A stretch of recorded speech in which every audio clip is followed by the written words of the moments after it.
And here it is. We go again. Roll up, ladies and gentlemen. One man went to mow. Here it is. We go again. Here I am again. Hope you're there with me. That thing that we do, 9:35. Punctual this time around. Are you punctual as well? The session has commenced and your company is required. The Nigerian matter not yet resolved. So come then, let's chew the fat over together.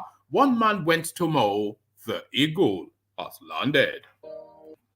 Another Savior, holy, holy, holy, holy, Adimebujuku. Another Savior, holy, holy, holy, holy, Adimebujuku. Well, this is Mobien. This is dedicated to the gallant heroes of the Nigerian Biafra War and IPO families all over the world. I remember the Nigerian Biafran war, in the thickness of the Biafra genocide. Hey, one man revived the vanishing hope to life. Let the great Biafran army to fight, and they were singing out, holy, holy, holy, holy, is another Savior. They were singing out, holy, holy, holy, holy, is another Savior. Holy, holy, holy, holy, is another Savior. Many years after the genocide, whoa, yet another great leader has risen up now. Oh, and he's leading the Biafrans to victory. In your madika, yabika kokwa namno wow. Hey, anamekele mazuche mefo. Mwanemo, it's an honor having you on board. When I'm singing along, holy, holy, holy, holy, Namdekano is another Savior. Just sing along, holy, holy, holy, Namdekano is another Savior.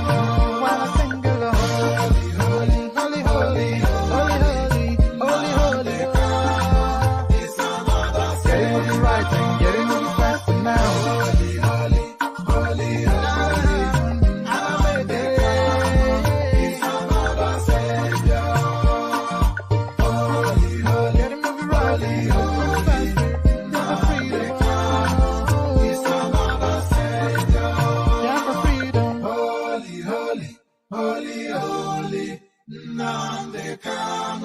Is another Savior. Another Savior, holy, holy, holy, holy, Adimebujuku. Another Savior, holy, holy, holy, holy, Adimebujuku. Well, this is Mobien. This is dedicated to the gallant heroes of the Nigerian Biafra War and IPO families all over the world. I remember the Nigerian Biafran war, in the thickness of the Biafra genocide. Hey, one man revived the vanishing hope to life. Let the great Biafran army to fight, and they were singing out, holy, holy, holy, holy, is another Savior. They were singing out, holy, holy, holy, holy, is another Savior. Holy, holy, holy, holy, is another Savior. Many years after the genocide, whoa, yet another great leader has risen up now. Oh, and he's leading the Biafrans to victory. In your madika, yabika kokwa namno wow. Hey, anamekele mazuche mefo.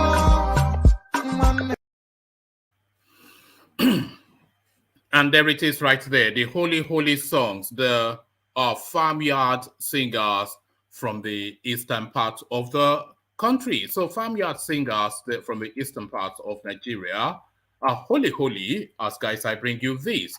Osinbajo is Igbo betrayer. Southeast supported him to be vice president. Orji Kalu now the reincarnation of our author in Zeribe. So Nzeribe died not that long ago, just a couple of weeks ago. Nzeribe died, and it looks as though now the spirit left his body to reapply in a living being. So it is that same narrative still that you hear from the East, that tonality. Osinbajo is Igbo betrayer. Southeast supported him to be vice president. Orji Uzo Kalu making the headlines. So quite what is being made of that, we'll find out shortly. Court vacates order restraining central bank from Sankey. Court vacates order restraining central bank from sacking bank governor EMIEFELE over presidential ambition. So it looks as though EMIEFELE may well have withdrawn already his candidature for the presidency, but that matter still tested in law, and it looks as though he's been found in his favor. But quite what underpins this is the question that somebody can be the governor of the central bank that has custody of electoral materials and at the same time be running to be president of the country. Quite how that is equitable and fair and balanced only in Nigeria. Court vacates order restraining central bank from sacking bank governor EMIEFELE over presidential ambition. So quite how that is explained and the legalities of that we'll find out hopefully shortly. Atiku angry over deleted tweet issue. Chases out journalist at meeting with PDP delegates. So that one thing now that if anything is going to stymie ambitious Atiku's thrust towards the PDP ticket, if anything is going to stymie Atiku's thrust towards the PDP ticket, is certainly going to be that deleted tweet, because that deleted tweet shows the underbelly of the fiber of the man, the lack of rectitude, not being able to stand by your word, not being able to hold firm. All of that revealed and unveiled with that tweet and by that tweet. So he tweeted it to get the clout and quickly deleted it because of the backlash. So where is he? Is neither yin nor it's a yang. So neither yin nor yang. Atiku angry over deleted tweet issue, chases out journalists at meeting with PDP delegates. So quite what played out there, we find out shortly.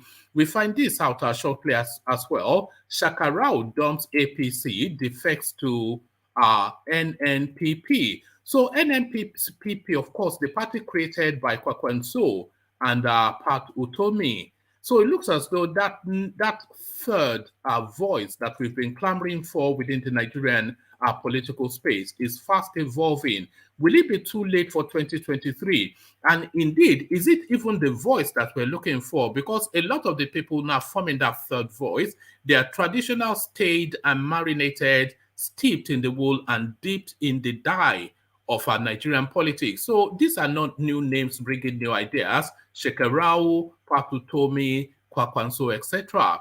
But how different is their politics from the politics that subsist? Shekarau dumps APC, defects to NNPP. So APC is slowly hemorrhaging. Kwakwanso left APC to go to PDP, still could not find what he was looking for, only to go from his own new party. Shekarau also leaves. So the strength of that is Kano State politics right there. Shekarau, Kwakwanso, forget Ganduje. Kano State actually belongs to Kwakwanso and Shekarau to some extent. So it will take some rigging then for them to claim that APC won Kano State without the backing of Shekarau and Kwakwanso. But then, of course, we saw what played out in 2019. When Ganduje was defeated, they paused the election. The other party was leading him by about a good 300-400 votes. And by the time INEC reconvened, they declared Ganduje the winner. So everything possible within the Nigerian political space, as you all well know. everything possible within the Nigerian political space, but everything also possible within the entirety of the country. Nigerian Bar Association useless, only good at issuing statements. So we can now speak in the voice of the people, because there's been countless incidents that's happened within the Nigerian space that you'd have expected the Nigerian Bar Association to take a strong legal position, because nobody trusts the Attorney General of the Federation. But really, the Bar Association is essentially an ombudsman for the legal profession. And there's been fast and loose being played with the Nigerian Constitution and judiciary structure. The sound that the Nigerian Bar Association makes is loud only in its muted silence. So not fit for purpose. Nigerian Bar Association useless, only good at issuing statements. The diminutive loud voice from the creeks, Yemson WIKE, alerting or making that alarm. It's not an alert, but an alarm, because we already know it, so it's not an alert. African Development Bank Chief Adesina. So that would be AKINWUNMI, but they wrote Akin here. African Development Bank Chief Adesina rejects 100 million naira APC presidential nomination forms. So a lot of people are saying that this guy has absolutely no concept of that form of or who bought it. But the speculation is that that form was actually bought by EMIEFELE in order to show that a senior banker is also in play there, to sort of soften the space, to sensitize and cushion and just mush up the space for him to enter. Because if AKINWUNMI Adesina's name is already in play, then it makes more palatable than EMIEFELE's entry into that space. So there's the speculation that AKINWUNMI Adesina had no concept of this form, that it was actually purchased surreptitiously by Godwin EMIEFELE in order to soften the ground for him then to come in as a candidate to already having another senior banker in play. So all of that will be unveiled and revealed hopefully by this piece. So we finally land on this, and this is a story that has been bubbling and rumbling in the undercurrents of the Nigerian political space, but it is now fast evolving into a thing. Tinubu to dump APC for SDP if this is an associate. So that if tails off to a ... So what that if is, we find out just shortly. But this is not the first time we've visited this sort of storyline. Just the last couple of days, we did bet on this storyline, to the point that the chairman of SDP has even spoken on this storyline. So fast gaining momentum, Tinubu to dump APC for SDP if, a headline attributed to an associate. So quite what that if means, we'll find out shortly. So everything in place. So lean back, kick back, take it easy, relax into it. Everything in play. The usual protocol, if you are coming in, click on the like button. If you are not already subscribed, then do the right thing, please. We're only pushing you hard to click on like and subscribe in order to propel the platform on the YouTube algorithm, so we have a wider audience and a richer conversation. That's the reason. And if you want to join me on screen, click on the hyperlink that says StreamYard. That brings you into a studio space. And as soon as I finish reading out the talking points, I'll let you onto the screens and I'll sample your opinion. An interactive session, an open microphone session, and the open microphone is the hyperlink that says StreamYard. So as you set about the click-ins, let me produce, as you set about the click-ins, let me provide a little bit of a musical inducement. We stay in the East, your dancing shoes on, as we partake in another Python dance. Oh, ye do I fall. Oh, Mary,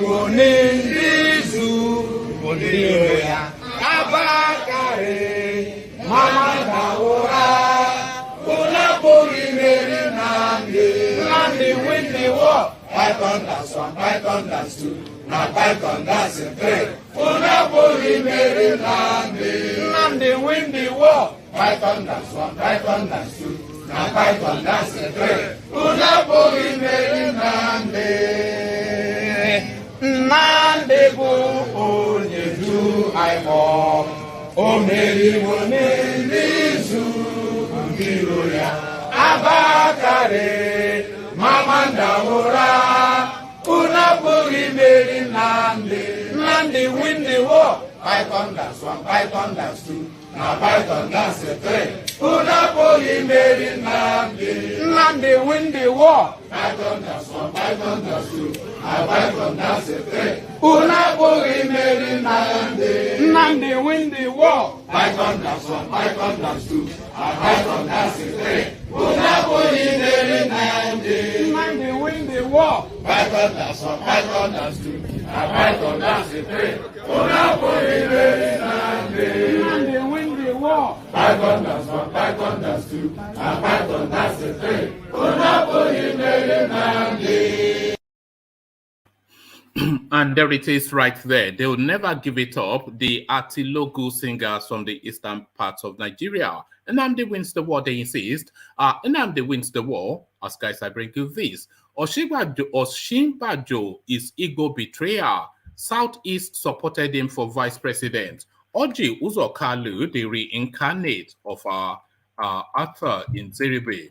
Vice President Yemi Osinbajo is an Igbo betrayer despite getting Southeast support for his vice presidency, says former Governor Oji Kalu.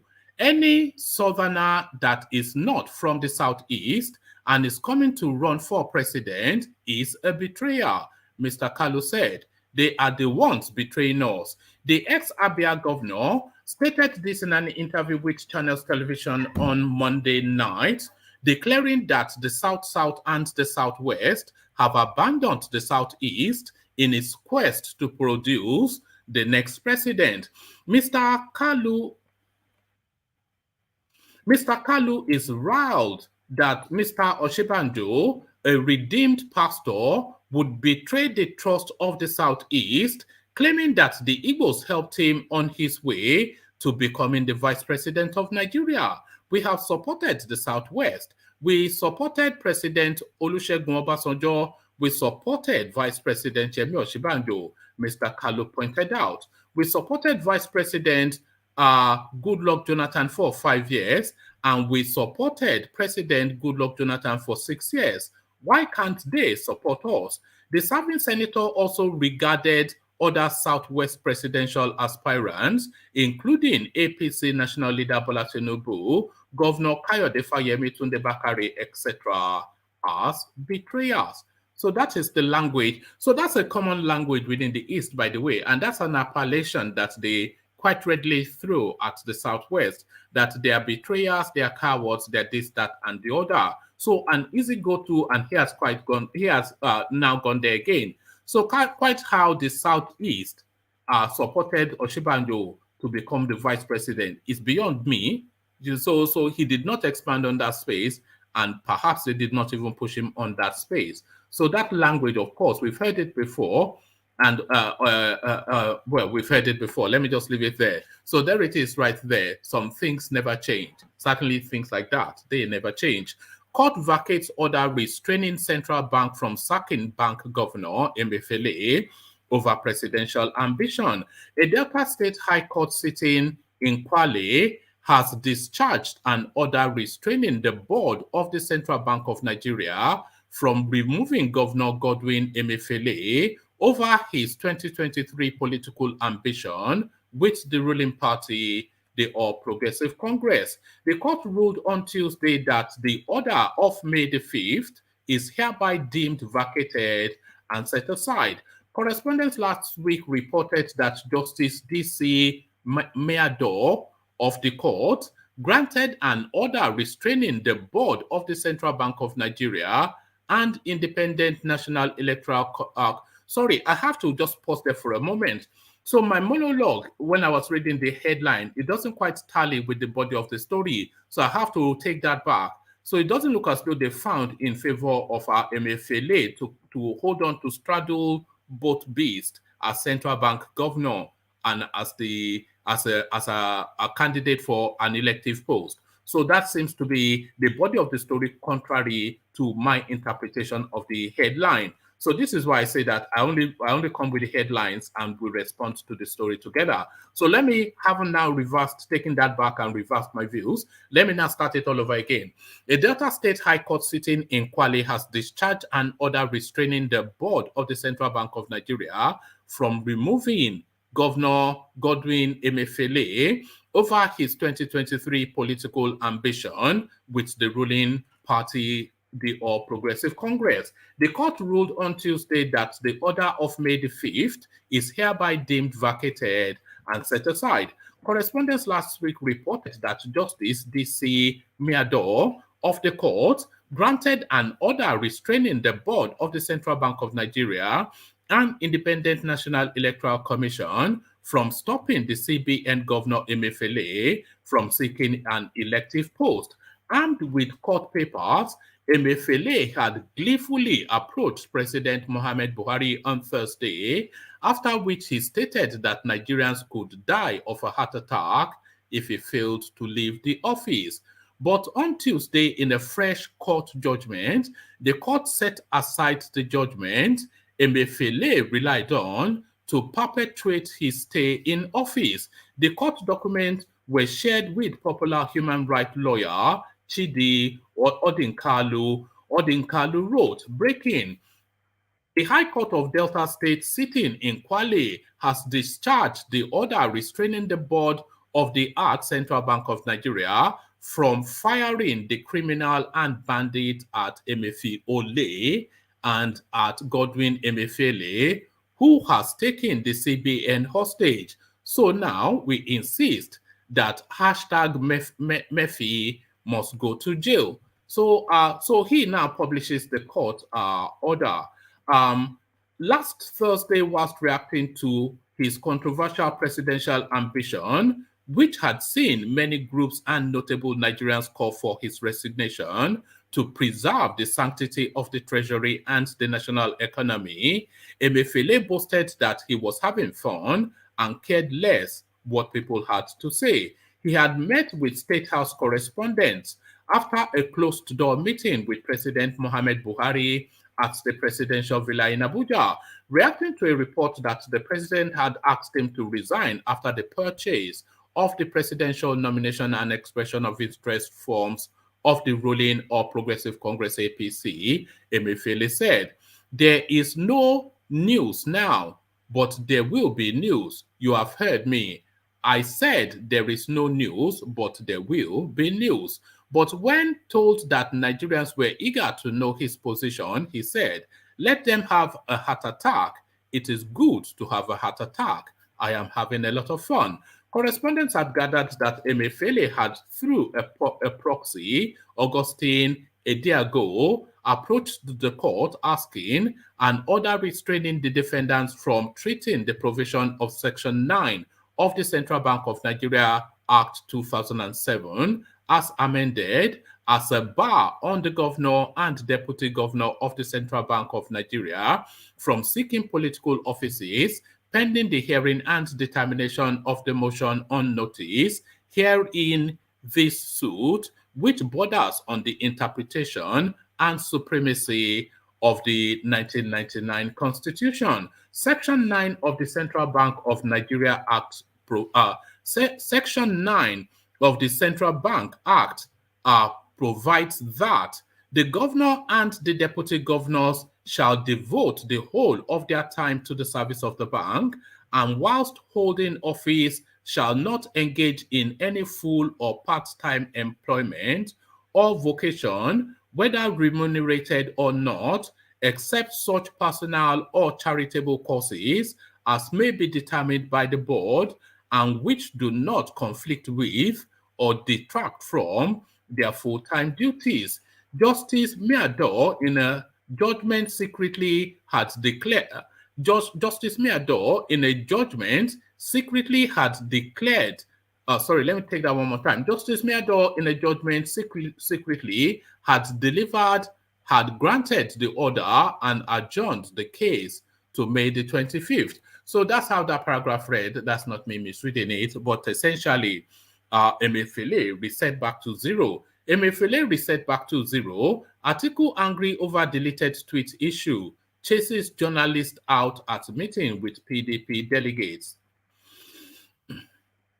Former Vice President and 2023 presidential aspirant on the platform of the People's Democratic Party PDP, Atiku Abubakar, on Monday, ordered his security details to chase out journalists covering a meeting he had with party delegates when he visited Jos Plateau State as part of his consultations towards his ambition. According to the chairman of the Plateau State online media publishers, Friday Bako, who spoke with correspondents on the incident, Atiku, who was apparently angry over the way journalists called him out on his disgraceful handling of the Deborah Samuel lynching saga, where he chickened out and deleted the tweet he had earlier made because of threats from some Muslim youths, ordered journalists to be beaten and chased out of PDP secretariat in Jos. He said that Atiku arrived at the secretariat at about 2:19 p.m., whilst journalists had been there since 10 a.m., which was the official time announced for the meeting. So you can see that they were already angry and waiting for him. But when he came, he was visibly angry and ordered the reporters out of the hall. He was shouting at the top of his voice, "I have nothing to do with you, journalists. I don't need you. I am here to see delegates." When he saw that journalists were not willing to leave, he ordered his security details and aides to chase the newsmen out of the hall. His aides and security details immediately pounced on the journalists, beat them up, and seized their equipment.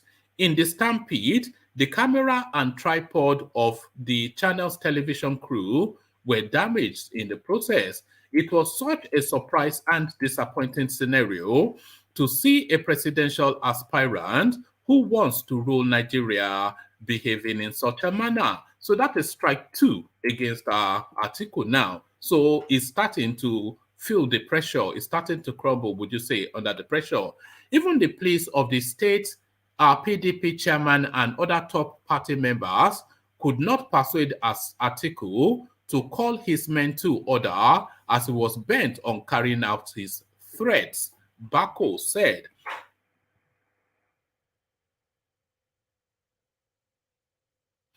Okay, so yeah, so that's that. So that is strike 2 against Atiku, by my reckoning. Is starting to hemorrhage under the pressure of it all. Shekarau dumps APC, defects to NNPP. Pardon me. Former Kano State Governor Senator Ibrahim Shekarau has officially dumped the All Progressive Congress APC and joined the new Nigeria People's Party NNPP. The development was confirmed on Tuesday afternoon via a terse statement on the official Twitter handle of the NNPP. The statement, which reads, "Finally, Senator Ibrahim Shekarau joins us," was shared alongside a picture of Senator Shekarau and Senator Ibrahim Kwakwanso. It will be recalled that there had been some back and forth about Shekarau's planned defection to the NNPP, with some power brokers in the APC said to be negotiating with him not to leave the Broom Party. However, correspondents also recall that Senator Rabiu Kwakwanso has been at the helm of the vanguard working to ensure Shekarau's defection from the All Progressive Congress APC to the new Nigeria People's Party NNPP. Kwakwanso on Sunday stormed the residence of Shekarau to work out details of the defection. The defection was to have been officially announced on Saturday, but did not happen due to some undisclosed reasons. However, with Kwakwanso and Shekarau meeting on Sunday, it is expected that an official announcement was not only expected, however, with Kwakwanso and Shekarau meeting on Sunday, it is expected that an official announcement was not only expected to be all right, so let me try that one more time. However, with Kwakwanso and Shekarau meeting on Sunday, it is expected that an official announcement was only expected to be a matter of time. The former Kano governor is expected to move to the new party with his supporters and entire structure in all the 44 local government areas of Kano State. So quite how APC will still claim that they won Kano State is beyond me, but we've seen magic in Nigerian politics before, but a special magic being prepared for 2023. Nigerian Bar Association useless, only good for issuing statements, Yemsen Wike. Governor Yemsen Wike of Rivers State has criticized the Nigerian Bar Association NBA for failing to act as President Muhammad Buhari's regime became more notorious for abusing the rule of law. In a statement by his media aide Kelvin Iberi, the governor expressed regrets at the Nigerian Bar Association's lackluster approach to social change, saying it is more of a disservice to the nation and exposes it to contempt. It is quite unfortunate that the Nigerian Bar Association is only good at issuing statements of condemnation without more, while the judiciary continues to suffer ferocious bouts of harassment from a federal government that has become notorious for its contemptuous attitude towards the rule of law and the right of Nigerians to an effective justice system, Mr. Wike asserted. The Rivers State governor advised the Nigerian Bar Association to go beyond issuing statements to taking concrete actions against attacks on the nation's judiciary. Mr. Wike spoke during the book launch presentation in honor of Justice Mary Odili as part of activities marking her retirement from the Supreme Court and her 70th birthday celebration in Port Harcourt. He disagreed with some speakers who blamed politicians for the judiciary's challenges during a valedictory court session organized in honor of Mrs. Odili. The governor alleged that Mr. Buhari's regime had in 2016 unleashed premeditated midnight raid on judges' homes, including the justices of the Supreme Court in Abuja, Port Harcourt, Gombe, Kano, Enugu, and Sokoto. Mr. Wike assured that if elected the president of Nigeria in 2023, he would work with the National Assembly to prioritize the welfare of judicial officers, including the provision of official cars and lifelong accommodation as being done in Rivers State. Mrs. Odili, a former justice of the Supreme Court, noted that Nigerian judges were among the best globally, but they were not treated well at home. Mrs. Odili, who was also the first lady of Rivers State between 1999 and 2007, expressed delight that some of our judgments had been published for public to access. So there it is right there, not fit for purpose, the Nigerian Bar Association. A lot of people, they chime with, they align with that sort of, assertion by Yemsen Wike. We said nothing but the truth. Anytime that anything happens, even when the judiciary are being attacked, the only thing that you will hear is a strongly worded statement. That is it, a strongly worded statement. So when you issued like the 10th strongly worded statement, the person that you issue those statements to, because he knows that you are not going to follow it up with any sort of action, just disregards it. Essentially, the narrative of the Nigerian Bar Association. African Development Bank Chief Adesina rejects 100 million Naira APC presidential nomination forms. AKINWUNMI Adesina, African Development Bank's president, has rejected the Nigerian presidential nomination forms purchased for him by his supporters in the ruling All Progressive Congress. Mr. Adesina, in a statement on Tuesday morning, said his current activities at the Continental Institution would not allow him to accept a presidential run.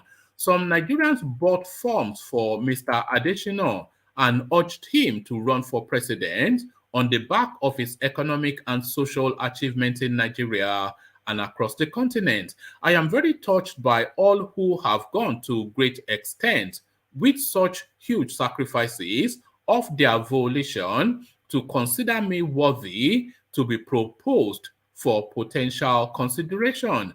The coalition groups of youth, women, farmers, physically challenged and well-meaning Nigerians that have done this have expressed their genuine free will, political rights, freedom of expression and association for my consideration with the interest of Nigeria at heart.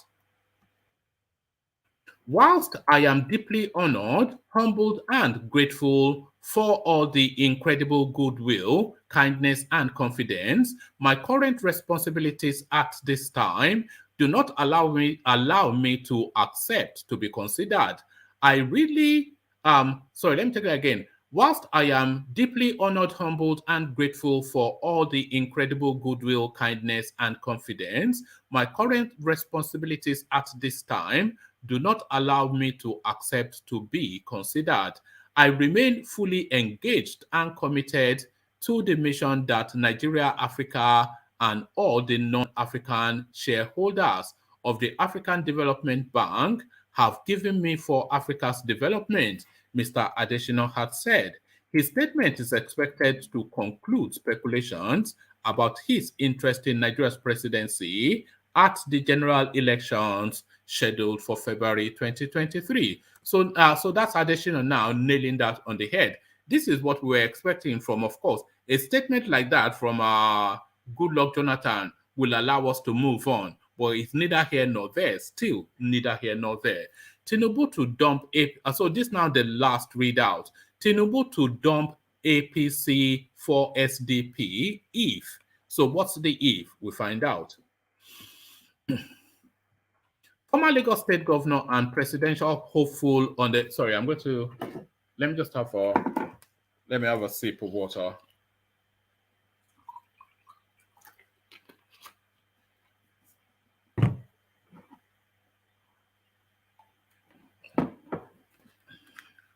All right, good. Former Lagos State Governor and presidential hopeful on the platform of the All Progressive Congress APC, Senator Bola Tinubu, has concluded plans to dump the ruling party if the May 30th primaries are schemed against him, an associate of the former Lagos State Governor has said. The associate who spoke on the condition of anonymity told correspondents that the development was the reason former Secretary to the Government of the Federation, Babachir Lawal, stated recently that Tinubu had Plan B if APC primaries are manipulated against him. Although he noted that APC remains the primary platform Tinubu intends to actualize his dream of presiding over the affairs of the nation, other options, including the SDP, would be explored if the primaries come short of transparency and credibility. It is too early to ask if Asiwaju would leave the APC for another party. He is a big factor in the APC, a party he helped form, finance, and nurtured into what it is today. We are not unaware of recent developments and attempts to insult a man who has paid his dues in the political evolution of this country. But that is not important for now. What I can tell you is that our leader, like other contestants, is looking forward to a credible process that would lead to the emergence of our flag bearer. But if that process is compromised, I can tell you free that we will encourage him to explore other options. Yes, a lot has been said about SDP and Asiwaju. When we get to that bridge, we will cross it. SDP offered him a platform to become a senator of the Federal Republic of Nigeria years ago. But for now, he's in APC and will remain there until circumstances dictate otherwise, he said. Tinubu is gunning for the sole ticket of the party alongside other formidable contestants, such as Vice President Yemi Osinbajo, Rotimi Amechi, Ogbonnaya Onu, Kogi State Governor Yahaya Bello, amongst others. In an interview with media a few months ago, President Muhammad Buhari had said he would not reveal the identity of his preferred successor lest he be eliminated. Only recently APC chieftain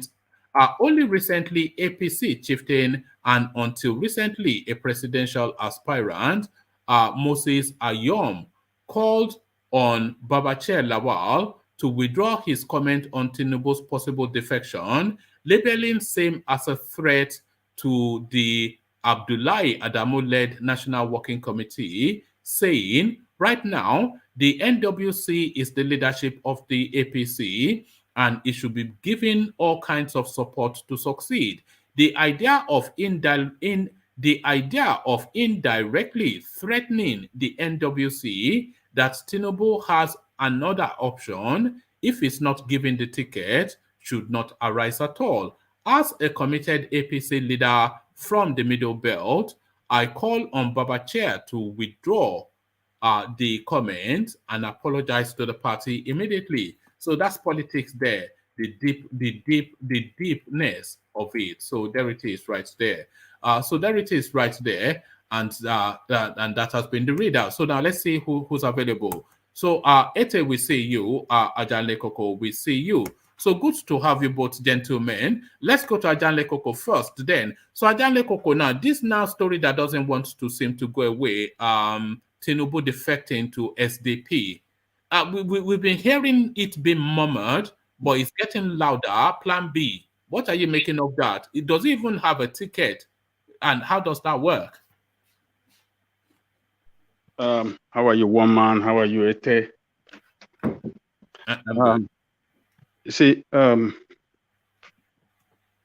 is Babachir Lawal saying that Tinubu is going to defect to SDP if they don't give him ticket, or what did he say? No. What he's saying is that if the process is not transparent and Tinubu was somewhat rigged out, that Tinubu has a plan B, and that SDP had already he'd been apparently when he was senator all those years ago, it was under that party. And that party also yesterday or the day before, they spoke about the possibility of Tinubu joining them as well. So he's saying that there is a plan B, and that plan B essentially defection. So it's a story that has been, I'm sure you've come across it over the course of the last few weeks, that Tinubu has that plan B to defect to SDP. And it looks as though Babachir somewhat he adds fuel to that narrative, to the point that APC are inviting him to withdraw that comment and apologize. You know that I have said that several times here too, that if the process, the APC presidential primary is not conducted free and fair, and Tinubu is rigged out, and the party impose somebody that have not contributed immensely to the development of the party. Yes, Tinubu that made it possible for them to win the presidency in 2014, still well equipped to make them fail in 2023. So what Babachir Lawal is saying is just a warning. It's a warning statement to the party. And I believe they have been seeing some game. They are the insider is one of the leaders, and they've been monitoring that space. They've been seeing some game going on, and it's just want to give them that hint that they have plan B. It should not be taken as a joke. They are serious about it. And the party should take it seriously. And if the party think, or some within the party think that they can manipulate the process at the detriment of some people, it's going to backfire against the party. We have seen it happen in Kano. Shekarau just left. Adesina, you're fading out somewhat. Oh, okay, hold on. Do you want me to give you a moment and come back to you? Can you hear me now? We can hear you slightly better, but Can you hear me better now? Yeah, that's better. Okay, so it has happened in Kano due to the greed of Ganduje. Shekarau left, and the party could not do anything, to correct the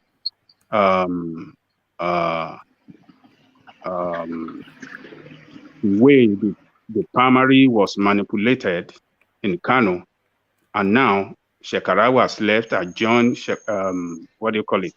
has joined Kwankwaso. That party, APC, is gone in Kano. That is the number one. Like a wind of fire. Let me come back. Let me come back one more. Yes. Let me use the opportunity then to welcome Bartholomew. So Bartholomew, good to have you on board. So Adaleko opened up with the narrative of Tinubu possibly defecting to APC, to SDP rather. But let me take you to the space then that Oji Uzo Kalu opened up. Osinbajo is an Igbo betrayer. Southeast supported him to be vice president. So that recurring decimal that we hear from the Southeast, that anybody that seeks to want to contend from the for the presidency in the South, that is not a Southeasterner, is a betrayer and an Igbo hater.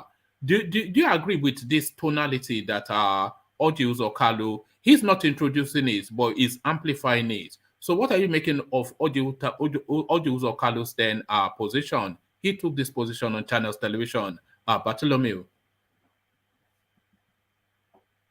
can you hear me? Are we frozen? All right, it's going to be another funky session. Are you there, Bartholomew?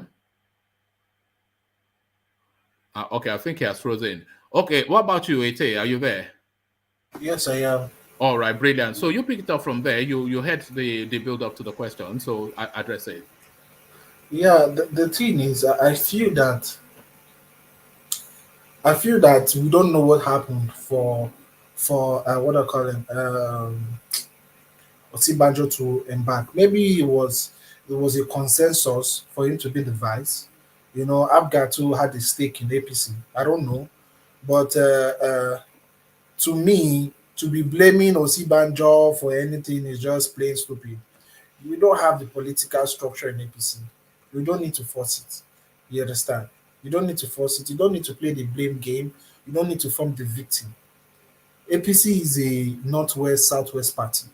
That is a fact. We know it.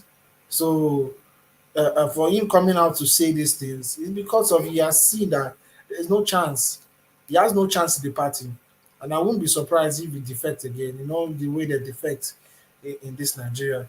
And imagine him saying, I heard him say something like he's willing to sweep the floor of Aso Rock if Zilawan becomes the president. Did you see the interview? I read about it. I didn't watch it. He's one of the most ridiculous men in Nigerian politics, Oji Kalu, even more ridiculous than Dino Melaye. Yeah, it's very funny. What is the meaning of you're going to sweep? What kind of nonsense, stupid political this thing is down. You're not acting mature. He's not acting mature. But to the greater point that he was making, because I think you've aligned with those lines of thought on this platform before, that is somewhat treachery for a non-Southeasterner to be vying for the presidency. That is a betrayal. Do you agree with that? It says if somebody, a non-Igbo person from the South, contesting for the presidency, that's somewhat a betrayal of the Southeast. To an extent, in PDP, yes. In PDP, yes, it's a very, very big betrayal because PDP has always been a staunch supporter of Igbos have always been a staunch supporters of PDP. So for them to do this and trying to go and give it to the North is actually an insult. It's an insult to the Igbos and the PDP. It's an insult to the delegates and the individuals in PDP. Because they've always gone the side of PDP since 1999. They've not changed. You can see Southwest is not stable, they change over time. But the Southeast had never changed. So what better reward can you give them? By giving them a shot at being this president. Not coming to tell us we need unifier, we need, what they call it, somebody that will bring the country together. Well, we all know that Atiku is Buhari, modern Buhari. We all know these things. He's a modern Buhari. It's not the Buhari with the Sharia mentality, but it's a modern Buhari with the modern Muslim mentality, which will not favor Nigeria. And is well grounded in money politics. It's well grounded. He has been spending dollars since and spraying dollar. You can see what he said in that this when they asked him a simple question. Instead of you to answer or probably move shift the question away and say no comment, you ended up assaulting people.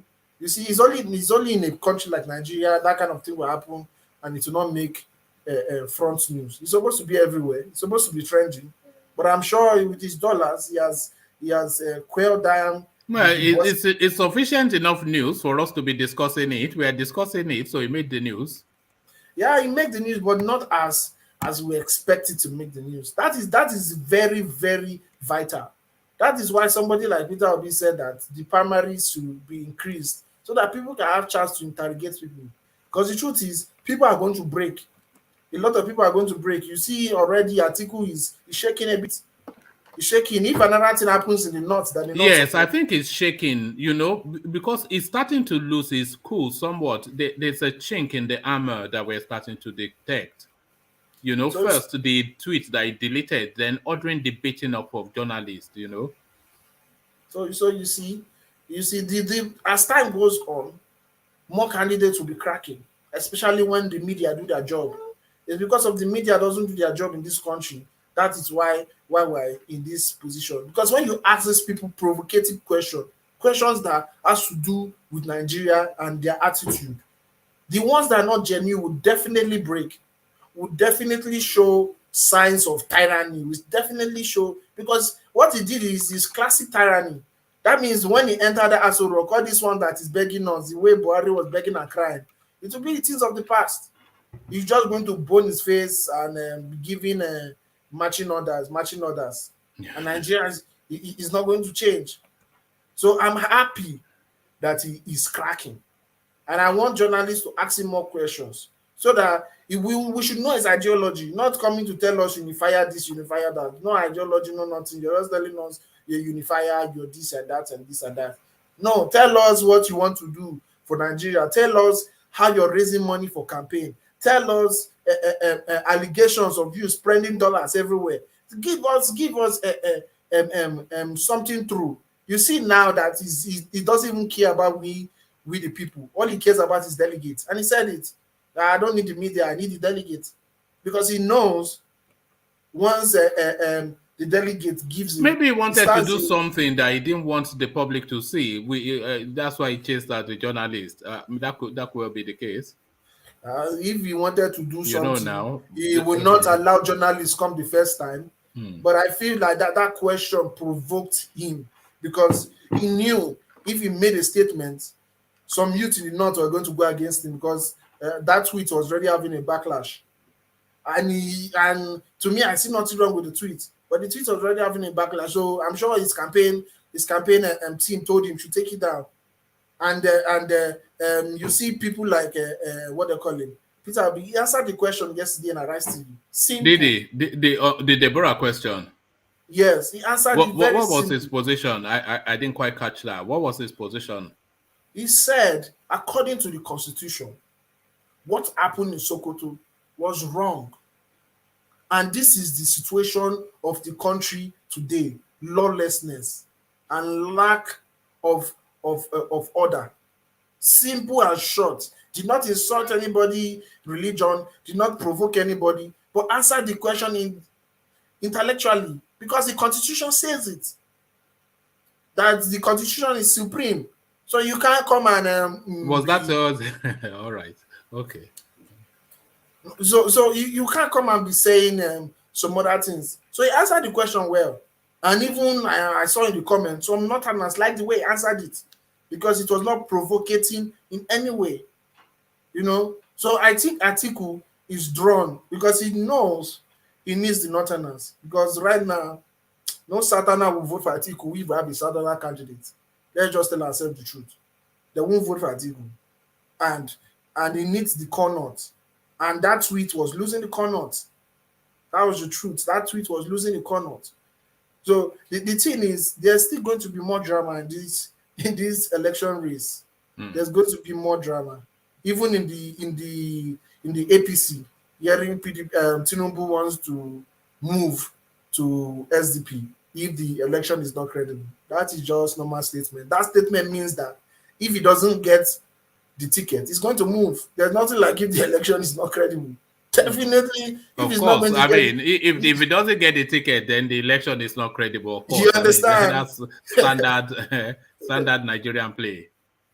So that's it, and it's going to be an interesting take, because now APC is dividing. They are losing some core states because of their kind of politics. They are losing some core states. And if they lose Tinubu, it's going to be very difficult for them to have a chance. Because even if they give it to Osinbajo to represent APC. Let's examine APC's chances for the moment. So, and also, let me actually take you first to the space of Shekarau dumping the APC to join the NMPP, which is a party that is being arrow-headed by Kwakwanso. So what are you making of that? Yeah, I expect more Northerners to move towards NMPP, because Kwakwanso has a kind of a base, especially that Northwest. So he can pull some key politicians, because obviously APC is not playing, they're not negotiating well with their founders. And we are seeing other people complaining. There's one other guy like this, I've forgotten, is it in Niger State or so, complaining that he wants to move to PDP, that he is having meeting with PDP, and they're going to move with their entire caucus. Let me keep you in that space of Shekarau moving to NMPC to join Kwakwanso, because it's quite significant. It's significant because if you know Kano politics, they wear this red cap with the white stripes. They call it the Kwakwanzoid movement or something like that. Kwakwanso holds that space. The only other person that can challenge Kwakwanso in Kano State is Shekarau. So they now team up. Almost impossible. Not even Mahmoud Yakubu can tell us that with these two people out of APC, that APC won Kano. Even he cannot rig that. So if they lose Kano, and they're starting to lose Kano, I don't think the country will accept the rigging that says they won Kano. If they lose Kano and Tinubu moves Lagos State out of that party, very difficult for them to claim that they've won a presidency, no matter how much results they write in Borno, which they'll tell us they got 99%. Almost impossible for them to rig that election. Yeah, that's true. That's true, because Kano Lagos has the main vote in Nigerian politics. So once that big chunk goes, there's no chance. There's no chance for them. And as things are going, their best chance is Tinubu. That's just their best chance. Because if key northern states like Kano is leaving them, they need their southern allies. They need them because those are where the vote is. And the other place that, okay, let's say maybe have high voting is maybe a place like Port Harcourt, which they will never get.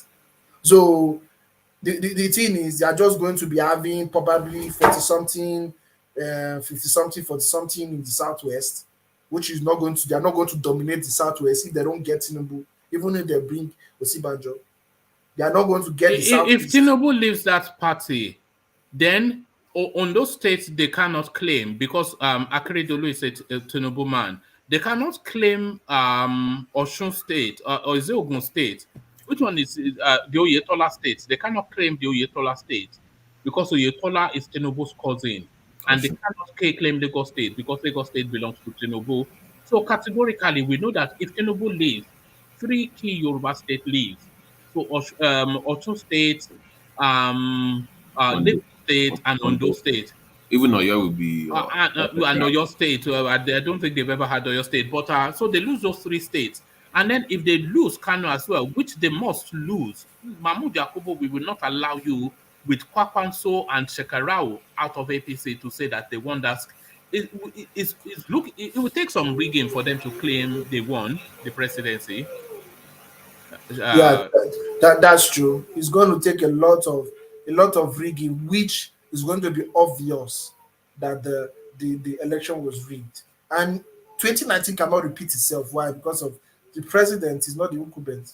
So if they rig the election, there's going to be serious backlash, because they will need to come and explain. And also the new Electoral Act actually reduces rigging to a certain degree. You can't just go with a random voter's card to vote multiple times anymore. You need to be there to use your voter's card. It needs to scan you properly to use it. So there are some changes that they made with the voting system in Nigeria that actually discourages rigging. So it's going to be difficult for anybody coming in Nigeria right now to rig. That is why I said that candidates that are liked, probably maybe people like Tinubu, people like what do I call him, Peter Obi, they can still pull a huge number of votes if the system works. They can still pull huge number of votes because it will show a major decline in APC and PDP, which there's already a major decline in APC and PDP.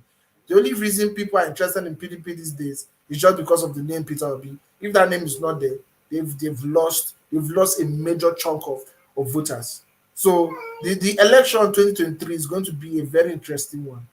And I feel there's a lot of drama. We've not heard anything from Goodluck Jonathan, so we don't know. We don't know whether... one man. Yeah. Sorry, is that Efe? Ete of Africa. They're not Efe, Ete of Africa. Not just ordinary, not just ordinary Ete of Africa. Okay, Chief Ete. Yeah. Sorry, I was listening to your analysis. That was why I even cut in. So I wanted to say something. The way we used to see the politics in Nigeria has now changed drastically. I think it's not going to be the usual game for the usual politicians anymore. I think Tinubu and Osinbajo, they are not going to have an easy ride anymore because now the game has changed. Since Kwakwansia entered the game, it has depleted the votes from the north, no doubt. The alliance you used to see between the southwest and the north is now no longer going to be as usual because we are seeing a multiple divergence of the electorate, in the sense that Kwakwansia has what we are really saying is what Ajanle Koko has been proposing, a regionalization, a regionalizing of the politics. Yes, but then there's a hydra-headed monster that is going to come up. You see, what we have now is the Southwest. Zero. Yeah. Zero. You made a statement now. I think it's a wrong statement. You said what you use the alliance or the alliance that normally exists between the Southwest and the North is not going to be there again. Yeah. No, I mean, no. Okay, please let me rephrase it. What we see today is a Tinubu and his henchmen who have seized the Southwest. You know, because the Southeast. Hold on, before 2014, the Southeast and South has been in alliance with the North for 16 years, or more than 16 years, PDP reign. So don't say you have to put that statement right. I just want to correct you. But even if the Southeast was with the North in the past government, I mean, the current government was brought about by the alliance of the Southwest and Buhari's. Buhari has his followers basically, and that was how Buhari and Tinubu have his Southwest vote electorate. Buhari had the Northern electorate, and that was how he became president, sidelining the Southeast. That's what I'm trying to get at. Okay. So now we are seeing a situation where that's another Hydra-headed monster like this one might come up, because from what Ojikalu said in a recent interview, I think he's urging the Southeast. Now, you see now, if the Southeast now form the alliance with the North, because it looks like the North is rallying the Southeast against the Southwest. Yes. That's why I was referencing him against he's trying to say that this time is the time of the Southeast. But if the other southern parts don't give the Southeast the support they need, then they will not allow the other southern parts to get the support they need. That means they might go and form the alliance with the North, and then the other, you now see now. So now the Southwest will be like the Southeast of the next dispensation, which means the Southeast will form that alliance and benefit, and the Southwest will suffer. You see, that's the kind of monster that we don't want. Who are they aligning with? Who are they now aligning with? Are you talking about an Atiku Obi alliance? Is this what you're saying?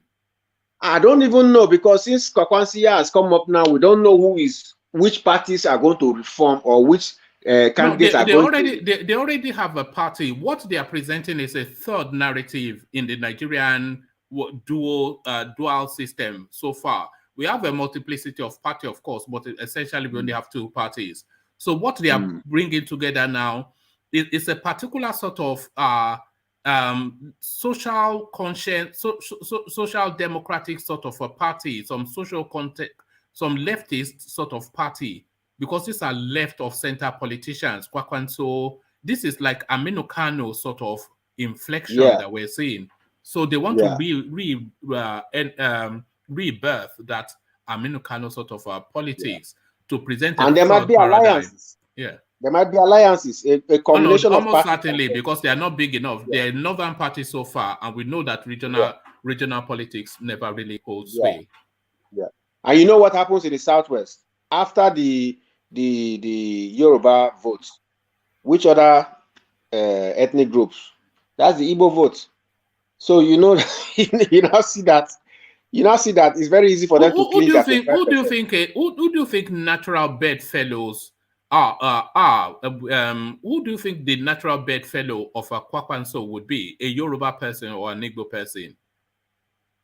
You see, I don't know about natural bedfellow, but I think it is more convenient for him to veer to the Southeast, because Tinubu will not let go of his ambition, and that means it will not be easy for him to cleanse the Southwest.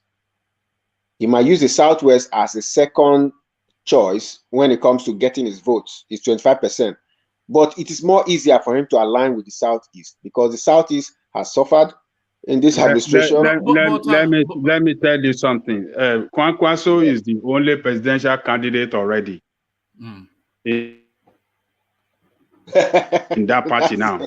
So the calculation of Southeast or this, even if it's aligning with the Southeast, is going to be whoever you pick from South is going to be a vice president.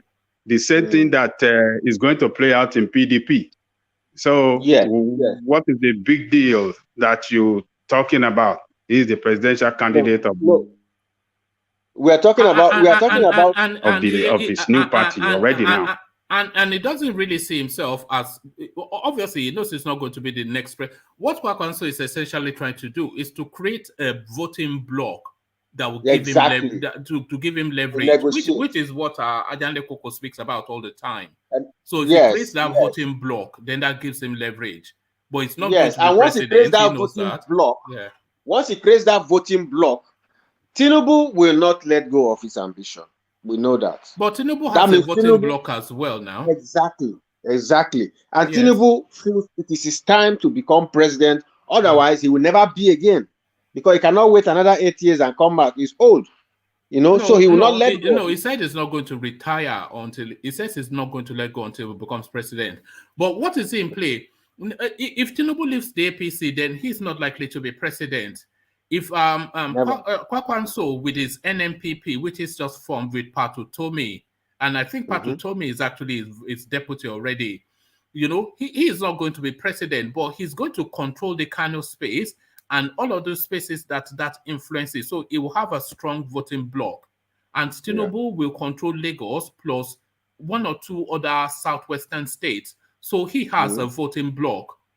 So so it's not as though they have to give up each other's ambitions, because if either of them are not in the two major parties, neither of them is going to be president. But they can, through their voting bloc, effect some sort of power move.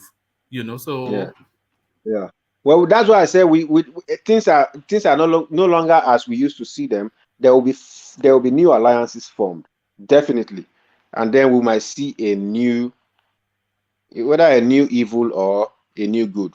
Nobody knows. All right, thank you. So back to you, Ete. So Ete, back to you, of Africa. So that's it. The politics right now is getting very interesting. It's becoming more like a Telemundo. Every day we hear. What is a Telemundo, by the way? Telemundo is all these things that women watch now. Okay. All right. So it's becoming more like a drama, Telemundo, and things like that. So it's going to get more interesting, because the way I'm seeing Atiku now, he's shaking, and if he's being pressed, he might break, and when he breaks, somebody else will take that seat in PDP, and if anybody else takes it, that changes the entire complex of the 2023 election. Because if PDP gives it to a Southeasterner person, for example, that changes everything. It changes everything, because South is going to go with Southeast for sure, and if the candidate is not WIKE, which is eventually is a South, if the candidate is not WIKE and it's somebody like Peter Obi, some Southwest are going to follow him because he's like the Southwest, and North Central is going to follow him, and probably only where he might shake is Northeast and Northwest. So he might have a clear road, because APC is broken right now. If they don't give PDP, they don't give Tinubu, they are broken because they've lost Kanu. What magic do you want to do again? How do you want to get that? Is it 30 million vote or whatever votes that Buhari used to bring every time? Because that voting block was largely Kanu too. You understand? Kanu had a significant number in those 30 million that was said that Buhari brings. So if the 30 million is going with Kwankwaso now, where are they going to get 30 million votes from now? Which is almost going to be possible. Maybe if they try, they're going to get 8 to 10 million votes, which, except we have a massive low turnout, is not sufficient to win an election in Nigeria. So just that's it. All right, let me show you just how significant Kwankwaso is in Kano State. So this is Governor Ganduje just storming Kwankwaso's house to try and force him back into APC. But then this is the response he got. So this is Ganduje storming Kwankwaso's house. Wallahi ba za mu ba. An turo Ganduje. Ba za mu ba wallahi. Mun bar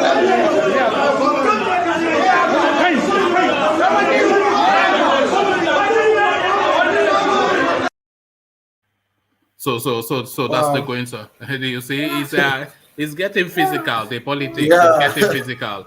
So that's the kind of space. Let me take you from that space.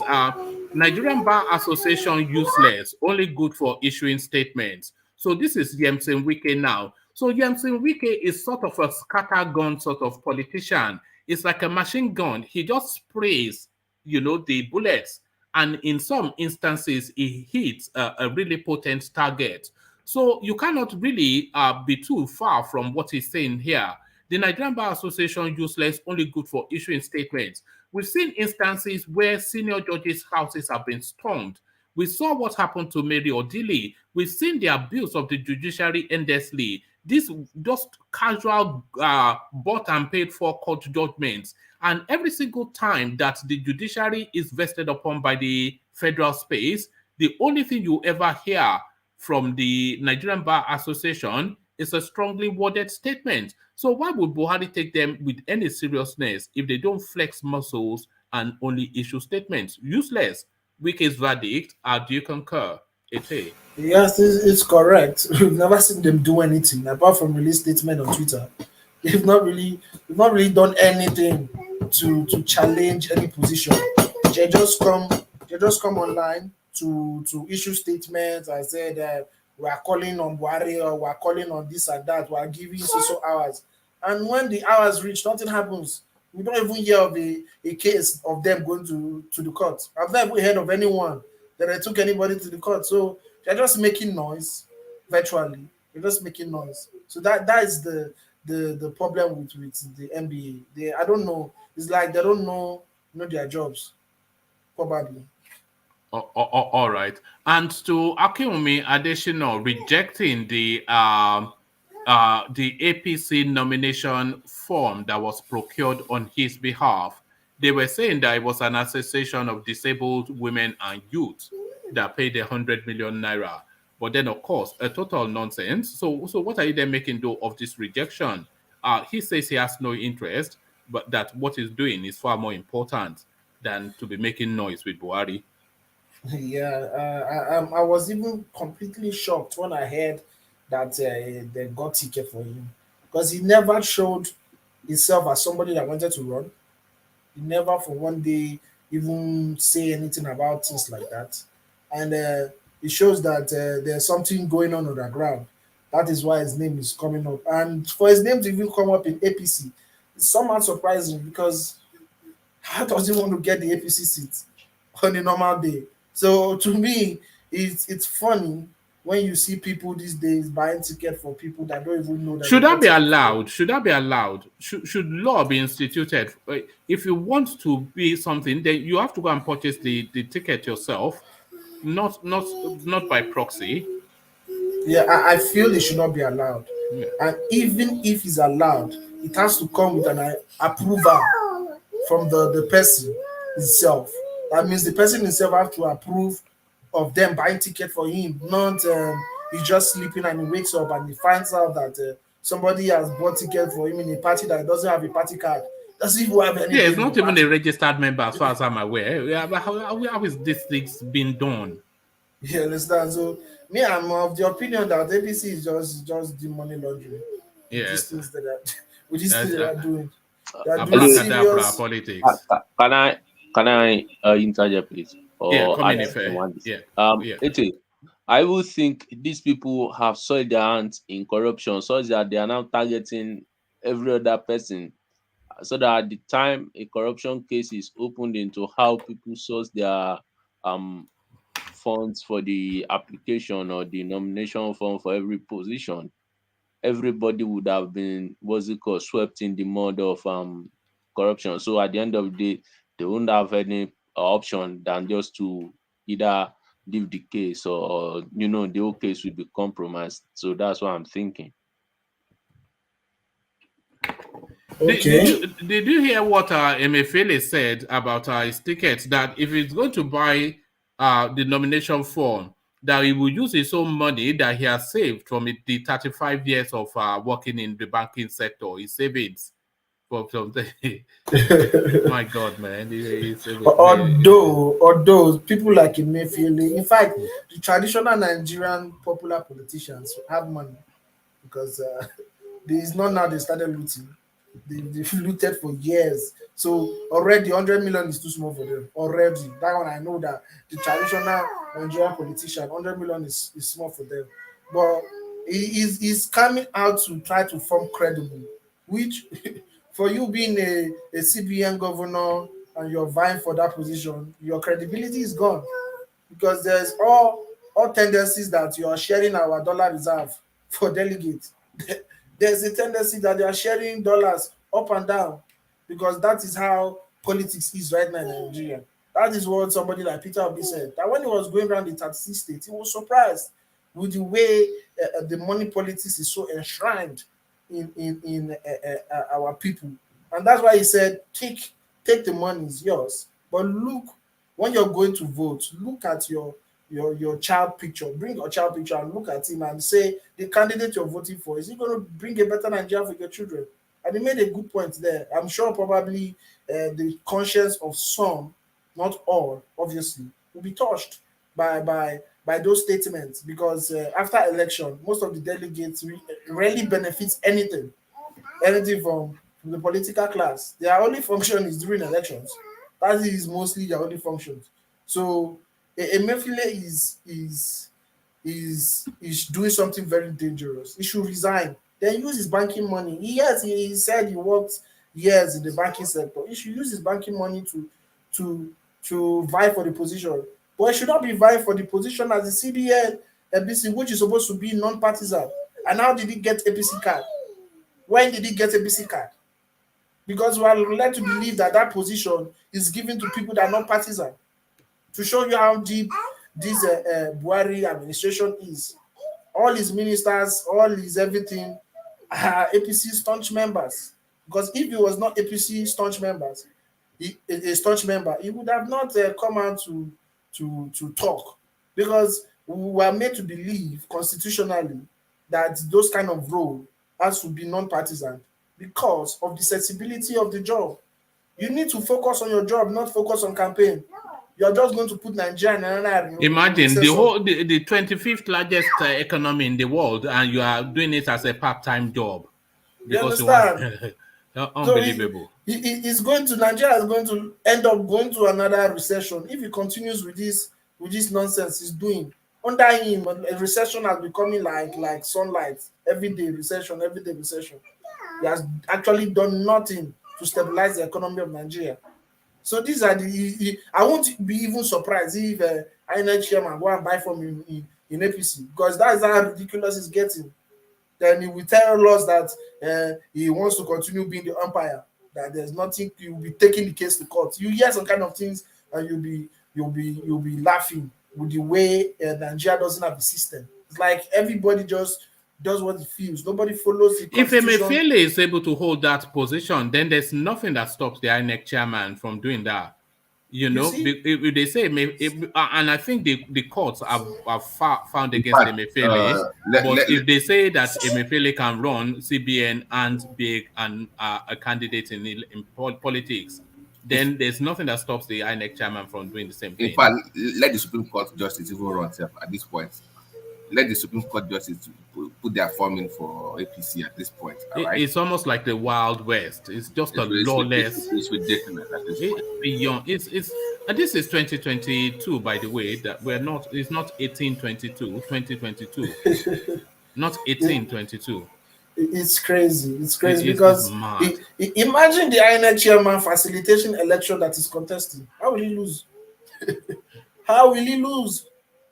We comfortably rig everything riggable and nothing will happen because it's his organization that's facilitating the election, which is totally absorbed in any organization or any country in the world.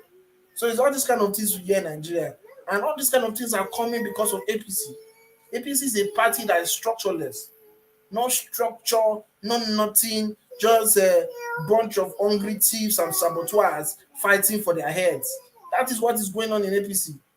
There's no organization of the party. There's no nothing. Anybody can wake up to do anything. Look at when Buhari said that all his ministers to retire. Then we heard that Amechi has retired. Then later, next day, we heard that Amechi said it did not retire. You understand? Crazy things that it just happening. How will you know clearly, stating the constitution clearly, that any appointed civil servant needs to step down? It's there clearly, like even somebody that can't see where we see it. But yet, you see how people define this kind of things, and the party called APC is folding their hands because of they are into some shady things. And if APC comes again as the next, I don't see Nigeria having anything positive because there's no structure. They are just going to end up fighting themselves the way they are doing now. Because before, everybody was scared of Buhari. Now Buhari is not there again. Even if Buhari is playing games with them, I'm keeping my candidate to my mind. What kind of nonsense talk is that one? What concerns us with your keeping your candidate to your mind? You see, that's another bombshell still to come in this politics. Buhari has still to reveal his hand. He says he has a candidate, but he's keeping it to himself. So obviously the primaries are coming, and he has to signal to the space who his preference is. So if he signals who his preference is, that changes the dynamics again. So you see, and it's definitely not Tinubu. He's definitely not Tinubu. Tinubu is out of it at all, because if it was Tinubu that was his preferred candidate, there was no need to say people were going to devour him. Nobody was going to devour Tinubu in the party as a APC if Buhari gave him the go-ahead to become president. Nobody had that power, because after Buhari, the second important person is Tinubu. So for him not to have declared the name, obviously, is a person with lower political pool, obviously, because he knows that if he says the name of the person, he will be run out of the party easily. So I'm sure when his candidate comes out, people will start fighting. You already see them fighting in Kanu. They will start fighting. All right, thank you, Ete. So, Ete, let me go on from you to Ajan Lekoko, who I started off with, but I think he had to attend to matters. So, hopefully, we have Ajan Lekoko back. But before I go on to Ajan Lekoko, let me quickly acknowledge Alexander's super chat. He says, Ife and his Egun intonation sounds like a poet. So, of course, anytime Ife, thank you for the super chat, Alexander. Anytime Ife turns up, Alexander always delights in hearing from him. Jack on the door. Jack on the door. You remember those days on LTV? Jack on the door. Jack on the door. Is that your was that your body spoke with this right now? No, I think it's German. He's German. I'm being honest. When I asked the question, I'm being honest. Was that Yoruba that you just spoke? No, Babati is not Yoruba, it's Igbo. Oh, okay. I'm just making sure. We have all these Igbo people that are pseudo Yoruba. That's what we were trying to establish, but if it was not quite clear, are they pseudo Yorubas? Is it a derivative of the Yoruba language? But he's telling us it's a totally different language. It's not Mama. It's not a derivative of the Yoruba language, but we have some ancestry we share together. You understand? So it's good to have you here. But so what does Jack on the door mean? Because we used to hear that a lot. Jack on the said. Jack on the door. Support of on the God Almighty. Give me a sentence. So that how can I? It's not possible now. I only remember the Jack on the door. No, just give me a sentence. All right. Tinubu stands no chance. Look at that. Your language is not deep enough for that. Look at it. Wait now. Tinubu bank with Beme. So there it is, right there.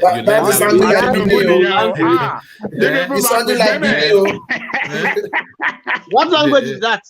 It's a gun. That's actually the indigenous language of Lagos State. Am I right to say that? Ife, that's the actual language. We share. Lagos is a mixture of Egun, Yorubas, and Aworis. And the Jebu. Are the Aworis Yorubas? And the yeah, sure. We have Jebus in Ekpe. We have Ikorodu, Ijede, Do you have more of your... the same as Ijo? No. No, do you You know have more that- of your mass in Benin Republic? Do you have more of your mass? Is there Yes, more yes. in Benin Republic? Yeah. Yes. You know Ojo Elegba is actually an Egun word. It's a mixture of Yoruba and Egun word. Legba is Eshu deity in Yoruba. So in my own place, some of my uncles actually worship the Eshu deity. So they call them Legba Hento, you know. So Oju Elegba means like the eyes of the Oju in Yoruba is eyes, Legba is Eshu. So Oju Elegba is like eyes of the Eshu deity. Oju boy issue. Yes, Oju boy Eshu. Yeah. Oju Really? So it's nothing to do with flogging. We used to think it was Ojo Elegba. No. Legba is an Egun word joined with Yoruba. Legba is from Igba now. Are those people Yoruba woman? You know that Ondo people are Yoruba. No, but Edo State. Are they Yoruba? Edo? No, Yeah. they're not Yorubas. I don't think. They are sort of like of Yorubas. There's a mix of there's a blood tie, but they are not Yorubas as we know it. So you mean Edo is not a Biafra? No, but let's not start too early. But let me go on quickly to and that's probably why why Alexander delights in your voice, and we all do. Just that undertone of that Jack on the door. So Jack on the door is Ajale Koko. So we started off with you. Osinbajo is Igbo betrayer. Southeast supported him to be vice president. Oji Uzo Kalu are making that assertion, but what underpins it? So there's two strands to that. How did the Southeast support him to be vice president? And how is Osinbajo a betrayer? I'm confused by the two, but of course, you, a man of deeper knowledge, Ajanle Koko, on decipher that for us. I mean, it's just, I think he's just trying to misinform the people, he's just trying to lie and, carry out propaganda against the southern presidential aspirant, just to cover his the move he's making, to make the treacherous move he's making against the interests of the Igbo, by aligning with the North. We have some other Igbo in the race that I could team up with. He could team up with or call all the Igbos in contention with him to let them to show example by saying, I'm stepping down for one of you. Let us step down for each other. Let us position one candidate and let us go to the convention with one candidate from the East. And let us see how we can pacify some of our brother from the South. If we cannot pacify our brother from the West, because Tinubu is not going to surrender his ambition. It's so serious, he has been pursuing it for a long time. So, but what of our brothers, Igbo like us, like Amechi and the rest of them, let us pacify them and let us talk to them to step down and let us work together. I mean, they work with Jonathan. What can they do to convince Jonathan to support them? That is what he's supposed to do. So what he is saying is just to cover his own treacherous move against the interests of the East.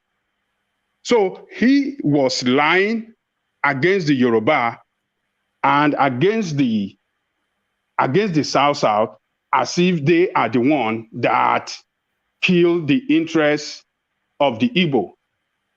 And Igbo did not contribute anything to the political success of Osinbajo. That's a lie. He lied right there again. This guy lied. He contradicted himself. Did you see the interview? Yes. He contradicted himself all through. He said, I have all it takes to be president. And then, you say you have all the taste and you are stepping down.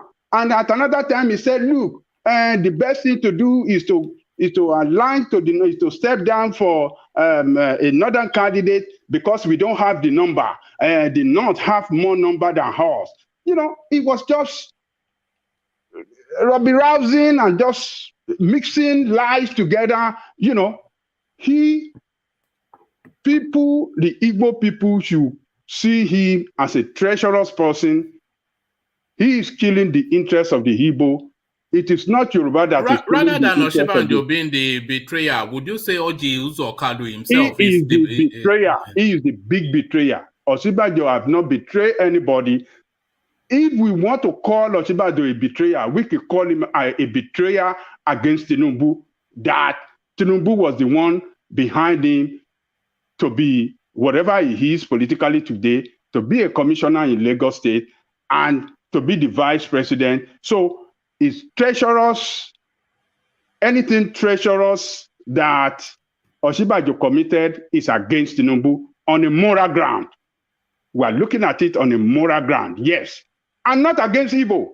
You see the way he was just trying to rope everybody together, and some of the Igbo people will fall in line with him. They will think that what he's saying is right. How come the interviewer did not put? How come the interviewer did not push him? Why wasn't he pushed? Oh, actually, that guy pushed him. He pushed him very hard, and he was just jumping from pillar to pole. It was, you know, mixing everything up. He contradicted himself several times. So he is the most treacherous politician against the Igbo's interest in this presidential race. He should have stepped down for CC Honor. CC Honor, we know, is a very, very disciplined man. Very disciplined. Have you heard that man talking nonsense while in office for a period of 7 or 8 years? No, he's not a laudable man. He's just doing his job as a cabinet minister and never, you know, play dirty politics. That is the man. He should have stepped down. He should have raised the hand of that man that I am considering this man. And that man is a man with track record. Is a man that we know that is not a bad politician from the East. He should have backed him, sponsor him with all the bragging he was saying. He was bragging that, my business balance sheet worth like $5 billion. $5 billion. I'm employers of journalists. My company hire about 35% of journalists in Nigeria. He was just boasting and he was lying and he was. He's always been a lousy guy, and he's always been lousy. Yeah, he's weak. He doesn't have the strength. He doesn't have all it takes to pursue this presidential bid. Instead of him to keep his mouth shut and support someone else from the East like him, he started attacking Yoruba people. He started attacking. These are the things some of these bad leaders does, you know, to turn their people, to manipulate their people against others in the South, and, you know, against other tribes across the country. This is what they do. Igbo people do not fall in line with him. Igbo people should be smart enough and join and support any Igbo man that is still standing in that race, CC Onu particularly, in that party APC. And those that are supporting PDP should stand up for Peter Obi, follow their own man, and not fall in line with this a liar, a criminal, and a looter. He looted the whole state. When he was Abia State governor, he looted the state. He couldn't make any development in that state, and he have problem with the EFCC. He's still under probe with the EFCC. So he was saying a lot of things in support of what do you call this guy, Ahmed Lawan. Ahmed Lawan is we are schoolmates. We went to the same. Where were they schoolmates? I want to know, because that sounds like a lie to me. I don't know, but that sounds like a lie. He said they were roommates in the college and stuff like that. So let me come back, woman. I gotta take care of something here quick. All right, thank you. So let's go on from you then, Ajanle Koko, and let's go on to let's go to X0 and have him tackle that space. Ojukalu interview. You came in and you were speaking to it somewhat. X0, do we still have you? Yeah, I'm here. Yeah. So Ojukalu. So when I was reading it out, I was like referencing him to an Nzeribe sort of a person and Nnamdi Azikiwe sort of a person.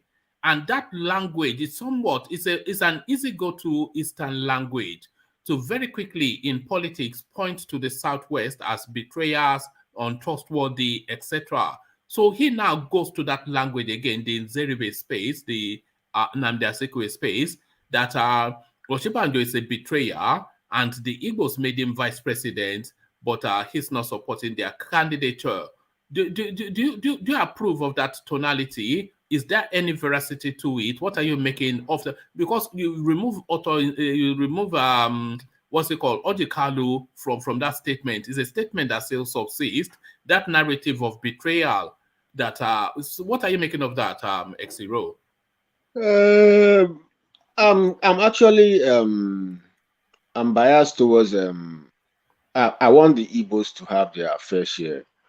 But when I saw the interview with Ojikalu, I couldn't really place where he was heading with the interview, because I don't think you support the vice president. You support the president, and whoever is his vice also benefits from it. But to say you support the vice president, I don't know how you can, people can, a group of or an ethnic divide or a geopolitical zone can say, okay, we are fighting to make this person a vice president. You don't make somebody vice president. You just support the president, and the vice tags along. So I don't know where they supported Osinbajo. But so say that you supported Buhari, and the candidacy is between for Buhari and Osinbajo. Okay, fine. But to say you supported Osinbajo, I don't get it. I, for one, since Ojikalu started campaigning to become president, I thought it was an unripe fruit, or how would I say it, overripe fruit. Somebody that we in the Igbo space, he's not the best hand. There's this saying that yes, not when they eventually want to give it to Igbos and then they give it to one charlatan. There are very credible Igbos in the geopolitical zone. What sort of influence does he command in the East, Ojikalu? What sort of influence does he command? That's one thing you have to understand again. In the politics of today, the way the Southeast geopolitical zone has transformed, I don't think you can play, let me use Peter Obi's words, I don't think you can play transactional politics in the Southeast right now, because the place is heating up, because the people are revolting, and they are seriously after the likes of Ojikalu and the leaders in the Southeast. You hear that some of them are kidnapped, some of them, their houses are burned, because seriously the Igbo youth feel that they have been shortchanged by their leaders. So I don't think transactional politics can play key roles in any election. If there's going to be even an election in the Southeast without interference by this UGM, So Ojikalu's influence was the influence of money. Without money, nobody cares about him. Nobody listens to him. You can see for yourself. The one person that everybody agrees, okay, fine, let us leave him, he has a pass, is Peter Obi. Because of his credibility. I said this year, some time ago, but you were laughing at it. Am I trying to say the Igbos are holy? The Igbos know what they want. If you are credible, even if the the geopolitical zone is saying we don't want to participate, we don't want to do this. Once you are credible, they will leave you alone. And that's what you are seeing in Peter Obi. But to have an Ojus or Carlos speak, who is he talking to? Even his state, Abia State, they don't respect him. So I don't know where he's heading with this his talk that they help Osinbajo. Where did you help Osinbajo? You helped Buhari. You supported Buhari because you decamped and joined that party. You know, you joined that party. So don't be saying the Igbos did this. Who is Igbos? You that you are an APC. You are an APC. Don't come and confuse Igbos, please. I don't buy the idea of. Do you see why people see some sort of inzeribe tonality to this comment? Yes, guy. I don't like people who fight for their heads and then they want to rope people into it. He's fighting his own war, and there's a way he will talk now. They will bring out his EFCC file again. So we don't want somebody that will go halfway and then the government, the other side will bring something against him, some compromise, and then he will. No, we don't want that. We know our leaders. We know people you cannot bring anything against. Don't try the Easterners, so don't try them. Oh. They know what they want. But X0, yeah, I disagree. What he said is the truth from what you say. Do you want to say that? That? Because wasn't it your boss who brought Buhari in? Is that true? Yes or no? You said? Wasn't it your boss who brought Buhari in? Yes or no? The Yoruba did what? They brought Buhari in. Yes or no? Answer that question. Yeah, it was to a large extent. It was. Don't forget that party was a mixture. was part of the people that brought Buhari in. It's not a Yoruba man. Who? Okorocha, Rochas. Yeah, Okorocha. That's what I'm saying. That party was. And Amechi is there too. Amechi was very, very instrumental with Port Harcourt money. Front of it. He was the money man. He's prepared for Buhari's presidency. Amechi. Yeah, that's why they are fighting to take Rivers. That's why they are still fighting. Anytime there's election in Rivers, you hear gunshots. Yeah. They wanted to take over Rivers last time. You know, but you gotta agree there's some truth what he's saying. What's the truth in what he's saying? Because I think there's no getting. I'm getting what he's saying. He basically saying that he basically saying that the Yorubas don't realize what they're doing. They don't realize what they're doing. No, I think Charles, what he's saying, he's not directing it at the person he's supposed to be directing. That's what I'm saying. Of course, he helped. They supported, but they supported. It was a Buhari government. Not you. When you are talking about things like that, you don't bring out the vice president. We know that Osinbajo wasn't instrumental to himself being vice president. He was picked. He was unpicked because of somebody. I think what Oji called, Exero. I think what Oji Kalu was essentially doing is this sort of slimy politics that they play in Nigeria. He's tapping into that. You know, there's a growing narrative that all the Southerners should cede the space to the Southeast because it's their turn. So he's latching onto that and amplifying it and then targeting individuals. So he's tapping into that narrative and then singling out individuals. But why he singled out Osinbajo, I don't know. Maybe he should have said no. I don't think. Instead. I think that's a slip. Yeah. I think that's a slip. But what he was trying to infer is that when it was time, when they gave it to this set of people, and even in the past, they have given it to Obasanjo, and everybody accepted, and they supported Obasanjo. I know that he was also part of that crew. So it is time for the Southeast, and they should lay low and let the Southeast have it.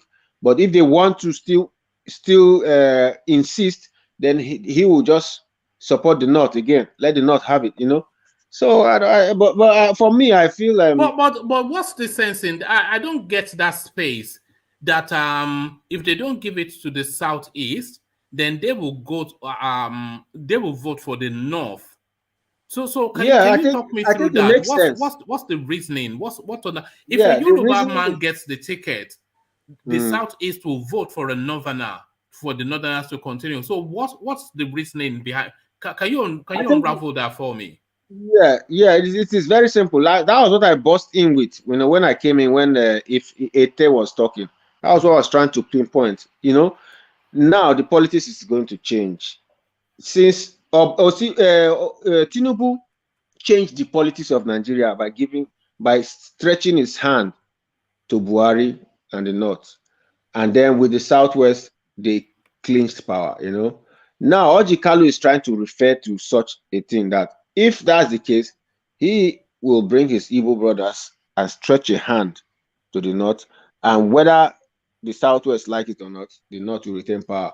Because he feels that the Southwest should How would the North? Who do you think serves Igbo? Let's just say Igbo.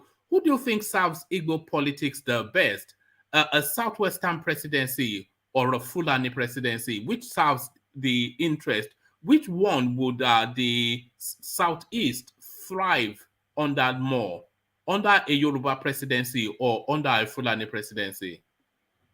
For me, I'm a common man, so I will not be able to decipher that. But for them, just from your point of view, yeah. For they themselves, I think whichever one enters, as long as they get their own fair share, because these guys are selfish and they are doing it for themselves. No, pick one. That's so what they want. No, I'm not talking about the politician. I'm talking about the space. So if you had not the politicians but the space, so the Southeast region, would they benefit more under a Northern Fulani presidency or under a Southwestern Yoruba presidency if they don't get the presidency themselves? So who would they thrive under more, a Yoruba presidency or a Fulani presidency? Of course, naturally, I don't know why people keep misdirecting this thing. If the Yorubas have it, it will be more favorable to the East because we have almost the same level of education. We have almost the same level. We can interact freely. We can understand each other. We've lived together for long, But this is Nigeria. Anything can happen, There's nobody. It depends, Exero. No. I said it depends, but he said I should pick one. For me, I feel I can easily enter any of the Southwest states and take any apartment anywhere and be sure I'm going to come out alive the next day or even after 1 week. But depends on which part of the northern area you go to. There are some places you cannot drink alcohol. There's some places, these things like that. So that's from my own perspective. Even if I've been to the north, I've been to a lot of places in the north. I know that there are some areas that if you go to, you even have to mind the way you dress and the way you speak and the way you address. But I'm assuring you that any part of the Southwest I go to, I can address anybody the way I am, the way I want, and I will walk free. That's one thing. All right. Let's acknowledge Alexander's super chat. He's the only one using that function, but his super chats to speak to what you are talking about, the Oji Uzo Kalu comment. So Alexander, of course, he knows a lot of these politicians personally. This is an unimpressive individual when you dialogue with him one-on-one. A very good friend of my missus approached me personally when he realized I was Yoruba because of his Obasanjo confrontation. Shame. So I think some sort of extended by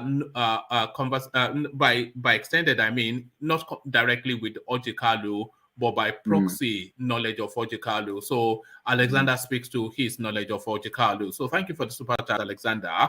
But it frustrates me, that sort of politics of Ojikalu, because the worst enemy we have, I think a lot of people come here to say that for anything to move, the Yorubas and the Igbos, let's leave the entire South out. Let's say the Yorubas are the Igbos, because we're the movers of that space.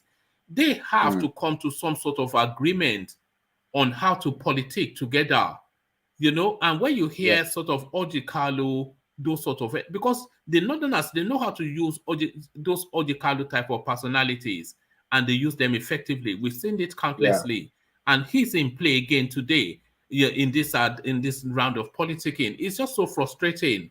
and then he will give it to Ahmed Lawan, and then he will carry on as Buhari has. He will pay him his 100. Yeah.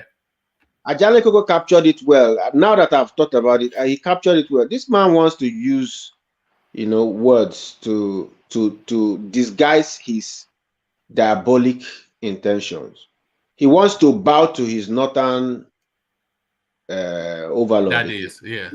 Yeah, this guy is. Don't forget, he has lived in the north so well. I think I don't know, some story about him making his money during Babangida time. I don't know. Those that are stupid stories.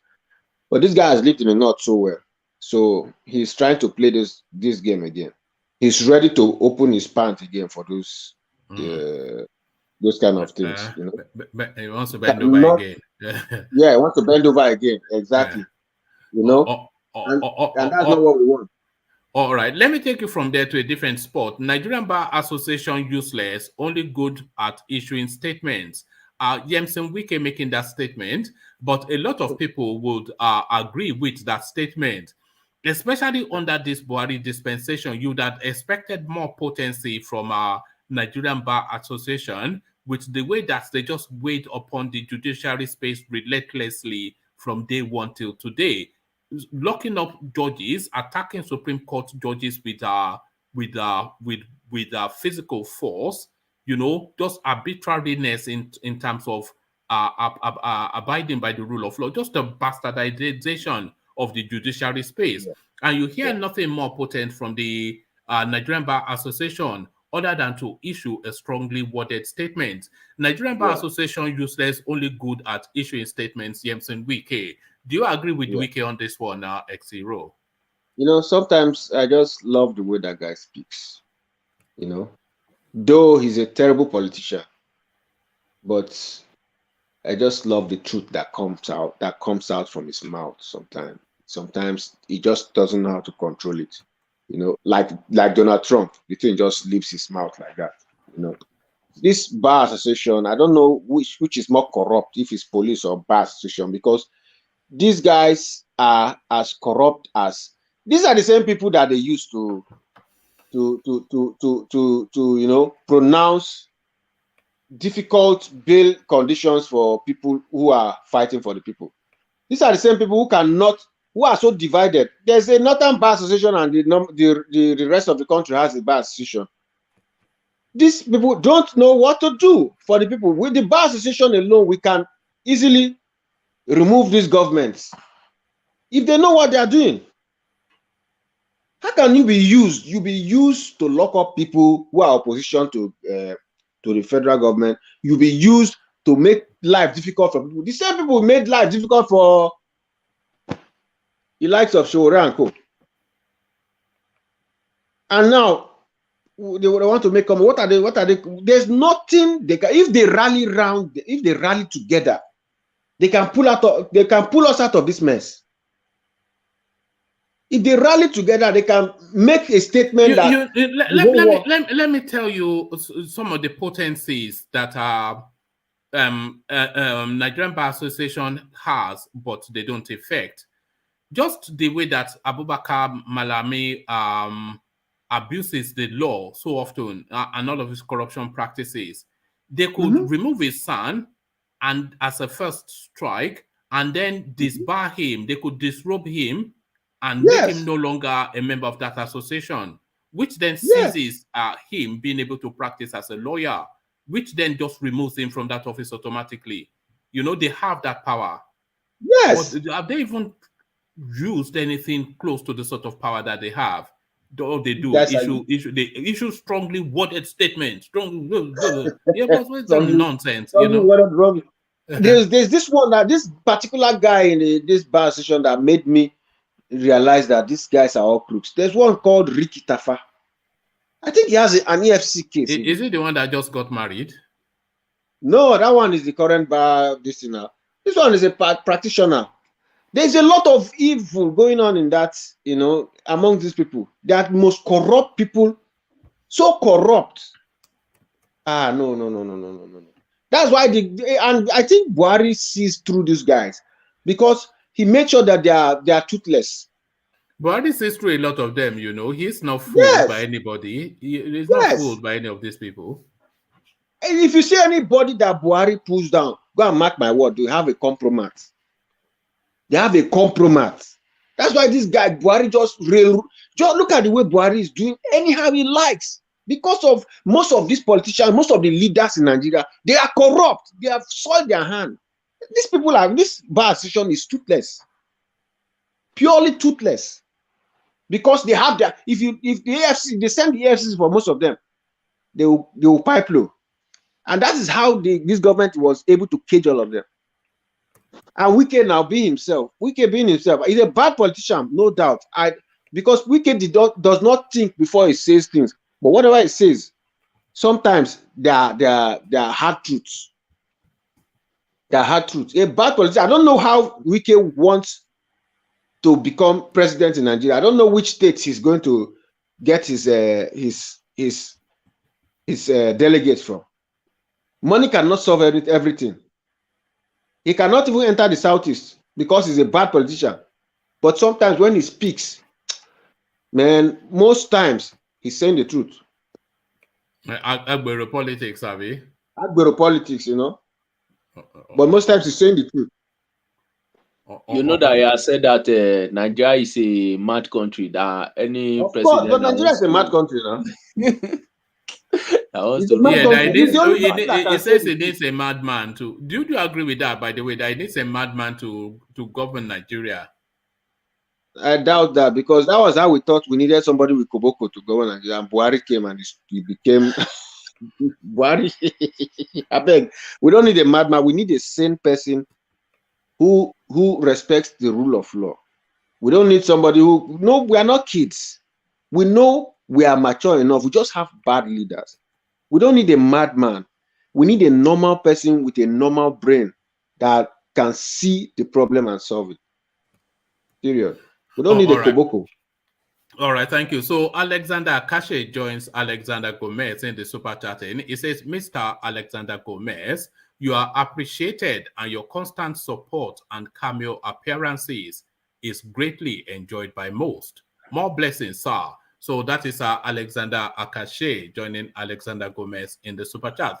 Thank you for the super chat. I will have to say Alexander Akache now. I usually just say thank you for the super chat, Alexander, but that is a mutual appreciation society from Alexander Gomez and Alexander Akache. Great friends, the two of them. So thank you for that. Let me take you from that space and take you to the space of Atiku Abubakar, angry over deleted tweet, chases journalist out of meeting. So this is Atiku now. I think it was in Jos. Yes, angry Atiku. Atiku angry over deleted tweet issue, chases journalist out of meeting with PDP delegates. So that is Atiku now. So there's a chink now suddenly in the armor of this chap. So the first strike was him deleting that tweet. So the cracks now even widening with him now. Not only did he chase the journalist out of the meeting, he sent his security details to beat them out of that space. So what are you saying? Are we seeing the implosion of Atiku now? Is it now starting to unravel before our very eyes? Atiku Abubakar, X0. I don't know. Do you have the video? No, I don't have the video. No, but okay. Do you have it? Have you seen it? You know. Sometimes I would like to see the video before I speak clearly on this issue. But what I can say is, yes, Atiku is a bit frustrated because he never knew that. Nigerians have woken up a lot now since the NSAS, and the Nigerians have really seen what, bad governance can do. So their eyes are on everybody who's possibly coming out to say he wants to lead. And this kind of scrutiny has not been on Atiku by the journalists before, that a simple deletion of a tweet message, can cause so much ruckus, So I think really affected his campaign, his campaign strategy, because he was feeling like, okay, he was going to coast through the PDP and win the presidential candidacy and then go on to contest and possibly be the next president. But that was not going to help him get Christian votes. And then just after that, he was coming to his, I think it was Jos or where he now, they were already laying siege, waiting for him. He doesn't know where, you know, these are the same guys who carry those stories and all those things. So that frustration must have led him to say that he doesn't want the journalists in the building. But trust Nigerian sycophants, you know, those people who are their entourage, they are very overzealous. Maybe the man had told them, okay, just tell these guys to leave this place. But they took the matters. Yeah, everything turns to Koboko very quickly with exactly. Exactly. You know, because trust me, the way Nigerians... Do you think you can still handle Nigeria X0? Do you think you can still handle it? No. I couldn't even handle UK, man. I was traveling through UK to Nigeria. Immediately I got to UK, somebody was shouting at me that I shouldn't enter the plane. I should wait there. And he was a white guy, you know. I'm like, wow, you guys are very loud in UK. We don't. I've never seen a person shout here. So when I now got to Nigeria, immediately I got to the airport. Somebody was saying, see this one. They were referring to me. You know, I was like, oh my Where's God. X0 located? Where are you? What country? Yeah, where are you located, X0? I'm in Sweden. Oh no, yeah, that's idea about our country now. No, this place they don't shout. They don't even raise their voice. Yeah, you will never see people shouting or talking. They will look at you like a strange person, you know. So I don't think I can. How small is the Nigerian community there? I have a friend that lives there, Oscar. Do you know? You probably don't know him. I know everybody here, so maybe if I see his picture, I will know him. Yeah, but I won't tell you his last name because obviously, but one of my friends lives there. But the thing is, okay. You are all you probably married to a Swede. I don't know a full Nigerian family that lives in Sweden. Is there a full Nigerian family? Of course. We have different. We have the Edo community. We have the Igbo community. We have the Yoruba community. We are full and functioning. But the thing is, I mean, like a couple, Nigerian couple. Of course, yeah, we do. Because most Nigerians, they're usually men, and they are usually married to some blonde Swede. Yeah, but no, they are full-fledged. Oh, some Nigerians are here. One man is low-key jealous. That's what's going on. The man is low-key jealous. No, you know, I had I had all the options, but I chose to stay. You know, keep the race pure. Keep the race pure. Keep the race pure. You know, I could never stray from Oyo. You know, that's just is in the blood. But let's jollof rice. Let's acknowledge Tony or Grace. She's coming under a different name, so it's her birthday today. So it says, by the way, one man, it's my birthday today, so I am awaiting my present. So happy birthday! So that's your present. So happy birthday to Grace. Yeah. So there it is. You know the way they sing the happy birthday song now, they've funkified it and they've turned it into, I don't know why they don't just leave things alone.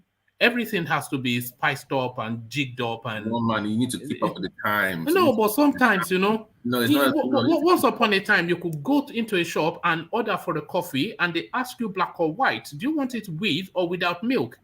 Now you need a degree to offer soca, mocha, duka, dika. You know, they'll say, do you want mocha? Do you want latte or with the strawberry, or do you want? I want coffee. I don't want. What is going on? Sometimes they should just leave things alone. They work perfectly the way they are. I would like, just give me anything at this point. I can't even. And then you start to feel silly that you don't know it. All you want is a coffee. And then they are making you feel stupid, you know. Yeah, soca, mocha, duka, or the, you know, latte, batte, you know, all this ridiculousness. Hello, Omar. Let me share my experience when I went to London. So go on. Yeah, I went for my passport interview.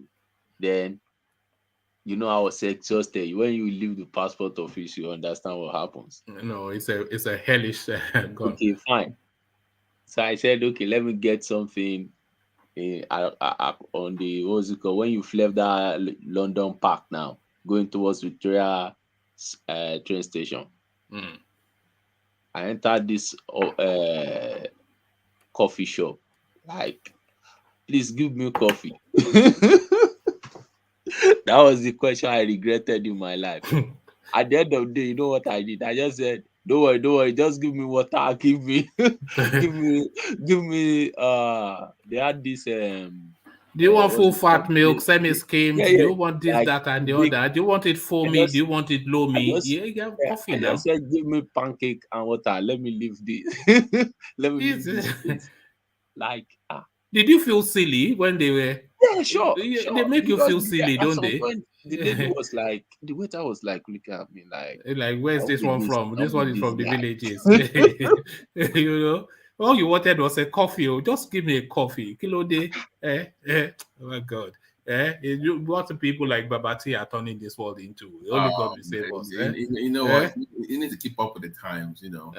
But sometimes the time just needs to be left where it is, you know. If it ain't broke, don't fix it. No, you need to, you know, anything that has changed. We're evolving creatures, so you know, we need to keep up with the times and, you know, be progressive, something conservative. All right. Do you know there's made in China Gary now? You know what? Serious? I saw that. Yes. I saw that at the Asian store the other day. It was an Asian store. They're like, oh, we sell African stuff. I'm like, what do you sell? So I'm like, look, let me even see what they had. Milo, and they had Gary and the Pando thing. I'm like, and they had China stuff on them. I'm like, wow. So we are not exporting made in China Gary. So that's good. That's good. That's not that good. Will help. That will make us sit up. For years, for years, we have been eating Gary in that continent. We have never refined it to that level. No, we don't want it refined. It's exactly as it should be. You have to be able to soak it, and you have to be. Well, what do you want to refine Gary? But it's good. It comes from there's always going to be somebody copying from you. Just like our Afrobeat. I would love if Afrobeat is a world music. Some other person from China is singing Afrobeat. No. Let them copy. People have their staple food, their staple culture. That's something that you don't copy from other people. You know what I mean? When it comes to some certain things, you don't mess with from a different. Everybody has their own cultural, you know, staple food that nobody messes with. Gari, forget the cultural part of it. Look at the economic aspect of Gari being made in China. You are losing money. And you know, you'll find it on Nigerian streets too now. Yeah. They're exporting Gari to Nigeria. You're losing. I don't understand. I don't understand what you guys are talking about. That's a good thing for you, because now if Gari becomes this Gari you are talking about is sold to your own people. But now, if Gari becomes very popular, you can now make it and sell it to the rest of the world too. You are opening. But they are selling it to you. It's not like they are not consuming it themselves. We are still the consumers, but they are making it. Do you know that the Gari economy is almost a 20 billion economy in Nigeria alone? Cassava, $20 billion. That is a huge export. So why would you give that up to a different country? But you can't stop them, can you? You can't stop them, can you? Yeah, but it is just that's the Nigeria should look what. And they will refine it. They will turn it into a lubo. You will have the texture of it. Well, they just, you know, we can't allow that, you know. But there it is. This is the Nigeria needs foreign people to help Nigeria develop, and I think what Kenya is doing, and Kenya is doing a good track. But not our diet, not our staples. We don't need anybody to develop Gari. I think we need foreign people. Gari is already exactly as God intended, you know. Mama in the interland, she will do it, and then she will dry it in her forecourt, and then send her children to go and sell it to their jebotas in the town. After how many years? After how many centuries of eating Gari, we have not gotten a big machine that can make Gari. We are still frying it with fire. Leave these people, let them modernize it. If you cannot modernize it, let them modernize it. No, we are saying that it should be made in Nigeria. We're not saying that it should be made in Nigeria. It should be not sold to us. You are missing the point. My brother, I believe you wear suits sometimes. You know, that's not your cultural dress. You should wear Nigeria. This one, he wears suit to bed, I'm sure. He's one of those people that wear suits to bed. I wear because we want to have cooperative dreams. but what's the confuse? The same China is helping Nigeria. Why is it in Kenya? Chinese helping Kenya. So No, where's your voice so low, Charles? I'm saying the same Chinese helping Nigeria. Why is that? I just watched the Nairobi Express open in Kenya. That's marvelous. No, all African can build that. That's show me something. China do something in Kenya that is not doing Nigeria. I know what's going on. No, China only does as you commission them to do. They are not spending their own money in Kenya. Kenya commissions them to build an infrastructure and they build it. If Nigeria commissions them to do the same, they will, as they did with the railway. So I'm not sure. But I know, but why Nigeria to use China as advantage? Nigeria should realize something. They should China to help them. That might be good for Nigeria. Because I think Kenya is realizing that. And Kenya using that for advantage. And that's working Kenya very well. All right. Okay. I don't know what that means, but okay. Can I just add my view on this Gary space? Yeah, go on. You see, if the Nigerian state or we ourselves as people, we don't let go of all this our bureaucracy that affects trade, we are going to be the one who is going to lose at the end of the day. I am opportune to have worked with all these Nigerian stores that distribute our produce before. You see, one thing I found out is, you see, for our people to be able to bring the foods we eat from Nigeria to any country, let me be specific, in the UK, the type of headache they go through our customs, you cannot imagine. Now, a rival country which is more technological savvy is now entering that space. It should tell the Nigerian government that it's not only the Yorubas that will lose, or any Nigerian running that business that will lose, they also will lose, because automatically they are not going to it's a venture that is doomed to failure, because yes, it is a venture that is doomed to failure, because Gary is not something that you can use science. It's a feel and texture, isn't it?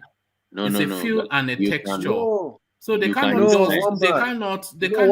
never get it right, can they? No, one man, you know why they're going into it? Throwing Gary into machine and one man, you know why they're going into it? Ding dong ding. We don't. One man. My wife you know why I told you to leave them alone? Because one, my farm in Oyo State, do you know we intended to do cassava? But do you know that we were going to face the Herculean task of peeling the cassava? There's a lot of machines that come from China, because that's why I said for centuries we've been doing Gary. We cannot mechanize. That's why farming and preparing cassava has been a tedious. That's why people are running from cassava farming, because the cassava itself is manually peeled.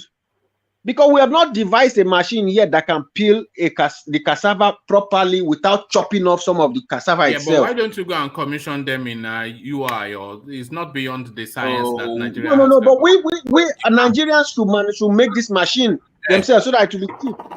Extra. What is the job of UNAB? UNAB is the biggest university for agric in Nigeria. I don't think it's beyond their capacity to they should be investing. Not beyond their capacity, but they have failed. They have not been able to get it right. That's what I'm telling you. So what is the point of being a agric university? You cannot create things that will make your farmers jobs life easier. So what's the point of please, man, don't get it wrong. We are not the only ones that eat Gary, and we are not the only ones that use cassava. But we're discussing us right now. I'm saying that if you have a university of agriculture that is ranked top 15 in Africa, Babati, they don't invest. They don't invest on research. They don't invest on education. So how do you want to achieve that kind of? That's my point. That they should be doing that. We should be doing that. If you have a university, Babati, I went even to Firo. There's one called Firo. They make a lot of machines, but still most of the machines they make are not still getting it right. This machine, Shakabula, sort of. Yes, it's just anything that rolls and can peel, but still it's peeling the Gary itself from the cassava. they've not been able to figure out a way to put this cassava in and get it out on time, and then peel the you know, there's a green, there's a brown back, and there's a yellow back. If we have the technology to dry kilishi, as Alexander is telling us, kilishi, but let's get back to if yeah. You see, another problem that is he there? Hello, hello. Yeah, can you hear me? Yes, we can. Go carry on. You see, another fear, my fear is China has the population to, if let's say they want to start peeling cassava manually, they have the population to do it at a minimum amount, you know, at the if you look at the marginal cost on any cassava they are going to start peeling, because you have processes there where they also peel they have this have you eaten this, they are transparent noodles before? You know that the transparent noodle thing is being peeled manually too before they will now start using machines. So if these are do you know what the job of the government would then be if they had that benefit? Yeah, because Babati, our government is not sincere with us. Then you increase the taxes on any guy that comes from China to Nigeria. That's how you balance that off to keep. No, Babati. That's what the Americans do. They will tax you out of profitability to protect their market. No, Babati. The question is this: the Gary that has been produced and eaten in Nigeria does not even make money for Nigerians than the one they have access to export today. Exactly. You start from home first, is my point. You start from home first. Secure your own base. But I have a question.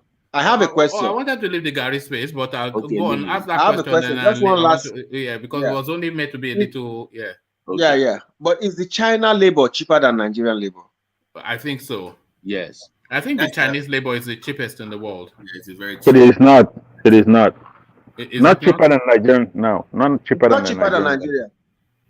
It's not cheaper than Nigeria. Why do you say that, Meadowman? We have the cheapest labor in the world. Nigeria has the cheapest labor.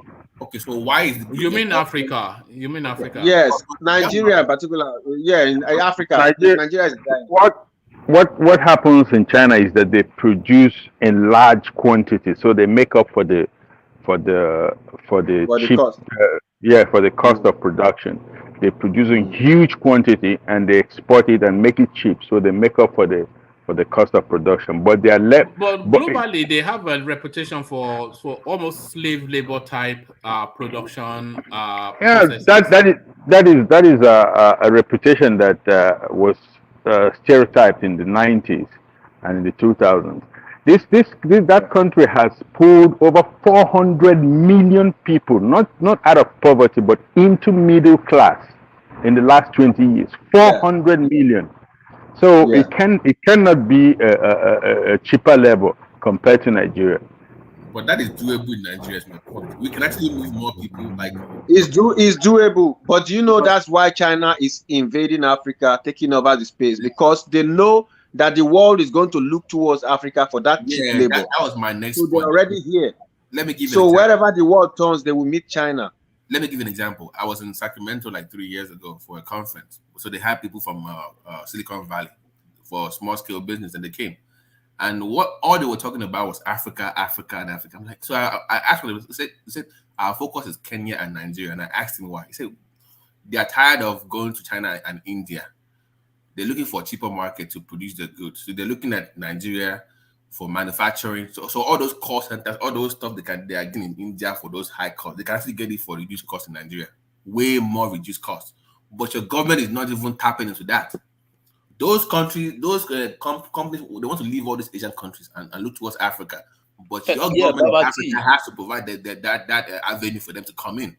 Yeah, Babati, I think the problem is our government too knows that if an average Nigerian is sustainable in terms of financial sustainability, it will affect their own way of coercing the public too. That's where I'm looking at. So they will do every bureaucratic.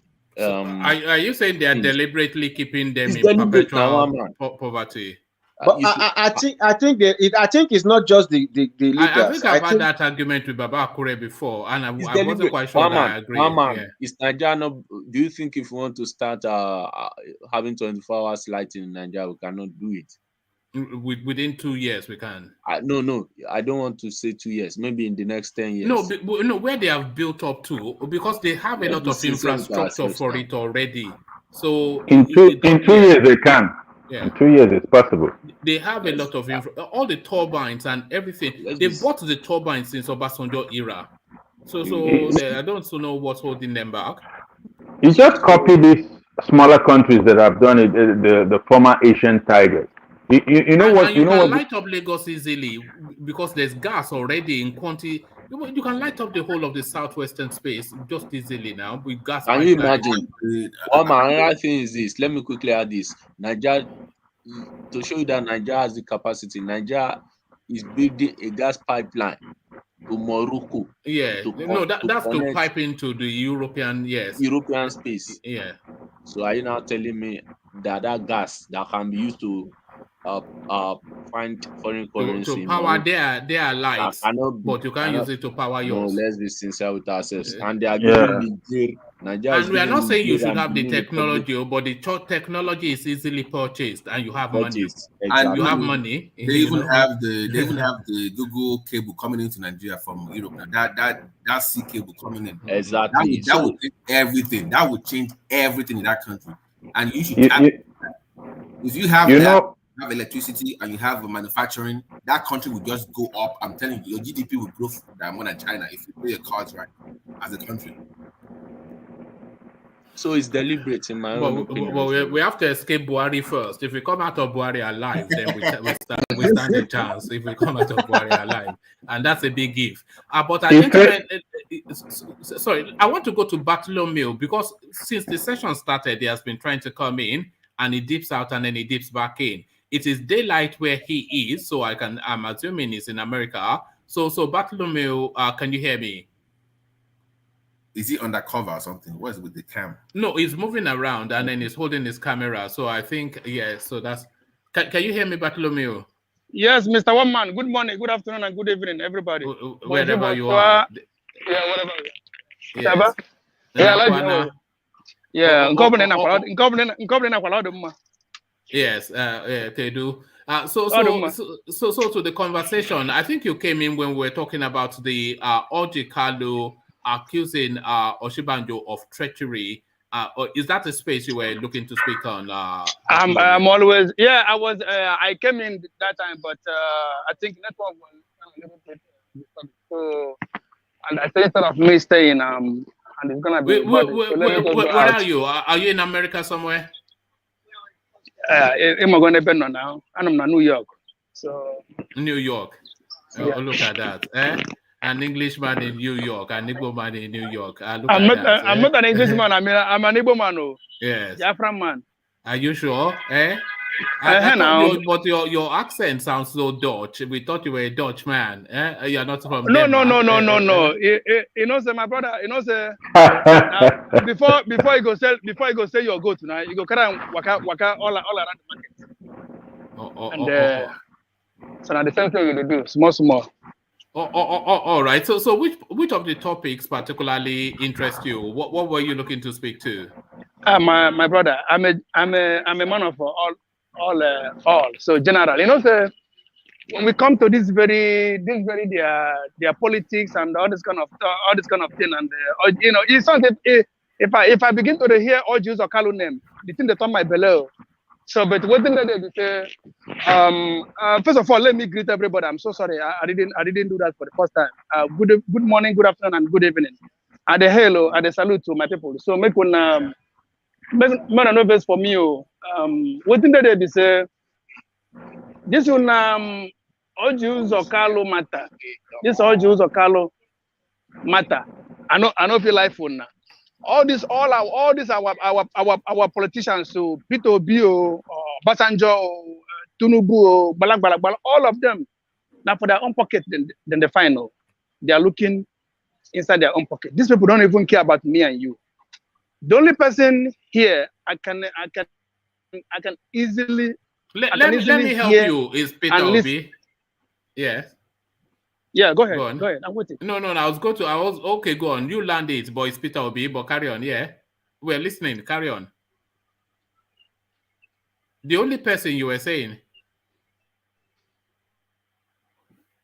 Oh, we lost him. Oh, that was a shame. That was me being cheeky because when he said the only person, we already know where it's going. You know, of course, to Peter Obi. But try and reconnect Bartholomew so we can hear more. One man. Is it not the same? The man that is speaking in that tonality, where else is he coming from? From Abakaliki with love, not from Russia with love, but from Abakaliki with love. So X0, round off your thoughts on that space, and then I would want Meadowman to address Shekarau joining NMPP. But round off your thoughts on that space, X0. On the Peter Obi Orji Zakalo space. The Orji Zakalo space. So the politics that is playing somewhat poisonous politics, Yeah, you know, I think Orji Zakalo is in the mold of the likes of Tinubu. It's not different from Tinubu. Tinubu, who took money from Jonathan and still who went to Buhari. You know, so I don't know. The guy has his Orji Zakalo has a northern inclination. He always served his northern masters, you know.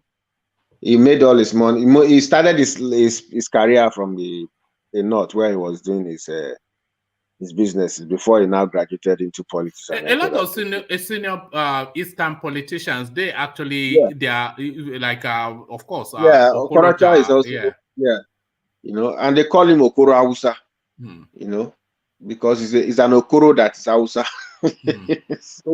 So they always bow to their northern masters, you know. But the East, as it is, like I told you, the East has transformed from a transactional politics to a more conscious politics now. They are very conscious of whatever happens in the environment now. They are burning homes of their so-called leaders. They even want to kidnap and kill them, you know. So you can see that the Eastern zone is hot. You know, they are enforcing sit at home, and they are, you know, I mean, you can't just come to the East and just tell them anything and they believe you. Orji Zakalo is not a respected politician. The likes of Abaribe and Peter Obi, that I can tell you, are the only two I can even say. You know that guy is one of my favorite politicians in Nigeria. I've just always liked him. Senator Abaribe, of course. You know, Abaribe, there's a sincerity and he was to him. Orji Zakalo's deputy. He was Orji Zakalo's deputy. You know, but for some reason he seems to align towards the yearnings of the people. He speaks their mind, and he's not afraid to say it in public. In fact, sometimes I fear for the man's life. You know, because the way he says those things, you know, being a minority leader, though, but still, the way he says those things he says, you know, puts him like out of the box. Those kind of politicians don't make the Nigerian. Is he not gunning for the Abia seat? I think he wants to be governor, doesn't he? Senator Abaribe. I thought I saw something like that, but I'm not too sure. But I thought I saw something. He has his own ambitions, though. I think it's something like that. Yeah. I think I saw something like that somewhere. I would love him to be. We already have Soludo, so imagine if we have Senator Abaribe as Abia State, then you start to see real transformation in the southeast. Yeah. You know, and I think that's why I said the southeast has become a more conscious. They've become conscious, more politically conscious. They practice conscious politics instead of what you see in other parts of Nigeria, where conscious politics, sort of like Opposite style. No, I mean they look into the character, the credibility, and what you can offer. You know, rather than just come and give them something. And there was during the last election, they were trying to bribe some women. Now these APC people were trying to bribe some women. They say, no, what Buhari has done to them. No. They refuse to collect the money. You know, and that's what's happened. That's what applies in the Southeast now, most part of the South. Okay, give me your verdict on the Eastern governors, and then before I go on to Middleman. So I'll give you their names, and then you give me your verdict. So Abia State, Okezia Akpazu. What's your verdict on him? That was useless. It's useless. 0.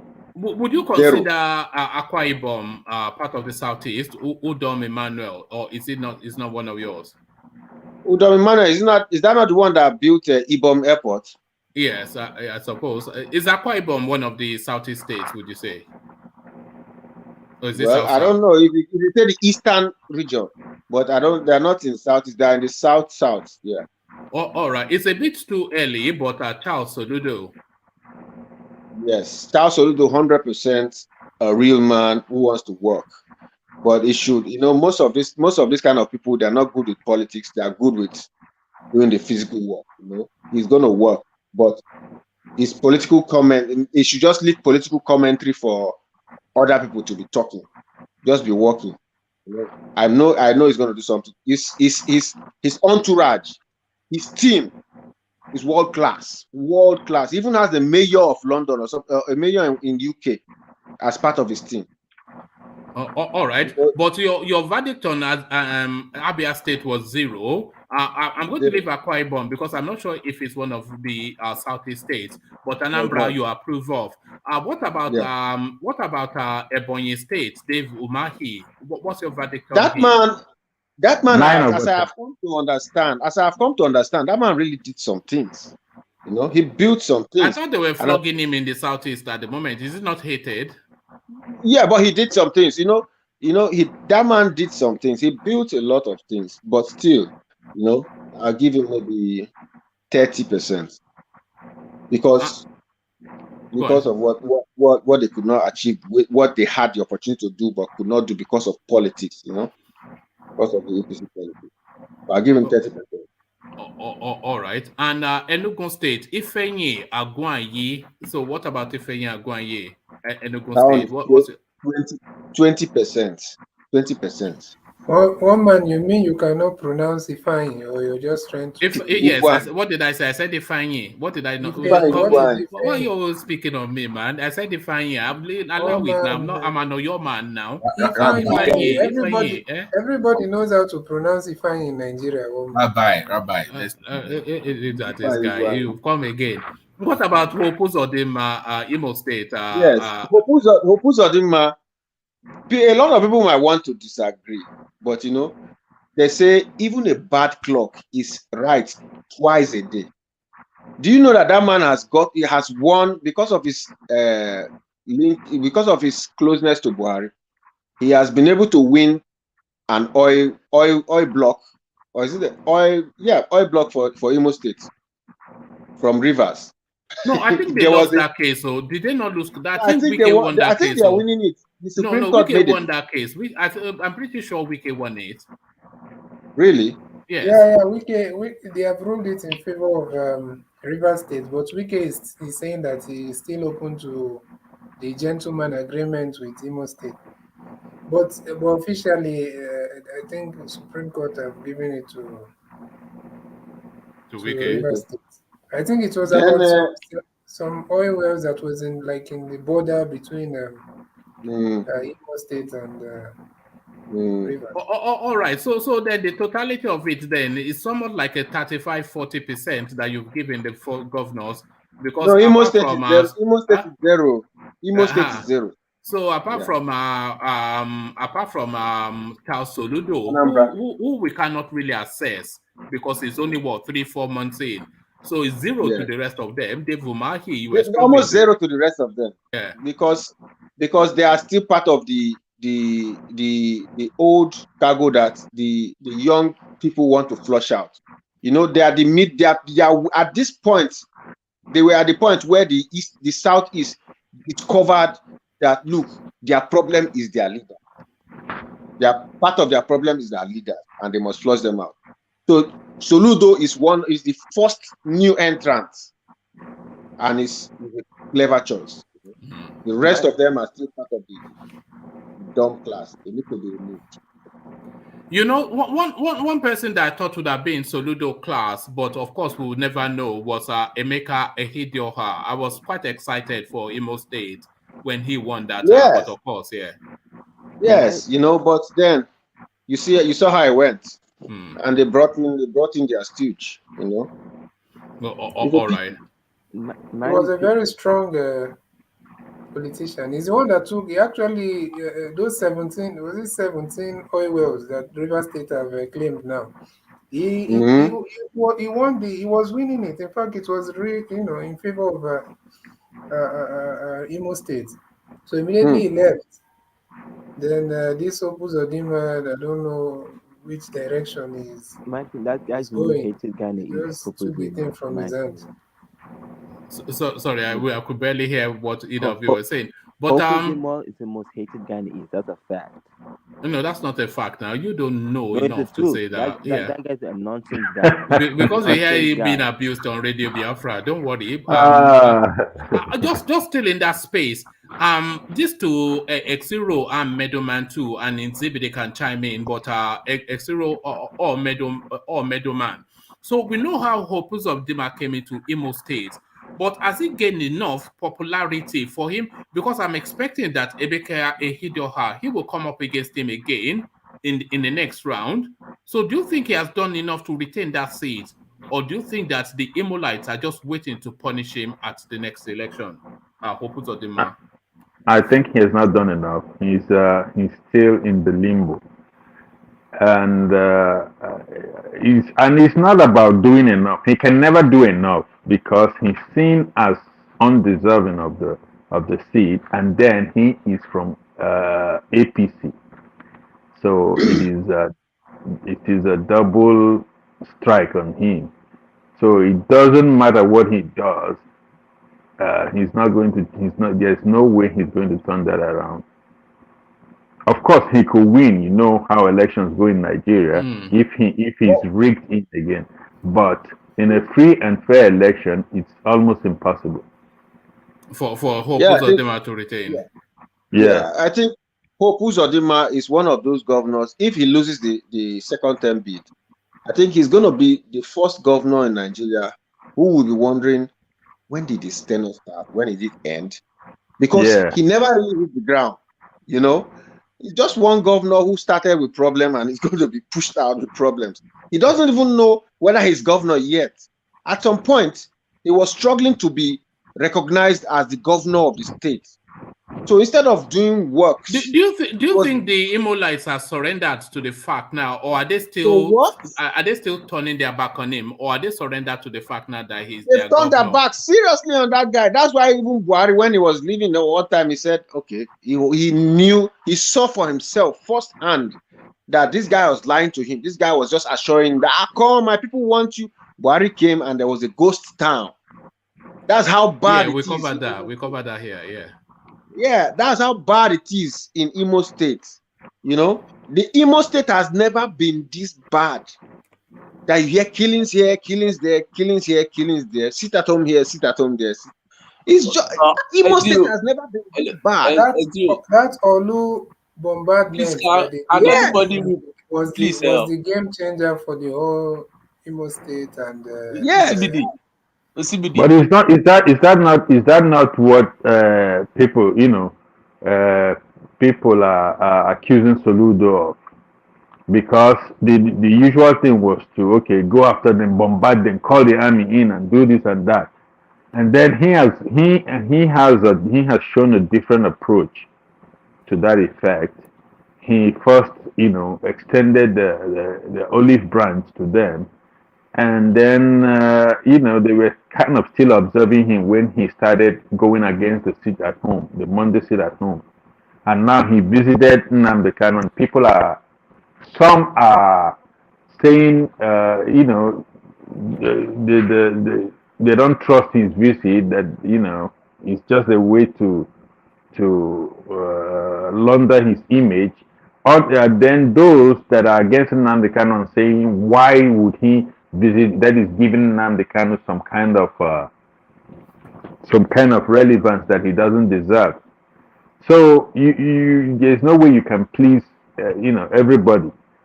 but Hope Uzodinma, when he came in, he took the normal Nigerian approach. Let's just go there. I bring army now. Let's just go there and crush them. And that is why what Imo State is today happened. You know. So I think if I wanted to come in with a question, if did you want to ask a question? Yeah, I want to ask. Did anybody remember what Buhari said when he made that Imo speech? I just was saying something like, "Thank you for inviting me. I now know better" or something. That was very, very Why is he always wearing Igbo outfits anytime he goes there? We all know he hates them. So why are you fooled when he wears your Igbo outfit when he turns up in the southeast? That is a tradition now. That is a tradition. But I think the tailor did him a disservice there. Did you see? Well, I don't want to. You mean the trouser that didn't touch the floor? Eh? But apart from that, did you see how lean Buhari was? I mean, no, it doesn't. Clothes don't wear well on him because he's such a gaunt man. You know, there's nothing you put him in that he won't look. It will look like a hanger, a coat hanger. Yeah, exactly. You know, clothes don't. His tailor must be sacked. It just looks gaunt. But anyways, put everything said. I think Imo State has become the tragedy of the East. You know, and this governor, if he doesn't win the next election, he will be the only governor that will be wondering whether he was a governor at all, because he just met war on ground, you know, and he underestimated the power of the people. You cannot bring because Soludo he needs good governors around him to work with. So we really need Senator Abaribe in Abia State House, and we really need Hope Emeka Ihedioha in Imo State, because these are the sort of people that Soludo can work with. Not Hope exactly. Even that is what some illiterate that is what even one of the governors said. They said now the Southeast, you know, the Southeast governors they normally have meetings, but when they have meetings, the APC governors will say, okay, let us hold on, let us meet the Abuja. Then when they go there, they will come back and start giving a different approach to issues. That is why the Southeast could not, you know, work as a region, you know.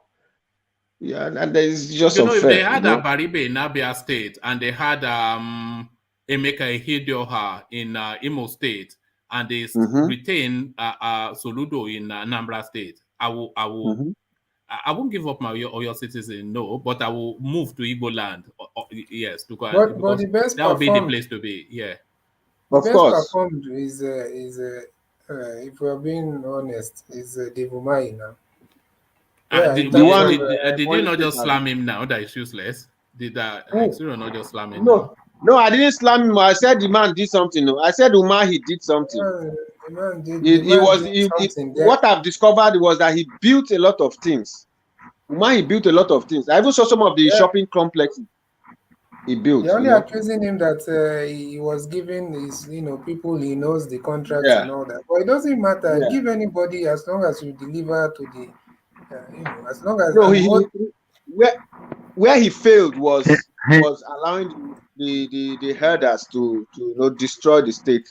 You know, that was where he failed a lot. And then bending towards the Buhari. True. He was trying so hard not to offend the. Not to offend, instead of facing the reality. That was what made people to, because nobody could think of his infrastructural development at that point. No, nobody even concentrated there. You know. So I think that was what played, spoiled his name somehow. So leaving out Soludo, who would you say is the most successful governor in the southeast? Because we can't really. Dave Umahi. It must be Dave Umahi. Yeah. You see that one that said he will be giving pregnant women 500 naira. That one is most disgusting. Who's that? The Abia State. Yes. I just dislike that guy. Even the way he danced. Women, they need milk now, so that's milk money now. 500 naira. 500 naira. Money. He's just incompetent. He's just is it per incompetent. day or per what? Honestly. Unless if it's 500 per day or something like that. You know, they buy a kind of powdered milk now, and that will last them for a week for the health of the baby. You know. Do you know? You need to see that interview. That man. In fact, personally, I'm from Imo State, but I take Abia as because I spent a lot of time in Aba, so I see that place as more of my, I'm more passionate about Abia State than even Imo State. But you see, the man, Aba is supposed to be the first state in the southeast to even have, maybe the second after Enugu, to have an international airport because of, the business activities there. The man, I don't know what he has done exactly. I don't know. Maybe he needs to come and do a press conference and tell people what he has done. Because most people are capturing the road. There's this YouTuber that went there the other day. Only one road that he built in Aba or something like that. Then probably they are saying he did some other things in Umuahia and all that. And some other things that nobody knows about, Airport, Abia State now will be the only, after Ebonyi State Airport is completed, Abia State will be the only state in the southeast that don't have an international airport, that don't have an airport, and that's supposed to even be the first because of the commercial activities there. So the man, I don't know, the man is just... You see, why, that is why sometimes I don't understand. Why is it that, because that is my opinion. I think Nnamdi kind of spared these people too much. This guy in this Okezie Ikpeazu is one of the worst tragedies to hit that state. Why is it that Nnamdi kind of did not focus on I'm not saying he should focus solely on that, but he never hit them like he should. You mean Okezie or the whole of the Okezie of Abia State. Is he not from Abia State? But you see, one of the places, one of the reasons is that because they played safe a lot in terms of that security something. He was also coming out. There are several videos where he came out and spoke against the what is it called? What are those people called? The open grazing and So he was a bit playing. He was a bit on the side of the people when it as regards to. But he didn't come out to. He said those things, but yet it happened. So it was like he was pleasing the people, but on ground. He was not doing much, honestly, but at that point, that was the most important topic to the people: the security and these the full terrorist headsmen. But today. Sorry, land that point, and then I want to acknowledge Alexander Super Chat. Today in the southeast, most of the cows that enter the southeast now enter in trailers. They don't come. They don't come, entering people's farms anymore. They come in trailers. Yeah. And so. No, that's better now. So that's a business. If they are transporting them in trailers, there's nothing wrong with that. It's livestock. Yeah, that's what we were always saying. On the roads, contending with cars for that's just what we don't want, Let me acknowledge Alexander Super Chat. So it says, one man, I invite you to my abode in Owerri. Wonderful city, hospitable people, reminds me of Lagos in the early 70s. So Alexander, of course, a house everywhere. He has a home in Accra, in London, of course, and Dallas. But then his wife from the east, so I can understand the Owerri connection.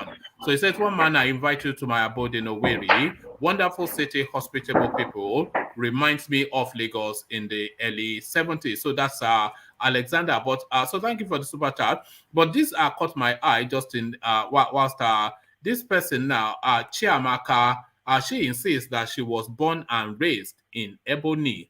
So quite where Ebony is, I don't know, you know, born and raised in Ebony, but look at this person. That Chiamaka is not a real She was Ebony. neither born, she wasn't born or raised in Ebony, because I don't know, maybe that's somewhere in New York, I don't know, maybe it's an American Ebony. But this one caught my eye as well. This is Irene Finest. It says Ikweazu. So if I mispronounce that name, I see they just allow it. Ikweazu is a shameless man. He's busy talking about 500 naira when he bought a 2022 Range Rover for his actress girlfriend, Chika Ike. So she's quite detailed. That's why I went in. So there's an undertone of bad belly in that. I don't know. Is that your space? Are you are you wishing you are Chika Ike? Is really? But thank one you. Man, yeah. But one man. Yeah. When some of these governors talk, you'll be wondering if they are mentally okay. Somebody who is this rich, who has been blessed to be a governor for so long, opened his mouth to say he's going to give 500 naira to any pregnant woman. I mean, no, it's taking the piss, isn't it? Really? Yeah. Is that normal? It's just like when Tinubu said people will be eating egg. But he also gave the state Chicken Republic. Do you remember? So did you have Chicken Republic before he became governor? Are you trying to insult that state? No, but you said that in jest. But some of the things that they used to measure a place is, does he have McDonald's? So that's how they assess development. That does he have? So you have Chicken Republic now. So why you sound? I will let it see. He's giving you milk and he's giving you Chicken Republic. And you are still complaining. What more do you want? Can you see? They say the Southeast should be thanking God for Chicken Republic. Is this not the stomach infrastructure that Fayose was telling us about? But I'm going to say that Ikpeazu, he didn't do, I don't think we can rate him more than maybe 40%. And that 40% will just be because of how he tried to be careful with the security of the state. And that's why right now, what you see happening in Imo State and maybe Anambra is not happening like that in Abia. Because the man tried to... Okay, give me your hierarchy in terms of impact on the people. Leaving out Soludo, who's not long in the office enough for us to really assess. Give me your hierarchy in terms of impact of the people of the Southeastern governors. Impact of the people? Impact, how have they impacted, how their administration have impacted positively on the people in terms of infrastructure, well-being, etc. So a hierarchy of 4. I think we'll still go with because infrastructure will make people, it created a lot of employment for. So who are you going with? Who are you going with? Who is your number one? Number one, Ebonyi State Governor. I'll put him there, to be honest. I know that he handled the security issue, a bit too much political, tone was there. But still, I'll go with him as number one because of that infrastructure that he was able to do and transform that state to, it's a very mini beautiful London place now. But by the way, sorry to interrupt you, but I watch a lot of drive-through videos, especially of the eastern part. It's well laid out, some of the major cities. There's some girl that does a lot of these drive-throughs, in the east. I don't know. Of course, she'll show the best part, but some of the parts that she shows, they're just so well laid out. But who's your number 2? Yeah, in that hierarchy. Number 2. Hey, who is number 2 now? For goodness. Let me give you the name so that you know who you are contending with. So you have just allow me how I'm not so Okeazu Okezia Akpazu, so that's Abia State. No problem. Now you can spoil his name. All right, so that's already, so we know where you're rating him then. And then you have Opozodema Dave Umahi, and then in Enugu you have Ifeanyi, and then whatever his last name is. So Enugu, Abia State, Ebonyi State, and yes, but we're living Anambra State because he's not long enough for us to assess. So that's your hierarchy. Okay, so you know the list, yeah. Yeah, I think Umai, I will go with Enugu governor. He has also been a bit. What's his name? You pronounce his name since you've been pulling me on that. Enugu governor, what's that his Yeah. name, sir? Look at this guy.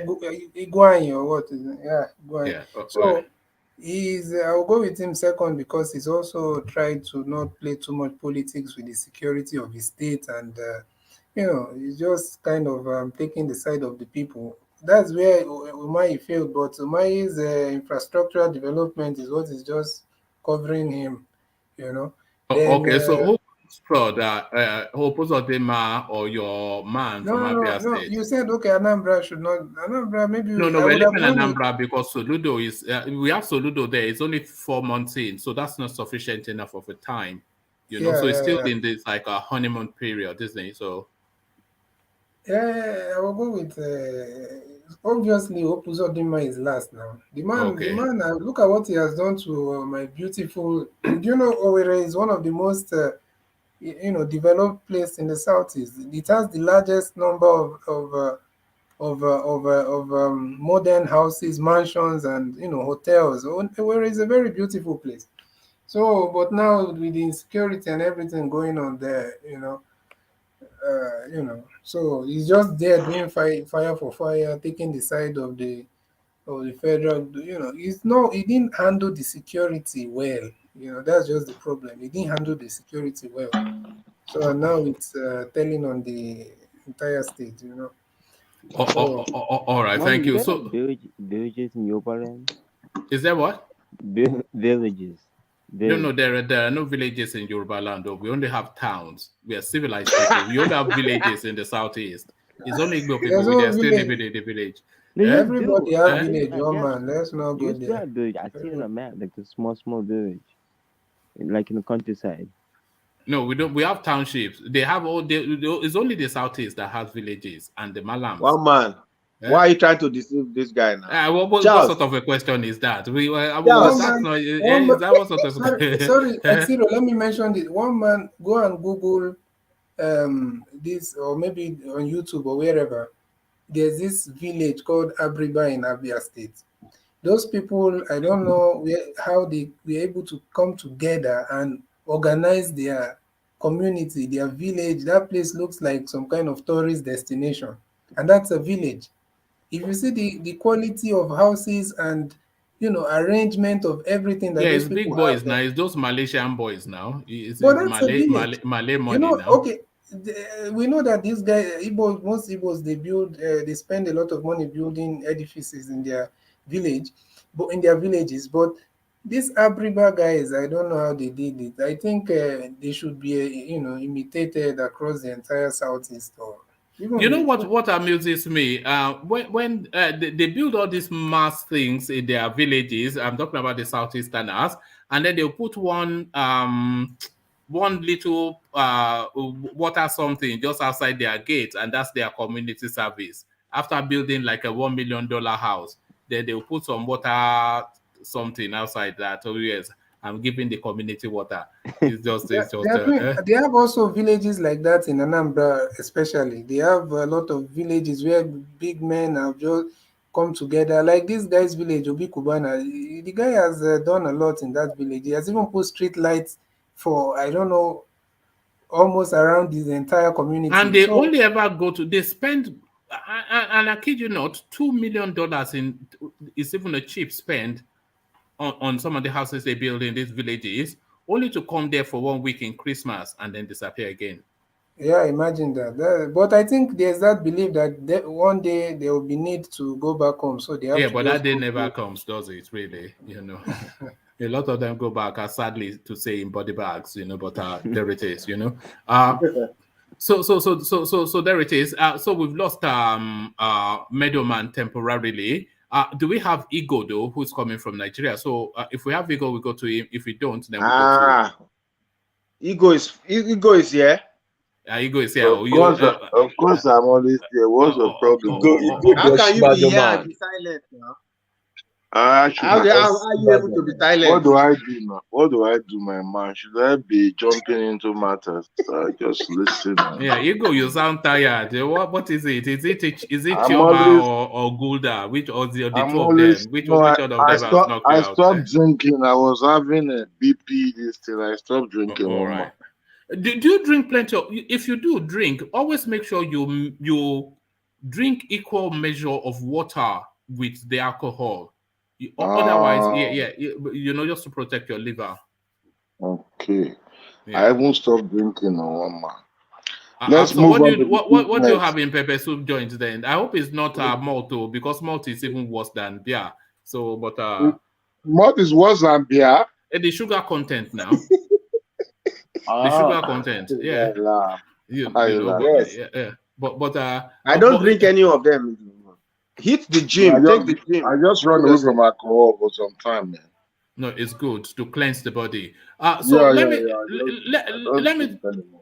Let me take you to the politics then. This assertion by Ojikalu, it says Osinbajo is Igbo betrayer. Southeast supported him to be vice president. So this is Ojikalu in a big interview that he did on Channels Television, saying essentially that Osinbajo contending for the presidential slot is a betrayal of the Southeasterners, because the Southeasterners facilitated him becoming the vice president, and Osinbajo, rather than wanting to be president, he should be supporting a Southeasterner instead, and him not doing that makes him a betrayer. So this is Oji Kalu's assertion. Is it something that you identify with, Igbo? I don't identify with Oji Kalu at all. He's just talking nonsense. To me, he's saying nonsense. The reason I said that is you can't just come to the public space and call someone a betrayer. How? Who did he betray? How did he betray you? That is running for the presidency. The president enough or have some manners enough to understand that it's an open this thing for the moment, and you people should insist first that we should only feature Southerners in this election, just as Northerners were positioned in the last election. These are supposed to be the focus. And then if the power has already come to the South, it left for the Southerners to decide where the power goes. It left for them to decide where the power goes. In the first place. Both in North and the South, everybody is buying from and the tickets are open. Anybody can run for president. And you are calling the man a betrayer. We will people running for the same office. You see all these our elites, you will see that they don't even have brain to an extent. They are your privilege to steal money and make rubbish and just turn this country upside down. So they don't really make their point based on facts or come on. There is no ground for some of their points. There is no base for some of the points that they made. You are calling the man a betrayer. How? We have more than 20 or 40 people. Because they made him vice president. Because the Southeasterners made him vice. Oh, okay. No, it was saying because the Southeasterners made him vice. Why are they? Go on. How did they make him president that we Nigeria doesn't know? How did they make him president? Tinubu made him vice president. The Southeasterners made him vice president. The South Southerner made him. What are we talking in? What's our problem in this country, man? For us to just stay and push the fact, tell the simple truth, it's a problem in the country. They should be thinking of how the ticket to first come to the South first before they begin to debate where the ticket which people the Southerners will lean toward. And that negotiation is supposed to be in between Southerners. They should first allow the power to drop here. Then the negotiation for where the power goes in between South, Southeast, and Southwest should be debated by these Southerners. Now, they don't even know their fate, if they will even emerge, if any of the South will even come out as the front candidate, as the front runner of all this, whatever. Who knows if it is not that we even have a ticket that these people are not making noise of. Then if Northerners has the ticket, who will be betraying Oji Kalu? Who will be betraying in that? Is it the Northerners or Osinbajo? So they should stop the kind of their language that doesn't really has no basis in the first place. All right, thank you, Igbo. So, Igbo, I'll come back to you, but let me go on to Ife, who I suspect may not be with us anymore, but hopefully still is. Ife, are you there? I'm here, woman. I'm here. All right, brilliant. Good to have you. So, Ife, I want you to speak on this space because I don't feel we've explored this space enough. Just the gravity of it and the impact that it will have on the upcoming elections. Shekarau dumps APC, defects to NNPP. So it's quite pertinent to know. So what is NNPP? NNPP is a party that is being arrow-headed by Kwakwanso, one of the stalwarts, if not the stalwart of Kano politics. The only name that should rival Kwakwanso in Kano is Shekarau, who now joins him in alliance to form this party. Patu Tome also in that party. So what are you making of this move? And how is APC able to hold on to Kano State with Shekarau and Kwakwanso in opposition to them? So what are you making then of that defection by Shekarau, Ife? Yeah, I think they want to divide the votes of APC in that space. It seems most Nigerians are tired of APC's leadership and they just want them to go anywhere. How? So if they cannot be defeated, then let's divide the vote and let's make it more robust for other political parties to have their say in the forthcoming election. That's why I'm looking at it. Because if they can affect the vote in Kano, it will have I believe it will have a spillover effect on the other northwestern states. Yeah. All right, brilliant. So, and this still with that theme of defections. So this is a story that has been rumbling in the backdrops and is starting to gain a bit more crescendo. It's picking up. Tinubu to dump APC for SDP if. So that if then, when we read it, is to say that if Tinubu feels that he was cheated out of the out of the APC ticket. So if Tinubu doesn't get the APC ticket, there's no other interpretation that he will give it other than being cheated.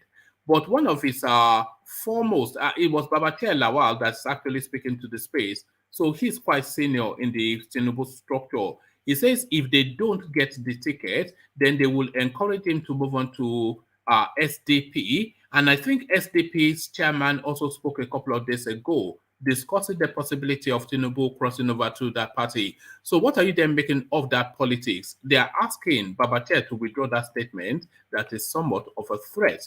So what are you making of this double dipping though by the Jagaban of GBT? I think I was reading an article today that Tinubu was writing, I must be the president before, as in I move back. Like he says I will not retire unless if I don't. Yeah.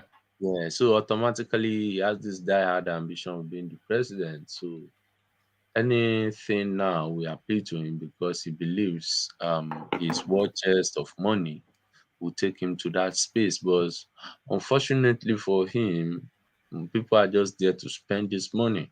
And the body language from the APC is actually showing that they may not want to give him that ticket, to run for the presidency. Yeah, but let's see what will happen. I don't want to speculate now. Next week, I believe we'll start seeing how the alignment will be, by next week, if it's true that Jonathan would have submitted this one, will know, then everybody will know everyone aligns on. But how does that defection work? Sorry, Ife. How does that defection work? Because the INEC has stipulated that parties must submit their names, the names of their candidates, by June the 3rd. So that is to say that SDP, they should also have their structures in motion. So is Tinubu already a member of the party? Does he have the nomination form? Have they screened him as a candidate? Because APC's primaries is on the 30th, which they and the 31st, which then leaves just 3 days for them to submit names. So how is that defection going to work for him? Because he cannot get the ticket for SDP just because of all of those reasons I've just listed. So how does that work from your view, Ife? Well, I'm even thinking now that this APC, because Shekarau was in APC before, all this APC defection, they have to something in the north, such that, let's say Tinubu at the end of the day eventually gets the APC ticket. By that time, they would have dismembered the APC party, that it will not even hold any relevance. And another thing I'm seeing that people are not paying attention to is, it seems for me, in the afternoon, we are talking about the Yaradua group in the north. It seems the Yaradua group in the APC wants to, have branches so that it now works eventually for Atiku in the PDP. That's the way I'm looking at things now.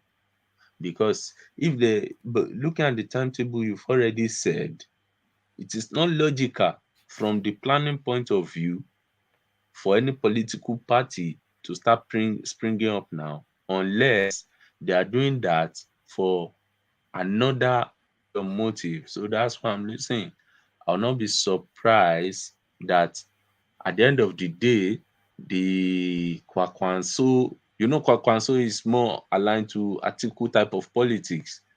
It comes to the general election, they align with Atiku, and anything happens, And Kwakwanso was a former PDP too. So, and they were all in the, the Yaradua group. So, I want to believe they want to make the APC weaker for a preferred candidate. That candidate, I don't know for now, but I'm looking at an Atiku type of candidate, or maybe another candidate in the PDP or any other party. But it seems some interest in the APC wants to make it weaker. You know what happened to PDP then, that we had the second PDP group that aligned with APC then to bring Buhari into government. I think that's what's going to happen to APC now, because by virtue of what's happening, that Oji Kalu is saying that nine aspirants are gunning for Lawan, automatically it's not going to sound good for the Southern APC caucus, especially the Tinubu caucus now. Okay, so what happens? Let's all defect to have our interest. And when all this defection starts happening like that, and the party is being dismembered, eventually it would play into the politics of PDP. But whoever PDP is bringing, we don't know. And I think for stability's sake and organization, maybe PDP has been more organized than the other you know that conspiracy theory is somewhat gaining some form of veracity. That conspiracy theory that there's a 3-dimensional chess game in play that brings Atiku out as the winner, and that narrative, it encircles the Goodluck Jonathan narrative, which if they forced Goodluck Jonathan or on the party will implode and gives Atiku an easy go through. And also because if Kwakwanso runs for the presidency, then that removes Kano State from the numbers, because he will win Kano State. So that doesn't either go to PDP or APC.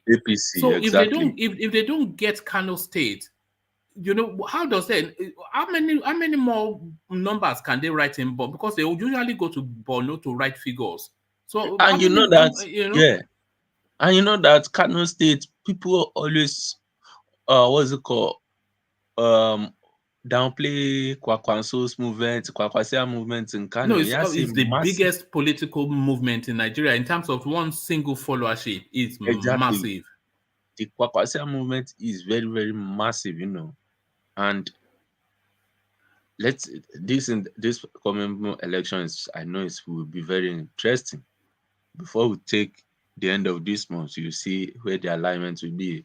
But I'm saying they want to weaken APC so that they bring in a preferred candidate in. No, you know, that's part of the North are even saying that the Buhari government is a waste. But the truth is that presidency needs to come to the South. The Southern politicians need to get their acts right. Whatever what's it called, type of realignment the northern because all these things I'm saying in the northern politicians are just realignment. Sorry if to interrupt you, but are we in the space now, or should we start to open up the conversations around some sort of like a coalition government? Yes, can we start?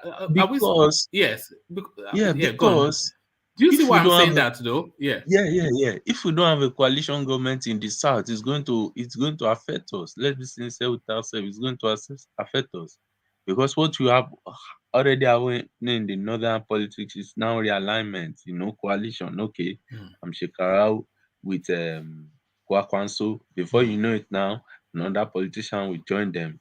Then the North will just get their acts right. APC is dismantled, but because while they were doing this realignment, the South is not realigning.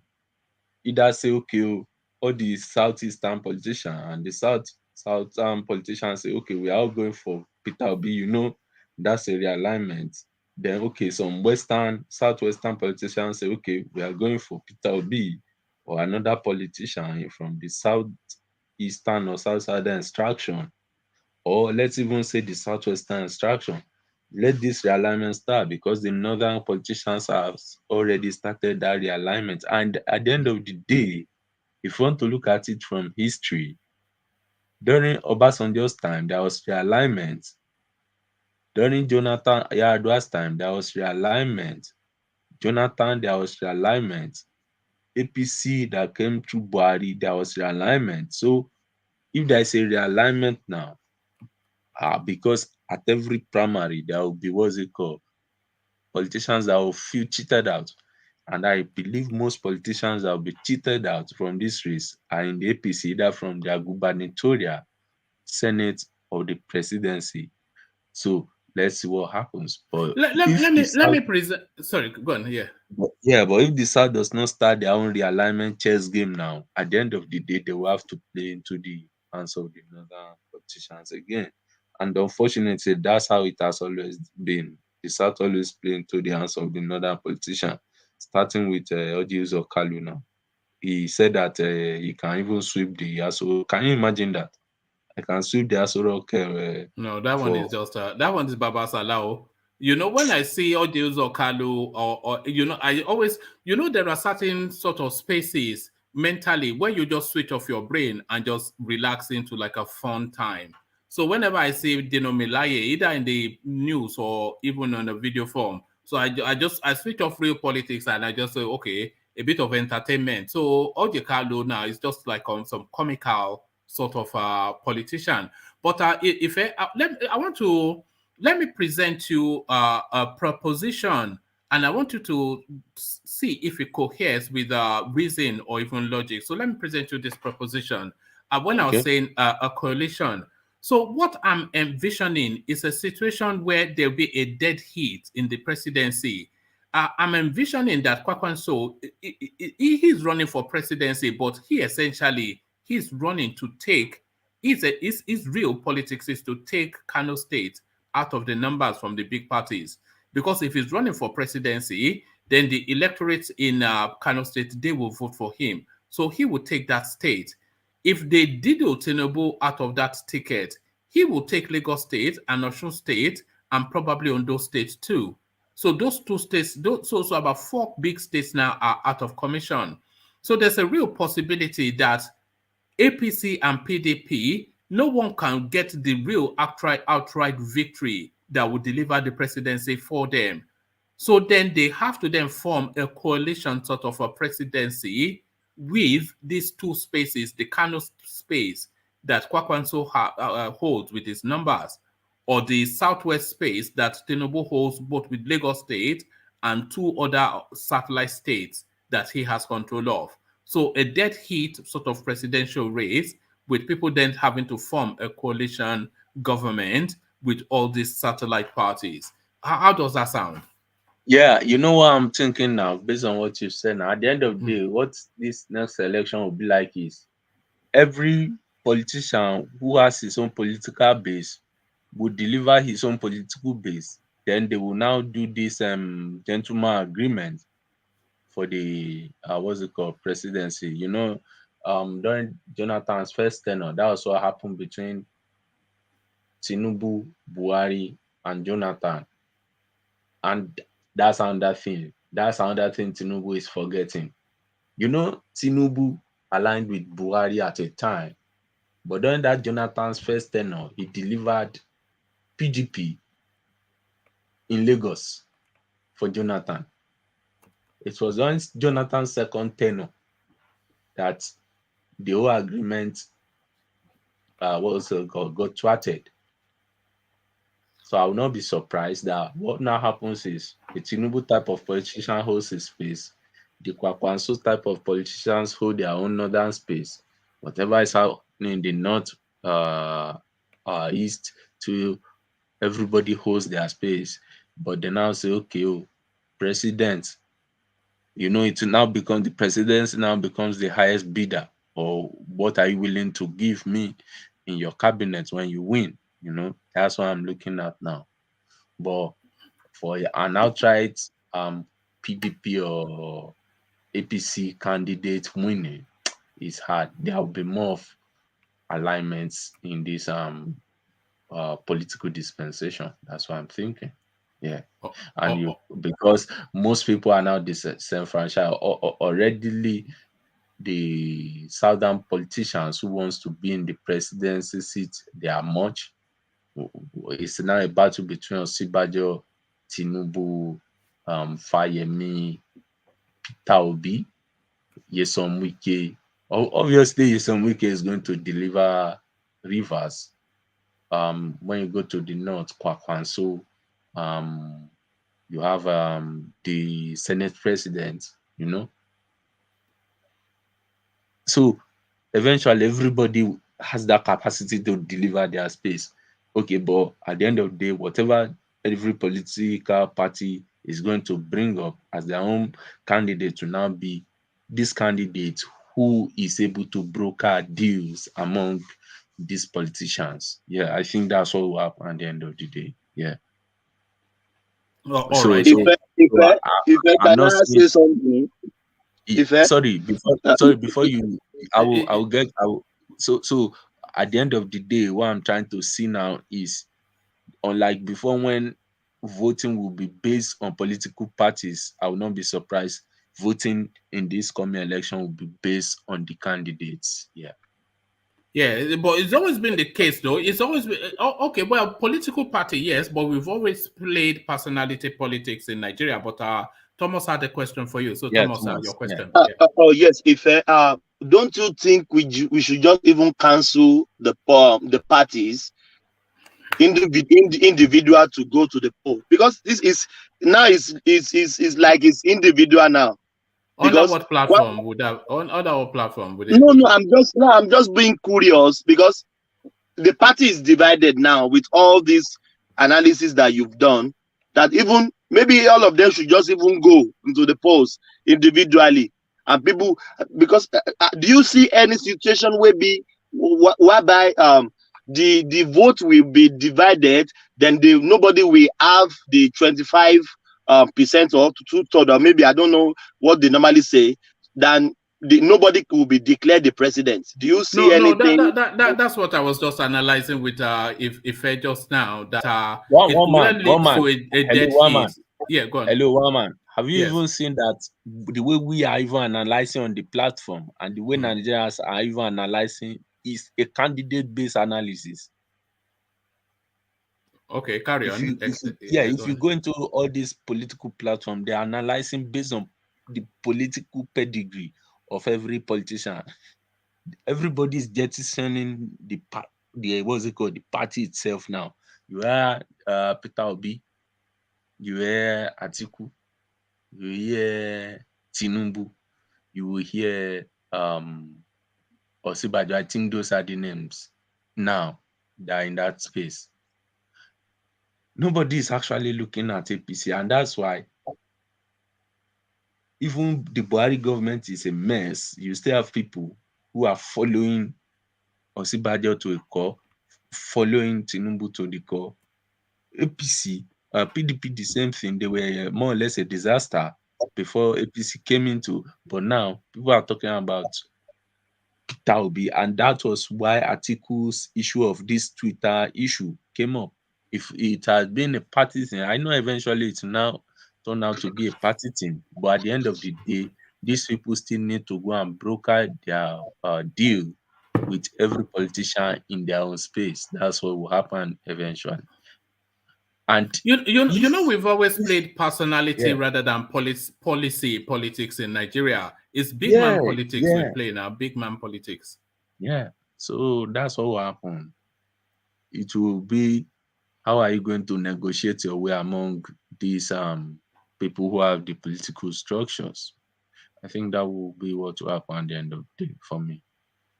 And to Thomas's question to you, that we jettison the party system and just have individuals on ballots. It's not possible.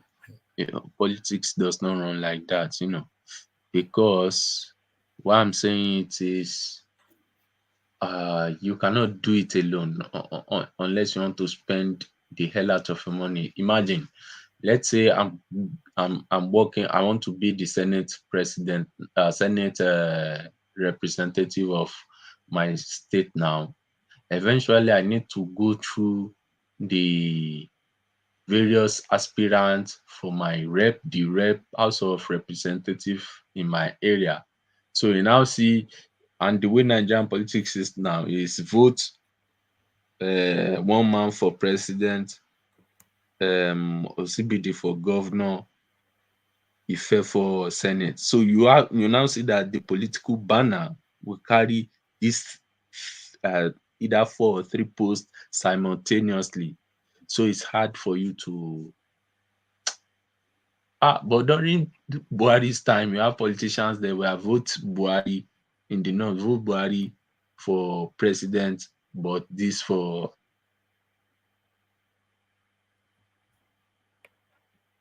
Are you there? The figure that sells. Yeah. So you want to use that figure that sells to project your own ambition. All right, thank you, Ife. So, Ife, just on this space, Osinbajo is Igbo betrayer. Southeast supported him to be VP. Ojikalu speaking. What do you make of that? There's nobody that have heard that Ojikalu statement and have not lambasted him. He has been spited at. Even some people don't even respect him. But the other way around, I think he's just voicing his frustration of why is it that the Nigerian space does not want an Igbo presidency, because he believes that if, let's say, the politicians say, oh, okay, we are all giving it to the Igbo, maybe he stands a chance, and that was why he went, I think he purchased the form initially, right, before he now withdrew, So yeah, for Ahmed Lawal. Yeah, so that's I think his own idea then was everybody in APC will leave the ticket for a politician from the southeastern extraction, which unfortunately for him did not play out to be. I think the same thing happened to the likes of Rochas too. They were all thinking that all the politicians will leave the power play for the southeastern extraction. But in another, you see, assuming it happened in the southwestern states too, I'm very sure you have some Yoruba politicians now that will be saying the same thing, because during Jonathan's time, you have some of our Yoruba politicians saying that Jonathan left the Yoruba out in his cabinet, in his appointment. So this tribal politics thing always play out in every region when a region feels it's being cheated at.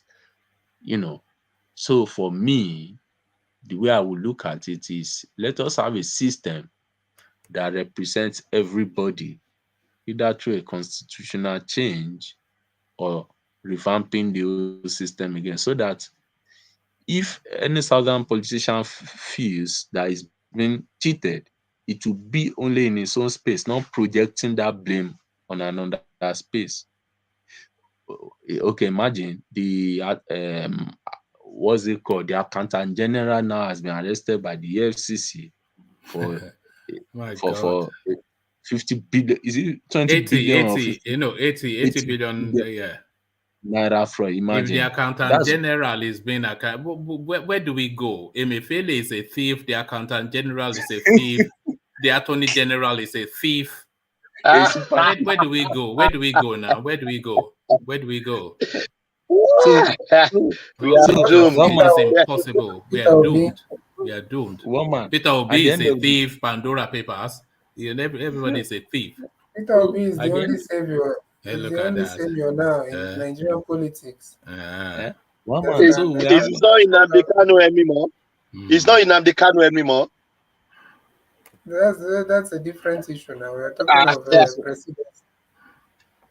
So we're having a situation whereby somebody from an extraction steals money and affects every other person in his or her own region, and nobody is happy. When infrastructural developments are being signed, the southeastern part was not put into play. You cannot expect them to be happy. Remember that, but then they, of course, they are part of the payback of the loan, but none of the infrastructures went to Igbo land. Imagine. So they are not happy. So for me, that's why I say, let us have a system where everybody, fix his own space, so that if you like, eat all the money that you need to use on education, let it affect your own space. Not that one person, imagine that 70 billion, one man, No, when I was reading that story, because I think that was in the afternoon session, I was just reflecting that. So this accountant general, they've caught him with 80 billion naira, but of course, that's only about 10% of what they are stolen within the last 7 years. So he's down to one person. So the custom guy, he's doing his own. The the Nigerian Post Authority, she's doing her own. The Attorney General will know his CV. The EFCC guy will know his CV. The DSS guy will know his CV. The inspector. So we're looking at a good, at least some $30 million. Just this guy steal annually, just casually. Because it's not that money. That money is backed by the petrodollar. It's backed by the Niger Delta oil wealth. You think it's 80 billion naira, so it's not money. Convert it to dollars now, because that money, what backs that naira is that Niger Delta oil wealth. So that's dollars, because he will convert it quickly and move it out to Saudi or wherever he parks his own money. And that is it again. He that one person, but then 100 of them. What about this guy, Akpabio? He's just looting that Niger Delta. It's unbelievable. If you think about what, you can cry for that country, if you really think about it, it can make you cry. It's wickedness, it's evil. Some of these things, it's just too much. It's unbelievable. It's frightening stuff. That's why Peter Obi was telling them Forget Peter Obi, man. Forget wait, Peter Obi. Let me make the point, man. He was telling them that, you see, there's nothing else to share. All these things that people want to share, there's nothing else to share. That now Nigeria have to think productivity and move from a consumption-only country to a productive country. They are depending on oil money that is like $15 billion per year, annually. And yet, when the oil money comes, everybody is sharing it. They are not even so. Imagine that. It's just like there's nothing else to be produced. Only oil money, 15 billion. Other countries are making 30 billion, 36 billion from just shoe industry. You know, so it's a very pathetic state. And we need someone like Peter Obi to come in So and you change that. cannot inject that in But every I conversation. just want You get to you know sentimental somebody. about it. Were you here when I was doing the article of a senior Eastern journalist that is talking about just what you are doing now? That Peter Obi narrative that they are pushing it so aggressively online that is almost wanting to backfire somewhat. People are seeing it as regionalized and almost like a nuisance value. It's almost like bullying, really. This Peter Obi One man, narrative. with all due You know? respect, one man, that's just your own view, personal. Maybe with Were you here when I did some that session? I can go and dig up that article again. I'm sure you were here when I read it. I follow news, I follow the things happening online everywhere. Peter Obi's momentum is growing, or like contrary to what you're saying. In fact, he has crossed over. His people don't actually see him. Go online, go to any place. Maybe Peter Obi has been interviewed. Scroll a little bit to the comment section. Majority of the people that are commenting positive things Okay. about him are not even people. Let's go to the news then, and let's see if we support Peter Obi. So this is the news. This is the latest going on within the Nigerian space over the last 10 minutes. So there's no Peter Obi, as you can see in all the headlines. No Peter Obi, no Peter Obi, no Peter Obi. Over the last 15 minutes, no Peter Obi. Over the last hour, no Peter Obi. So over the last hour, one man, you're not serious. This is the last hour, isn't it? Can you not see? It's on your screen. Look at that. In the last half an hour, no Peter Obi. In the last Peter Obi hour, not interviewed yesterday on Arise TV? Yeah, but it's not making the it's not sufficient enough for it to get coverage. TV, not so this is the last hour. No Peter Obi. Television. This is the news today. The Ballad of Baudelaire, Kaduna 2023, my aspiration, Shehu Sani, US visa. No Peter Obi is not in there. No, you say it's all over the news, but this is the news. It's never there. It's not I don't want to bring him. It's never there. The national news in Nigeria. Never there. From websites to national news. Well, don't worry. This is the what subsists. It says latest news. Peter Obi is not in the. I don't know why you are doing this. I scour the space for news all the time. I don't come across Peter Obi at all. But I know he's popular, so I want to talk about him because that would generate traffic. But it's not in the news. So thank you. You've admitted he's popular. So if he's not popular, why? No, you tell me that it's popular. This is what I hear, and I know it's popular. I know it's popular among the Easterners, and I want to get the Easterners on board. It has nothing to do. In fact, the majority of the people supporting him right now are not even Easterners. All right. Okay, but on this platform they are. This is what I have noticed. Yeah, well, because if I'm being honest, it's a very great platform, but you need to also understand that if we are being honest, it attracts a lot of Yoruba-centric and it's not like it's not a bad thing, but but it's not though, is it? It's not though. Even if you look at the screen and the comment section.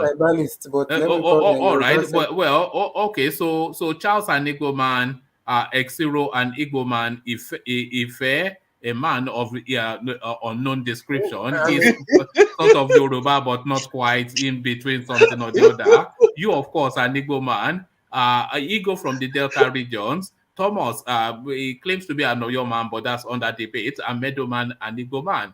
So it goes even the screen, the 70% Igbo. So what are you talking about? One man. You are calling Thomas in between. No. It says it's an Oyo man, but saga. Obasanjo is not a Yoruba man. No, we know that already now. We know that already, but we just don't like to talk about it. You know that it's an Igbo man already, right? Yeah, well, according to DNA, according to DNA. Obasanjo is an Igbo man. We did not establish that just yesterday. It's Chukwuemeka Obasanjo. This is it, really, but but there it is. So there it is. Was it just Thomas that just left us? Thomas, you're a Yoruba man. No, don't take offense. So I think he's run away because you're a Yoruba man. No, and your man, in fact, my own cousin. Can you imagine? But yeah, back to you, Fair. You were on that space of Ojikalu. Yeah. So that. I think I wouldn't be fair on him to if he was a Yoruba politician too, I believe he will spill the same thing.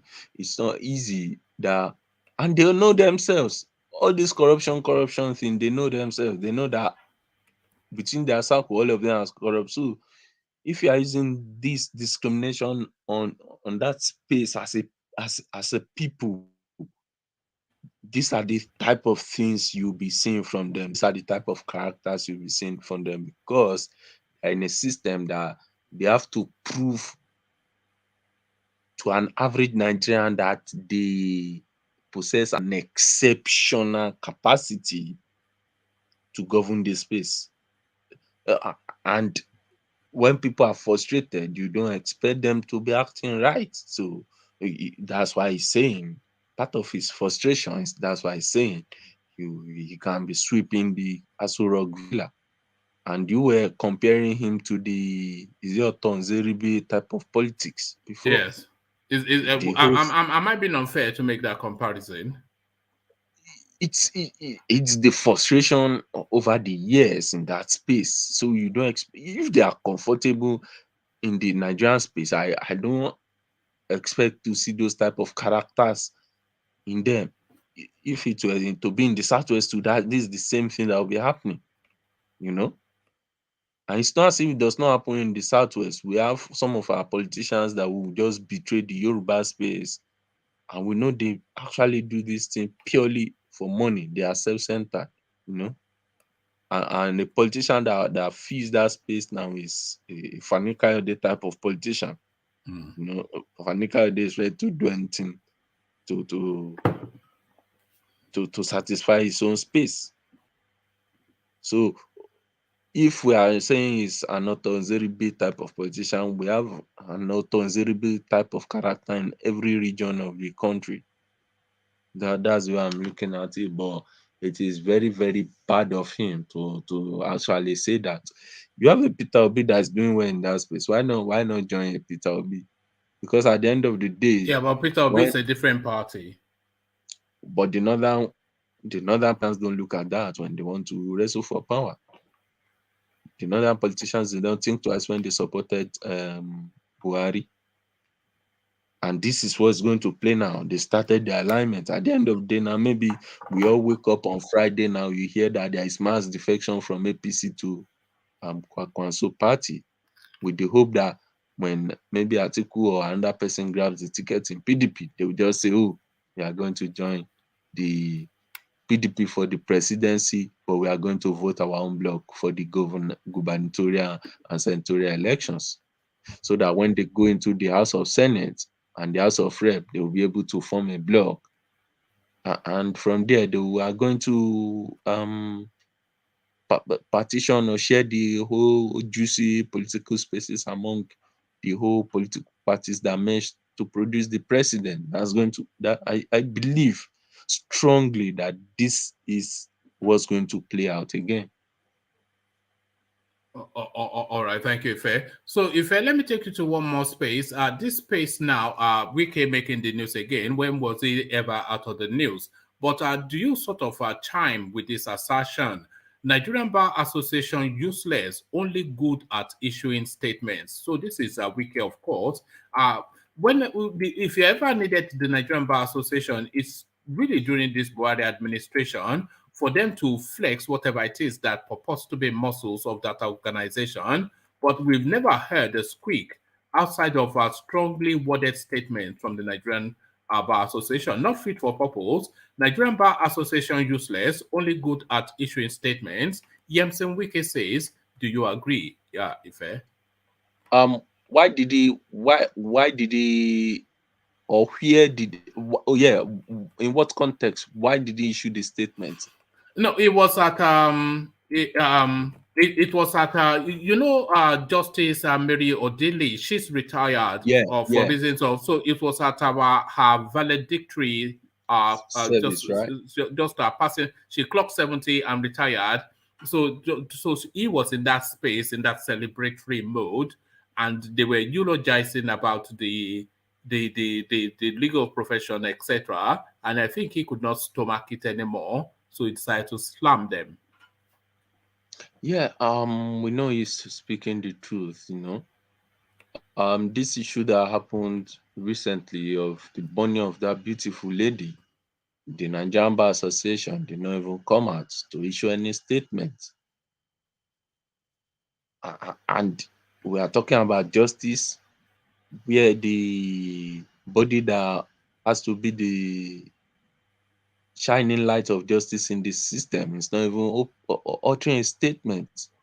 So at the end of the day, to an ordinary man, you'll be like, who are these people? What do they stand for? You have some cases, because somebody is a son, he will just sit on that case, and it will be in the, if he's telling you that this case will be in the court for the next 9 years, it's going to be in the court and there's nothing you can do. So we can know their modus operandi.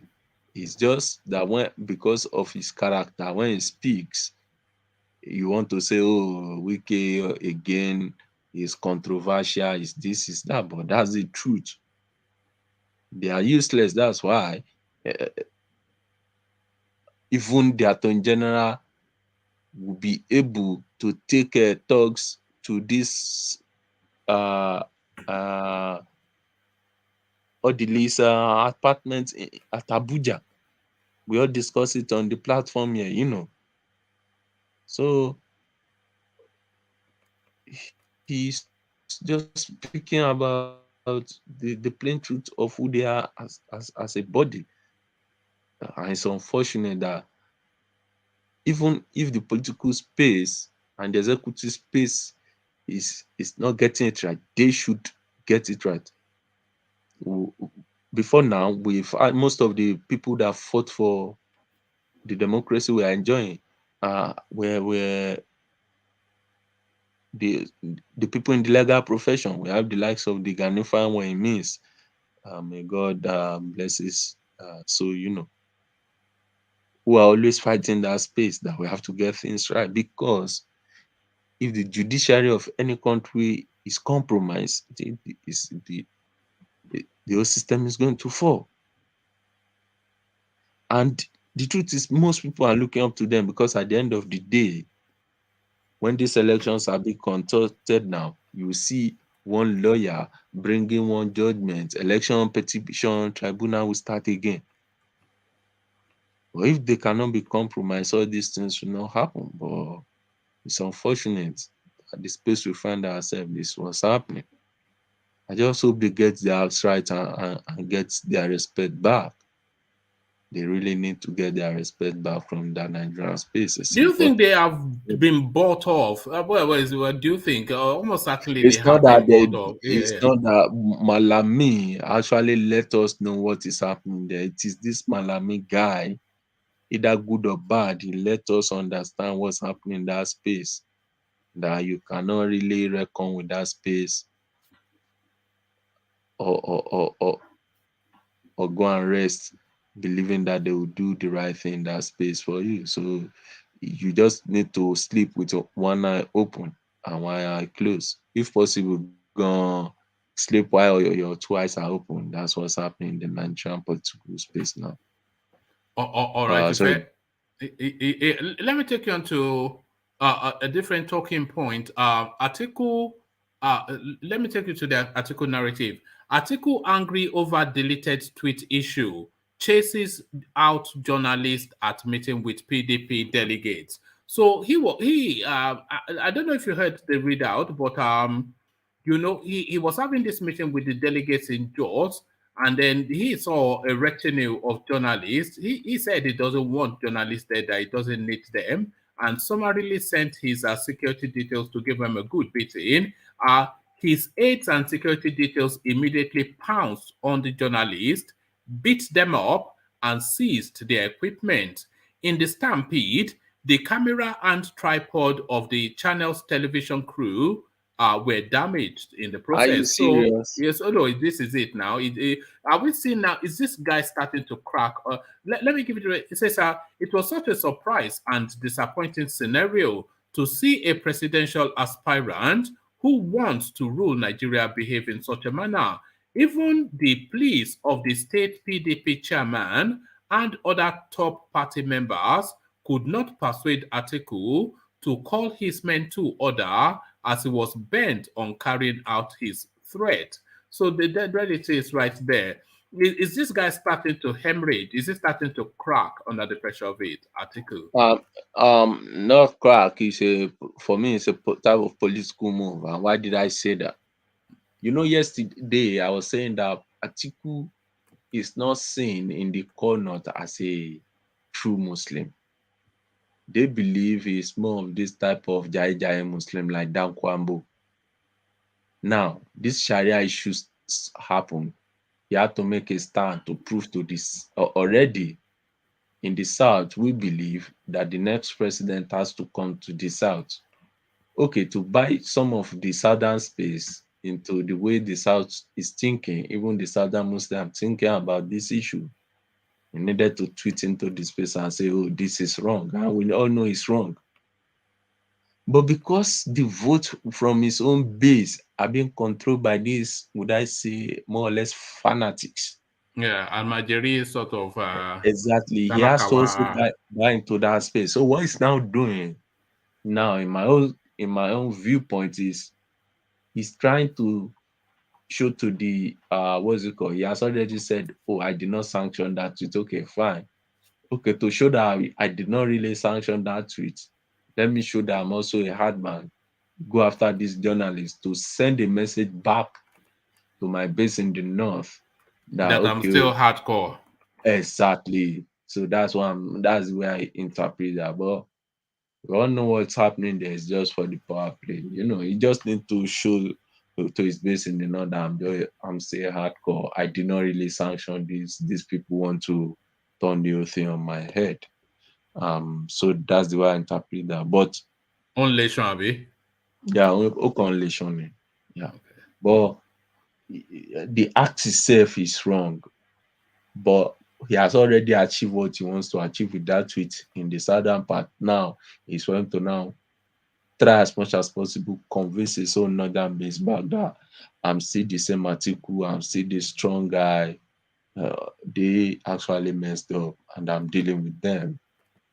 So that's what I'm thinking. You know that some people actually tweeted back to him that for you tweeting this, you've lost my vote for the next coming election. Yeah, no, we saw that. We covered it here. And we saw when he sent the tweet out, there was just a swathe, just a swarm of northern clapbacks, northern tweets. Oh, you've lost my vote, damn Boroba, you know this.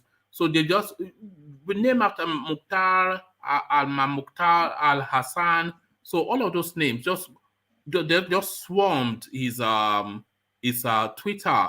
So he deleted that tweet, and then he went to his Hausa language Twitter page to say that he did not authorize that tweet, and he just left it like that it was not under his authority, that every tweet needed to get his approval, but that did not get his.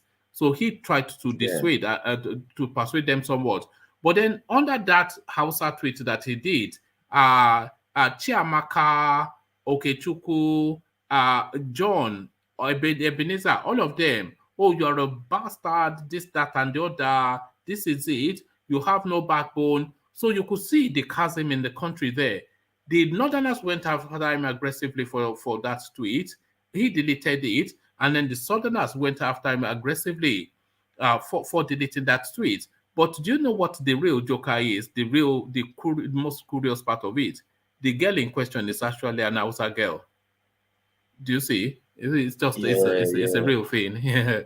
You know, you would think it was a Yoruba girl, the way everybody is outraged, or an Igbo girl. Yeah, but you know, she's actually an Hausa girl. About this thing in the afternoon before that in the north, the definition of an Hausa person is even becoming a Muslim. If you are not a Muslim, they don't see you as an Hausa person, which is very, very unfortunate. So now, you now have the northern Christians and the northern Muslim competing for population.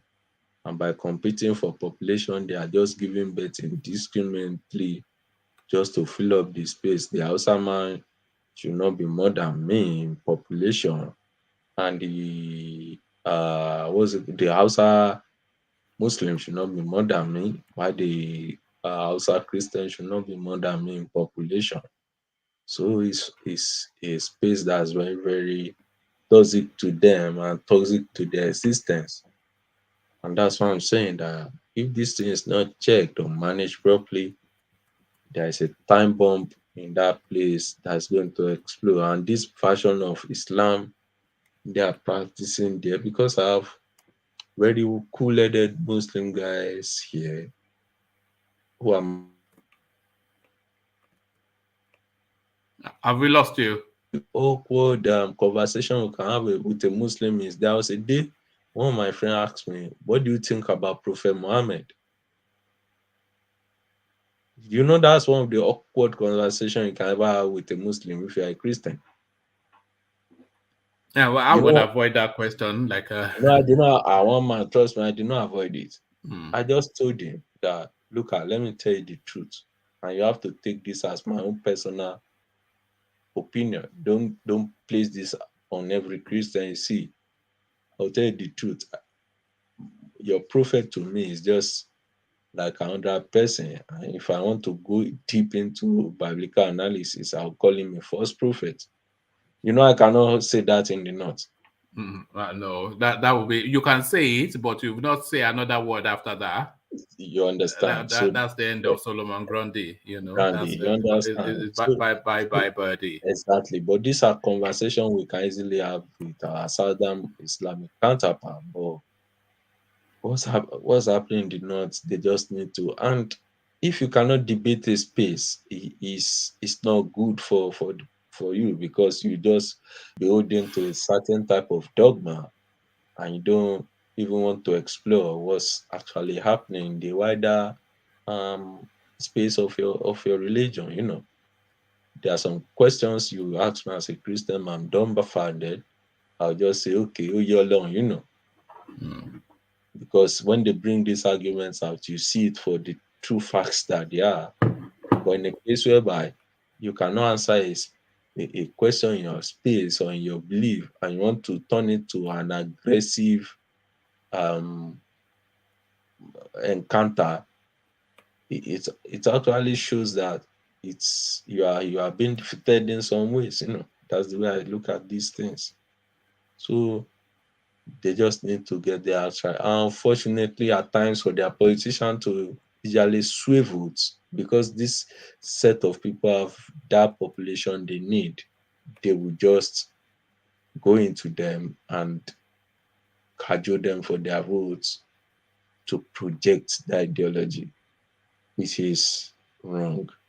Because what will now happen is, at the end of the day, these politicians will need to enter this space together and start jostling for who controls this space. And when that happens, you have that space implode on itself.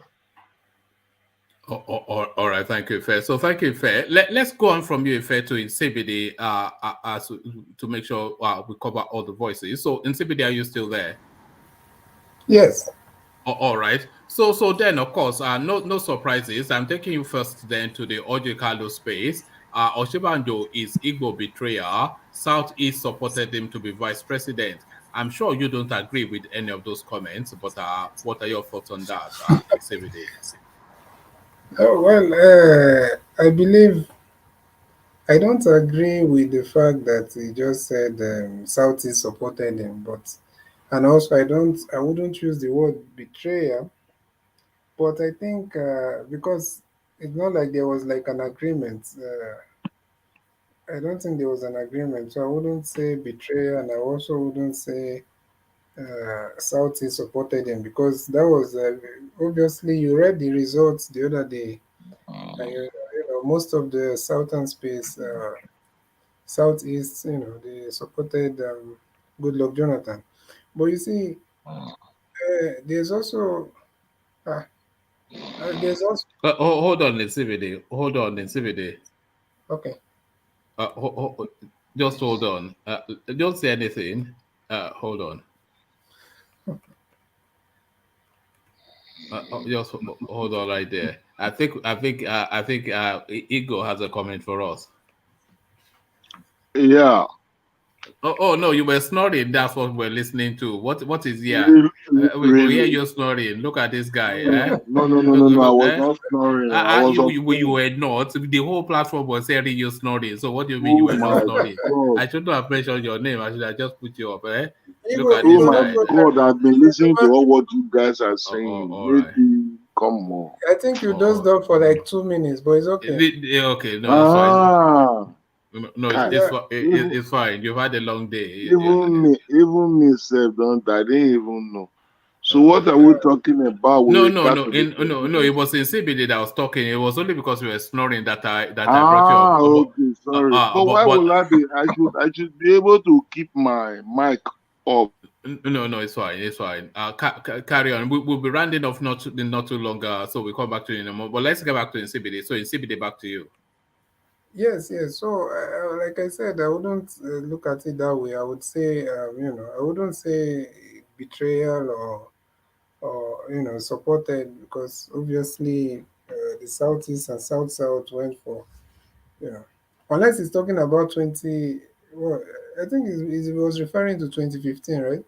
So I wouldn't say that, but as far as the Southeast feeling betrayed, or should I say the South, the other parts of the South, aside from the Southwest, there's some legitimacy to that, because I feel like quite a number of people feel betrayed somehow, but because of this it's like okay, what would be the end game? So you just want to form a permanent alliance with is it the Southwest and the North, and you expect the remaining parts of the Southeast, South to just stay and be looking for another 8 years. So it will not happen that way. I feel like it will not happen that way, and that's why I'm saying that there's a little bit of legitimacy to that. That sentiment, but I wouldn't say that because of that now the Osinbajo betrayed, because there's no like it's just politics that the Southwest played, But if you want to look at it in the side of betrayal, anybody can look at it that way, but that does not make it a realistic, viewpoint, So, what use of Kalu personally, everybody knows that the man, most people do not see him as someone that speaks for the people, but also we are able to know when someone is making a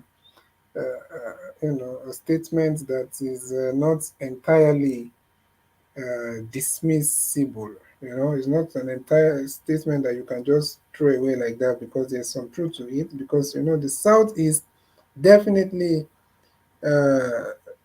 I think there's a game the Southwestern politicians think that it will work, and unfortunately, anyhow you look at it, unless these people rig, if you're saying that the way we were debating the other day that Atiku has the structure and all that, he'll be given. Anyhow you look at it, I don't think it will go to the Southwest, unless that's just my own. You don't think what will go to the Southwest? The presidency. If you give the ticket to Tinubu or you give it to Osinbajo, unless they rig. Unless they rig, because you cannot tell me that the North will vote for Tinubu or Osinbajo in place of Atiku. If we are to go with the analysis you guys were making, that the PDP ticket will be given to Atiku. So why not? Why wouldn't they vote for Tinubu ahead of us? Why not? Tinubu might get one or two, maybe one state, not even two, maybe one state in the north, because at the end of the day, the north will. You mean they will lift in They've done Atiku it in and the past severally. yeah, unless maybe when they have this consensus, or should I say this arrangement that we are giving it to the south this time. So definitely No, it no, doesn't no, matter no, what no. They've always been sophisticated in their voting. We cite the example always of Abiola defeating Tofa.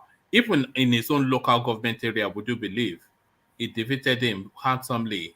Abiola. Goodluck Jonathan, he defeated Buhari when Buhari was when he was really the most at his most potent. Obasanjo but even defeated Buhari now. So what are you? What are we? in a general election, if we are being honest, in a general election, not this primaries where the delegates and all that, in a general election, I don't see Tinubu beat or Osinbajo beating Atiku or But it's happened in the anybody. past. I've just cited you 3 examples now. No. I'm saying I'm talking about the current just the current political space. The climate and the way people, the popularity of these people. That's why I keep on saying, as much as we're shouting Tinubu, maybe you need to be asking also, questions about his popularity among the people of other regions. I'm not talking I about this. think outside of the southeast is quite popular. The only No, space is not popular, I would say, is the southeast. and south, and I the think it quite. may well be popular in the south. I don't think so. Maybe I don't think it will go past Edo State because obviously maybe because of And is it Delta State. Delta, yeah, maybe the sides of the side of the Delta West, Delta And West, Cross River probably. State. Cross River State will go for him as well. One man, nobody in Cross River will vote for him, apart from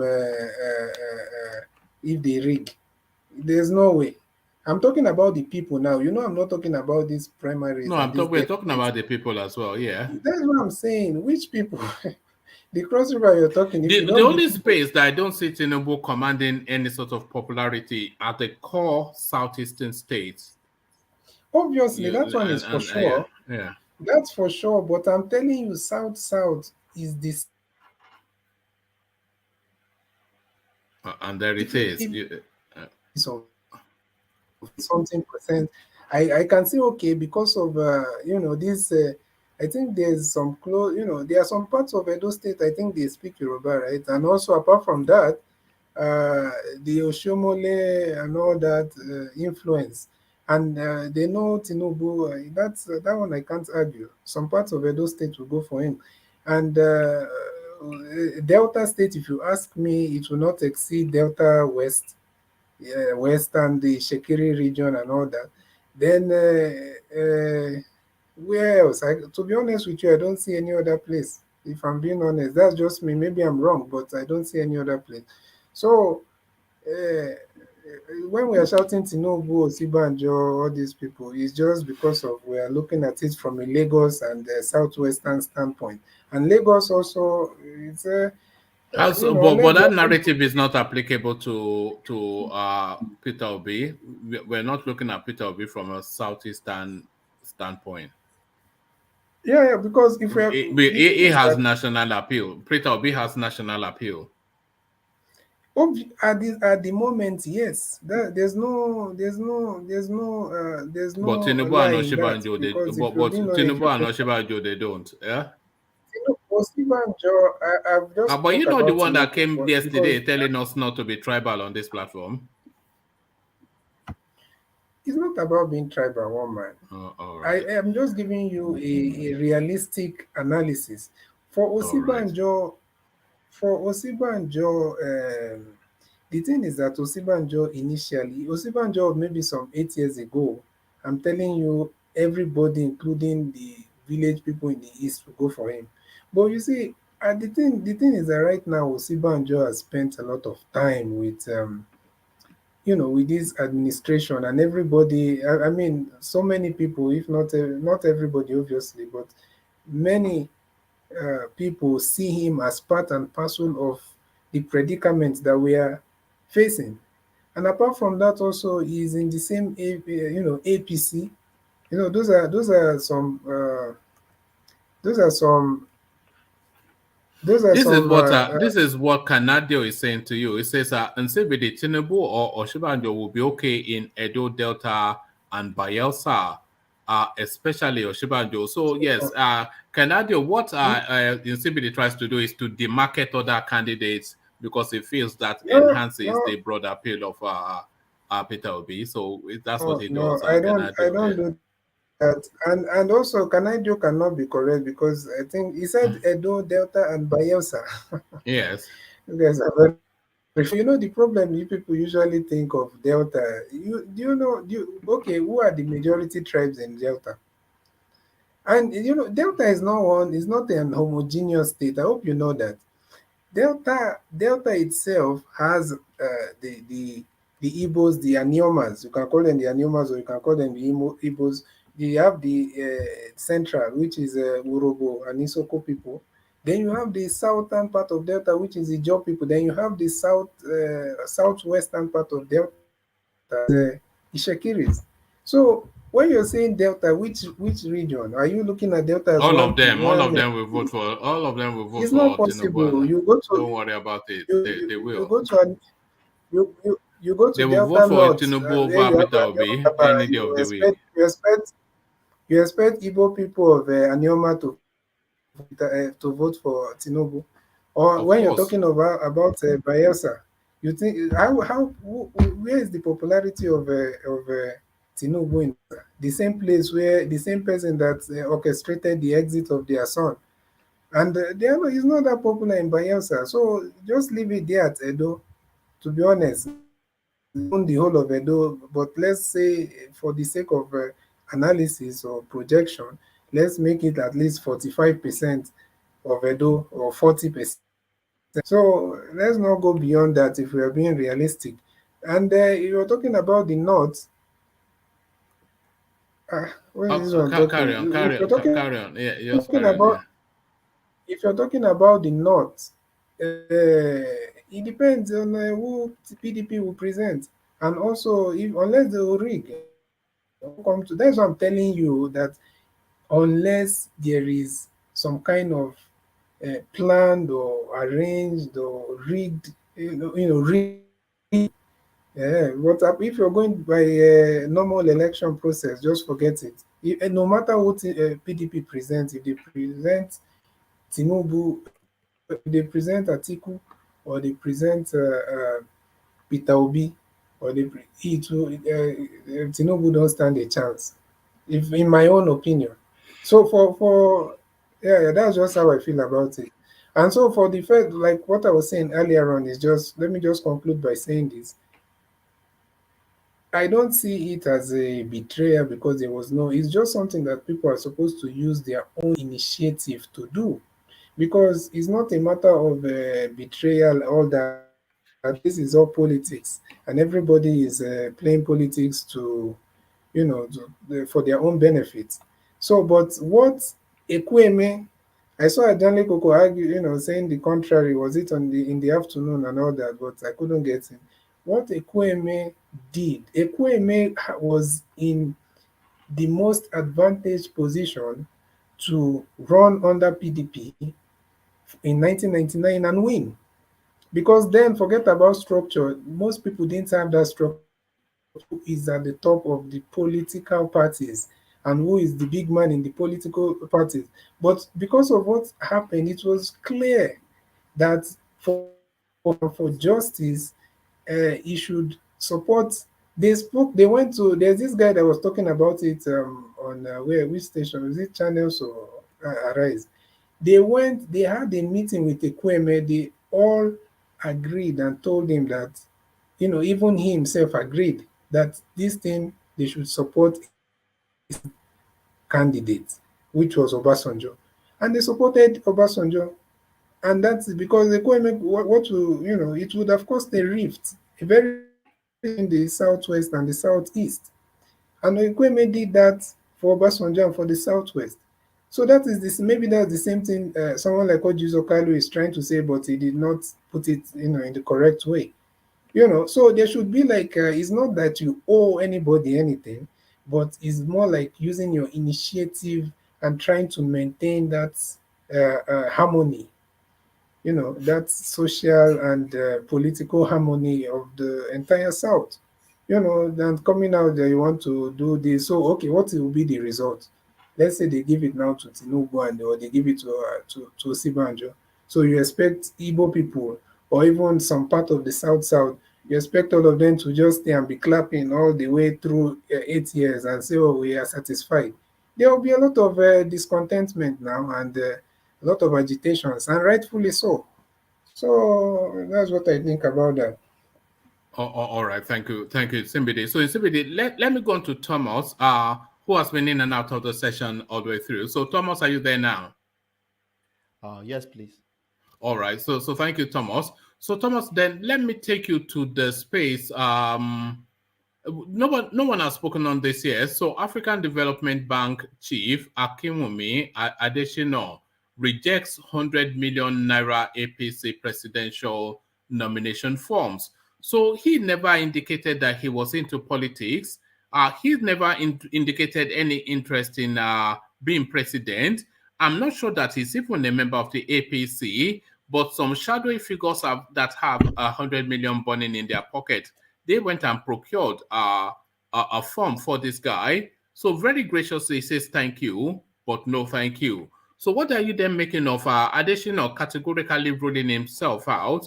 And this, of course, the language that we're looking to hear from Goodluck Jonathan, either in the manner that Adesina said that thank you, but I'm not interested, or to tell us that he is interested. So Adesina, his position, and if you want to weigh that against Goodluck Jonathan, so all of that, Thomas.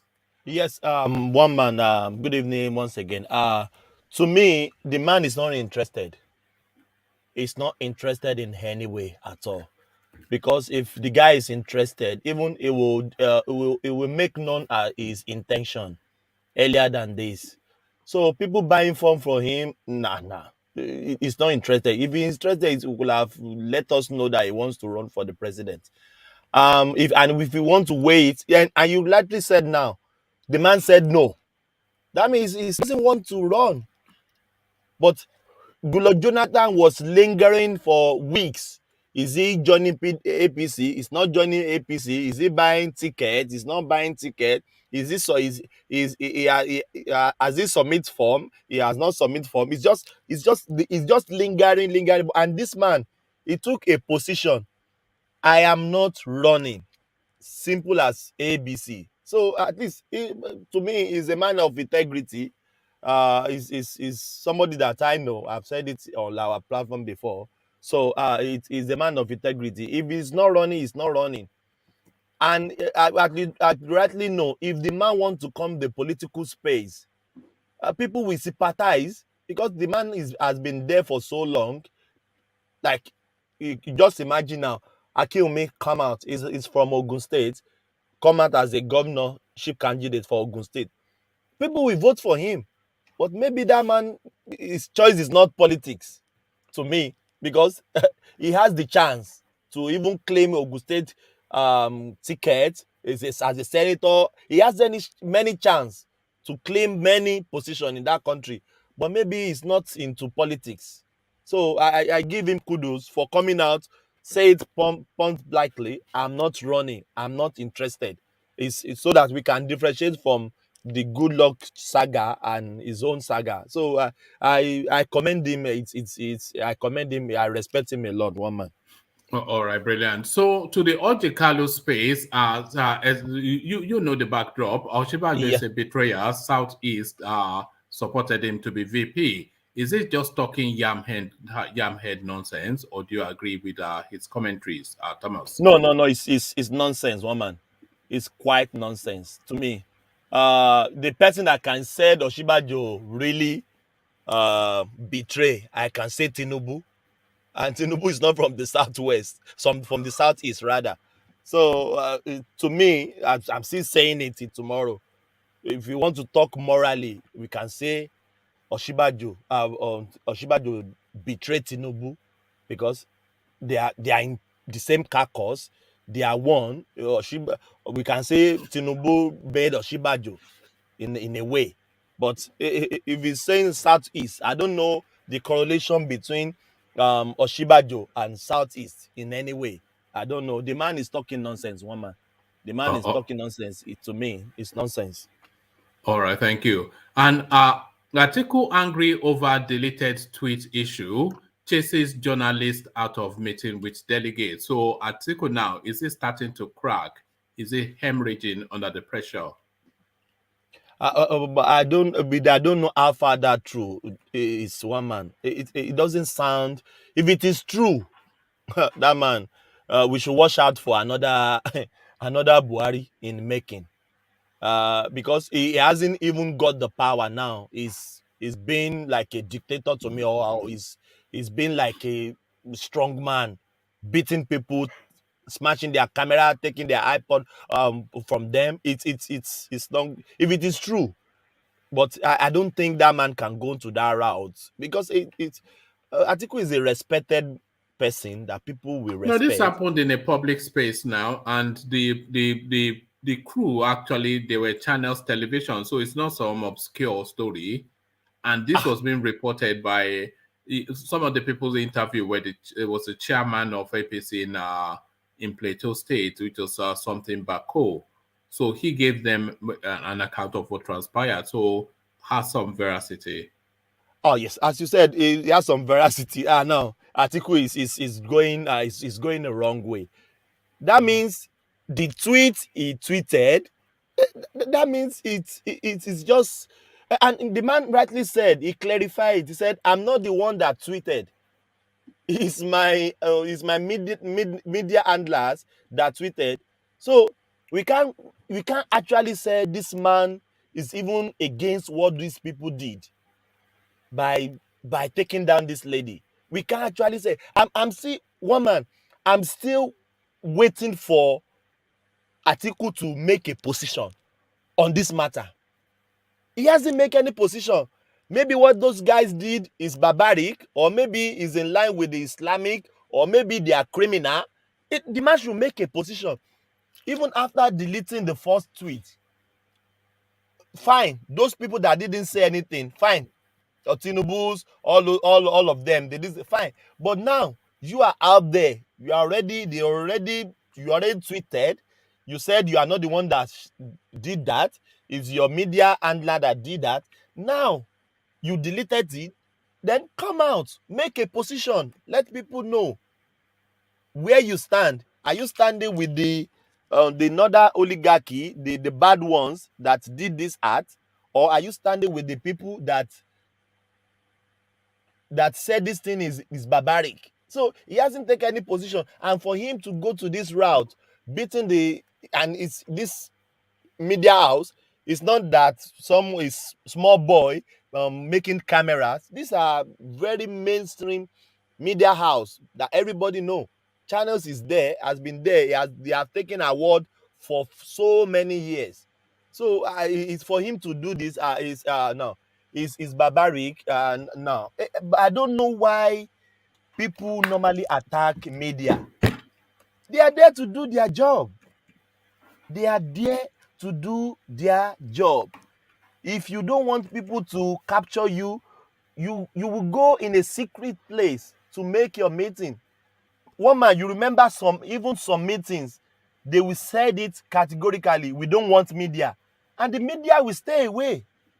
But if you invite the media and they are asking you questions, it's either you kept mute, or you ignore them, or you make comments. You can decide not to answer them. I could remember the last meeting, all these Tinubu's, Osinbajo, everybody did to make a consensus to make a concession. After the meeting, they were asking Tinubu, what is the outcome of the meeting? Someone who said it. Someone who said, that's enough. We are not saying anything. No comments, no statement. And what did the media do? They step away. So Media is there to ask you questions, to ask you nasty questions, to ask you even the question that will frustrate you. You are the one that should compose yourself to answer question. If you don't want to answer it, just keep mute or tell them no comments, and people will move on. But for him to go to that route, beating them off, smashing their camera, that is an insult. One man, that is, to me, in my opinion, is an insult to the media house in our country. All right, thank you, Thomas. So thank you, Thomas. So, gentlemen, I want to seek to start to round off here. I was actually going to round off earlier, but when you turned up, Thomas, I know you've been in and out. So just to give you so I want to seek to start to round off to land on Ife. So we'll kick it off with Rational Mind, who joins us, but you came at the closing hour. So just to hear Rational Mind just make remarks, and then we'll start to cascade. So can I quickly round off? Oh, I was going to land on you, but then okay, you go first then, Ife. Go on, Ife. Yes. So we're seeing what's happening in the political space. People are now aligning and realigning. The southern politicians need to be up in their game, unless they are going to lose out again. Thank you, everybody. Please love, like and share the program so that it has an outer reach. Thank you very much, one man. See you tomorrow. All right, thank you, Ife. So thank you, Ife. So that was Ife rounding off. I think he on to do other things. So that but I hope I didn't. What did I just do there? Hold on, let me just. I was going to remove Ife, but hopefully I didn't ban him. And if I no, I did not. So thank you, Fair. So I think he locked off. So then to Rational Mind. Rational Mind, you know the routine. We're taking closing remarks. You came in, but yeah, go on. Yeah. Thank you, one man. Thank you, everybody. Yes, I saw one of the headlines you talked about the Igbos, or what are those people blaming Osinbajo as being a traitor? I don't understand. Ojikalu. Okay, I think we discussed that this morning. Well, you see, Ojikalu, I don't understand that man. He has this arrogancy, which I saw in him that very yesterday when he was having that interview. That's a peculiar arrogancy found among some of our Igbo brothers. But then the thing is, like I said this morning, the Igbos, there should be a kind of a camaraderie between the Igbos and the Yorubas. But I don't know this, like you showed us this morning. Not just with the Yorubas, other tribes sees that tendency in the Igbos of that arrogancy and that domineering spirit they have. But then even the former premier of Northern region said it this morning when you played it. We see it, we see that. So they need to like calm down a little bit. Or there's no no. So just okay. No. If you want to have a okay, let that conversation take place, but only just a short conversation. But go on. In CBD, you have to let people be critical of the East. Because you have to allow it because okay, go on. But when okay, I think well, you can continue because you can't force people to be to be you can interject now. Continue because I've come to realize that it's a personal thing. You can't force people to be sensible when they are making. No, you can't say that. We had the former premier of Northern State this morning. I mean, it's something we see. We don't necessarily everything I said here today without even mentioning Yorubas as a group. It's just common sense. Some of these things, my brother. I'm not trying to hold on. Like I said, you're talking about Igbos, listen, arrogancy. Wait, hold on. But hold on, in CBD and Rational Mind. In CBD, you know that we are always critical of almost of every ethnicity on the platform. Never a day goes that we are not slamming the Fulanis. We mock the Yorubas, and also we make disparaging remarks about the Igbos. So you can't say we don't do that because you are here often enough to hear us do it. Call Tinubu names, call Buhari names. So you have to allow people to be critical of the Eastern spaces too, and not feel the need to leave to defense all the time. It's just we do it all the time now to everybody. I asked if I could interject I did not just interject now. interject. But that's No, why I'm no, also, but, I'm but also you know, you can interject, but you you can not you continue. can't. You can. It's a Okay, okay, personal carry on. Yeah. preference of his. It's a personal preference of his. So continue. Everybody is hearing you. All right. So back to your What I rational just want to mind. say is that This is a video. we should work together. There should be a working. I mean, we should be able to work together. I understand the side of Tinubu and the rest of them. If they don't want to step down, because those people they build that party, and I mean you can't expect people who would never really helped as such to come. So they have the right to contest. But then that is now left for the Igbos now to ask, okay, can we come to a dialogue? Let's one of us be. We'll support you in the next any other election. We will definitely support you. It's something they can do. But everybody feel big. Everybody feel big. Igbo they feel big. I mean, if somebody gets your help, you have to go meet that person and ask for that help from him because he has your help in hand. In this case, the Southwest, they seem to have the help. But if you people feel like, okay, like Audrey Kalu was saying yesterday, I mean, that's arrogancy. I mean, that's how I see it. Well, I just want to drag this matter. Maybe another time we'll have the time because I'm cooking right here. So I just came back from work. So anyway, that's all I have to say. The southern states needs to work together. The Igbos, the South, and the Southwest needs to work together to wrestle this thing out of the hands of the Northerners. If not, we're going to see another 8 years of Northern rule again. Thank you. I don't cook rational mind. I have a wife, you know, so maybe get one of them. Get one of those. You know, wives can be useful, or they cook. Okay, so get yourself a wife. I don't hear you. She they cook for me what now. What are you doing cooking? Yeah, you are in the kitchen now. cooking. She don't get around, so I say my cook myself. So that is just it. If she no, if your wife is not around, you order takeaway. If you form the habit of going into the fridge, into the kitchen, then what is this man doing? What are you doing, man? And look at this man. All right, old man. Thank you so much. All right, thank you, Rational Mind. So that was Rational Mind. You know him, of course. Onwards we go, and we go to Xero. So I don't think we have Xero anymore because usually he would have chimed in. Xero, are you there? All right, thank you, Xero. So thank you, Xero.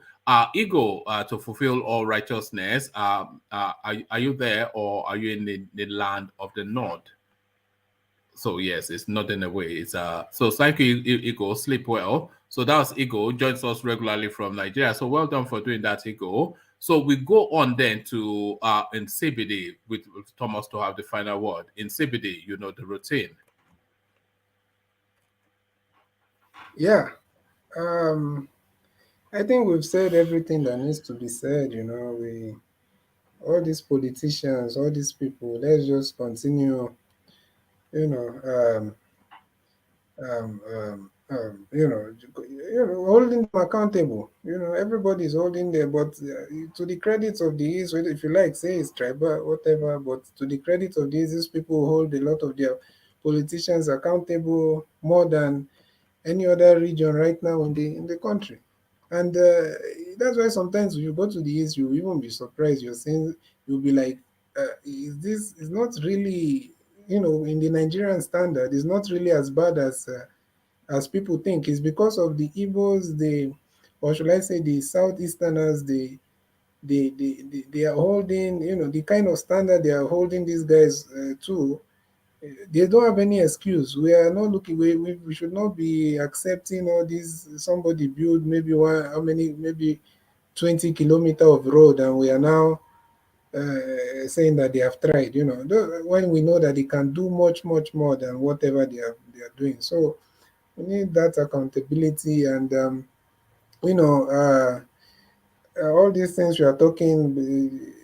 To be honest, that cohesion in the South, you know, that harmony and everything, it's important. We need to do that as well, and we shouldn't, you know, I don't even see the reason why anybody will come out and start blaming the Igbos at this point. But everybody have freedom of speech, so say what you need to say.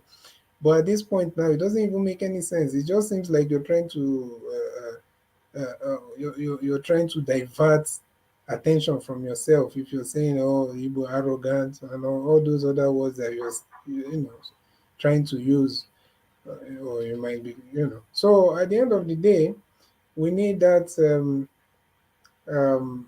that harmonious you know, collaboration, if there's anything term like that, so that we can move forward as a people, and we need people to use their own initiative to understand. At this point, if you don't want to give it to an Igbo man, it means you are looking for more how do you call it, discontentment with the Igbos, and in the south, because there's no way that people will be so much cheated and marginalized, and you expect them to come and be jumping up and clapping for you. So that's just the simple truth, and let everybody. Tribalism. To be honest with you, Omar, sometimes when you talk, you say, "Oh, people say this about the." I'm not among those people. I don't. I don't. I've never seen myself as part of that. I can never go the route of. If we are talking about people that are not performing well, we have to talk about them specifically. That's why sometimes, as much as tempted as I am to use the word Yorubas or Southwestern, I will say Yoruba politicians, or should I say Southwestern politicians, because those are the people that is putting all of us, not just the Southwestern politicians, most of these politicians from every region, those are the ones putting us in this awkward position, yeah, playing on the tribal sentiments because they know people love their tribe. They are capitalizing on that to, for their own benefit. They use it to push their agenda, and at the end of the day, they don't even, their people do not see the dividends of that. It's not an Igbo man that is the governor of Lagos State.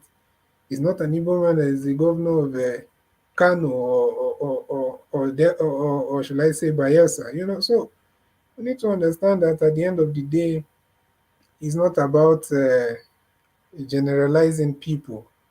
It's not about generalizing and talking. We need to be a bit sensible. If not, people are listening to us, they are watching what we are talking here, and sometimes it's like a TV. It's an open, or should I say, YouTube, internet TV. So someone in America, white man or whoever, anybody can just see this and be like, okay, is there like some tribal war or whatever? But when we are making it known that it's leadership that is the problem, they will understand that's okay, yeah. Because everywhere divide and rule everywhere there's do divide and rule. That's how the politicians, most of them, maintain their following. So let's be careful and not try to be caught up in this, over toxic tribal sentiments. All right, so that's what I have to say, woman. Thank you for the session.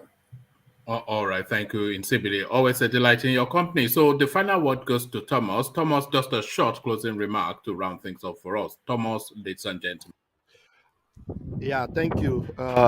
In the absence of Hajale Koko, everyone has spoken very well. We thank our audience. We thank those who are commenting in the background. We thank everyone. In CBD, I would just say this: you have to let people own their opinion. I just imagine we have a Fulani or Hausa in our midst here. Anyhow we talk, we everybody say their mind. We are critical of them. We are critical of Yoruba. So if they are critical of you guys, sometimes you just have to let it go, because I don't know, nobody is an island. With this, I will say thank you, one man. May God bless everyone. May God bless Nigeria. Thank you, one man. God bless you for having us. All right, thank you, Thomas, and God bless you too. So that's Thomas. So Thomas rounds it off, of course, in the absence of the mighty one, Ajanle Koko. But in the tradition of Ajanle Koko, we acknowledge some of the commentators as we start to wind things down. And by the way, if you have not already thumbed up, please do. If you've not already clicked on the like button, please do. And if you're not already, so if you are part of the however many people left in the session now and you are not already subscribed, then please correct that just as soon as you can. Even right now, even just click that red button. So as you click that red button, we acknowledge the people in the comment section. So the Irene World, we see you. So that's the Irene World, then making friends. I think Oga is somewhat toasty now, or is it Ritz Ortiz? So I can see some heavy toasting going on in the comment section. So there's a manager trois, some manager trois, Ritz Ortiz, Oga, and Irene, the Irene World. So that's going on there. So they're making friends, you know, and whatnot. So this is now Ritz Ortiz. I'm watching you. You started with Tosin. Now you're onto Irene World. So Waris Jinadu, he's there as well, keeping things 100 in the comment section. So let's just, I'm not going to go through too heavily the names. I'm just acknowledge a few, and then I just cap it off. So we saw Waris just then, and who do we see after Waris? It's just this heavy conversation between Ritz Ortiz, Oga, and the Irene World. So that seems to be what's dominating the comments. I am scrolling as I'm talking, but it's just those three names recording. So from that, we go on to Canadian Network. So that's Canadian Network. Then we see you, Canadio. Good to have you. We've had him on the screen before. Very articulate chap. So anytime you have the time to spare, please come join us again, because people would like to hear more from you. We'd like to come and share some of that big brain that you have with the audience. So it's still the same. So I'm scrolling, but it's just the Irene World, Oga, and Ritz Ortiz, you know. So heavy. So okay. So you already know what I think. So Mozid Adetayo, we finally land on as we escape Ritz Ortiz, Oga, and the Irene World. So back to them again. So they are still in their conversation as I'm scrolling and scrolling, looking for another name to land on, and we land finally on Chiamaka Ike. So we leave it with Chiamaka and we round it off there. So that's just really to marry the comment section with the screen, so that we depart as one big happy family. So that's where we round it off.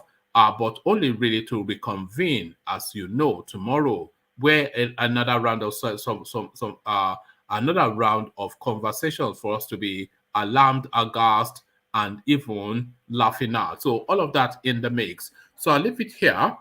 Carry the conversation on within the comment section, but here I say peace.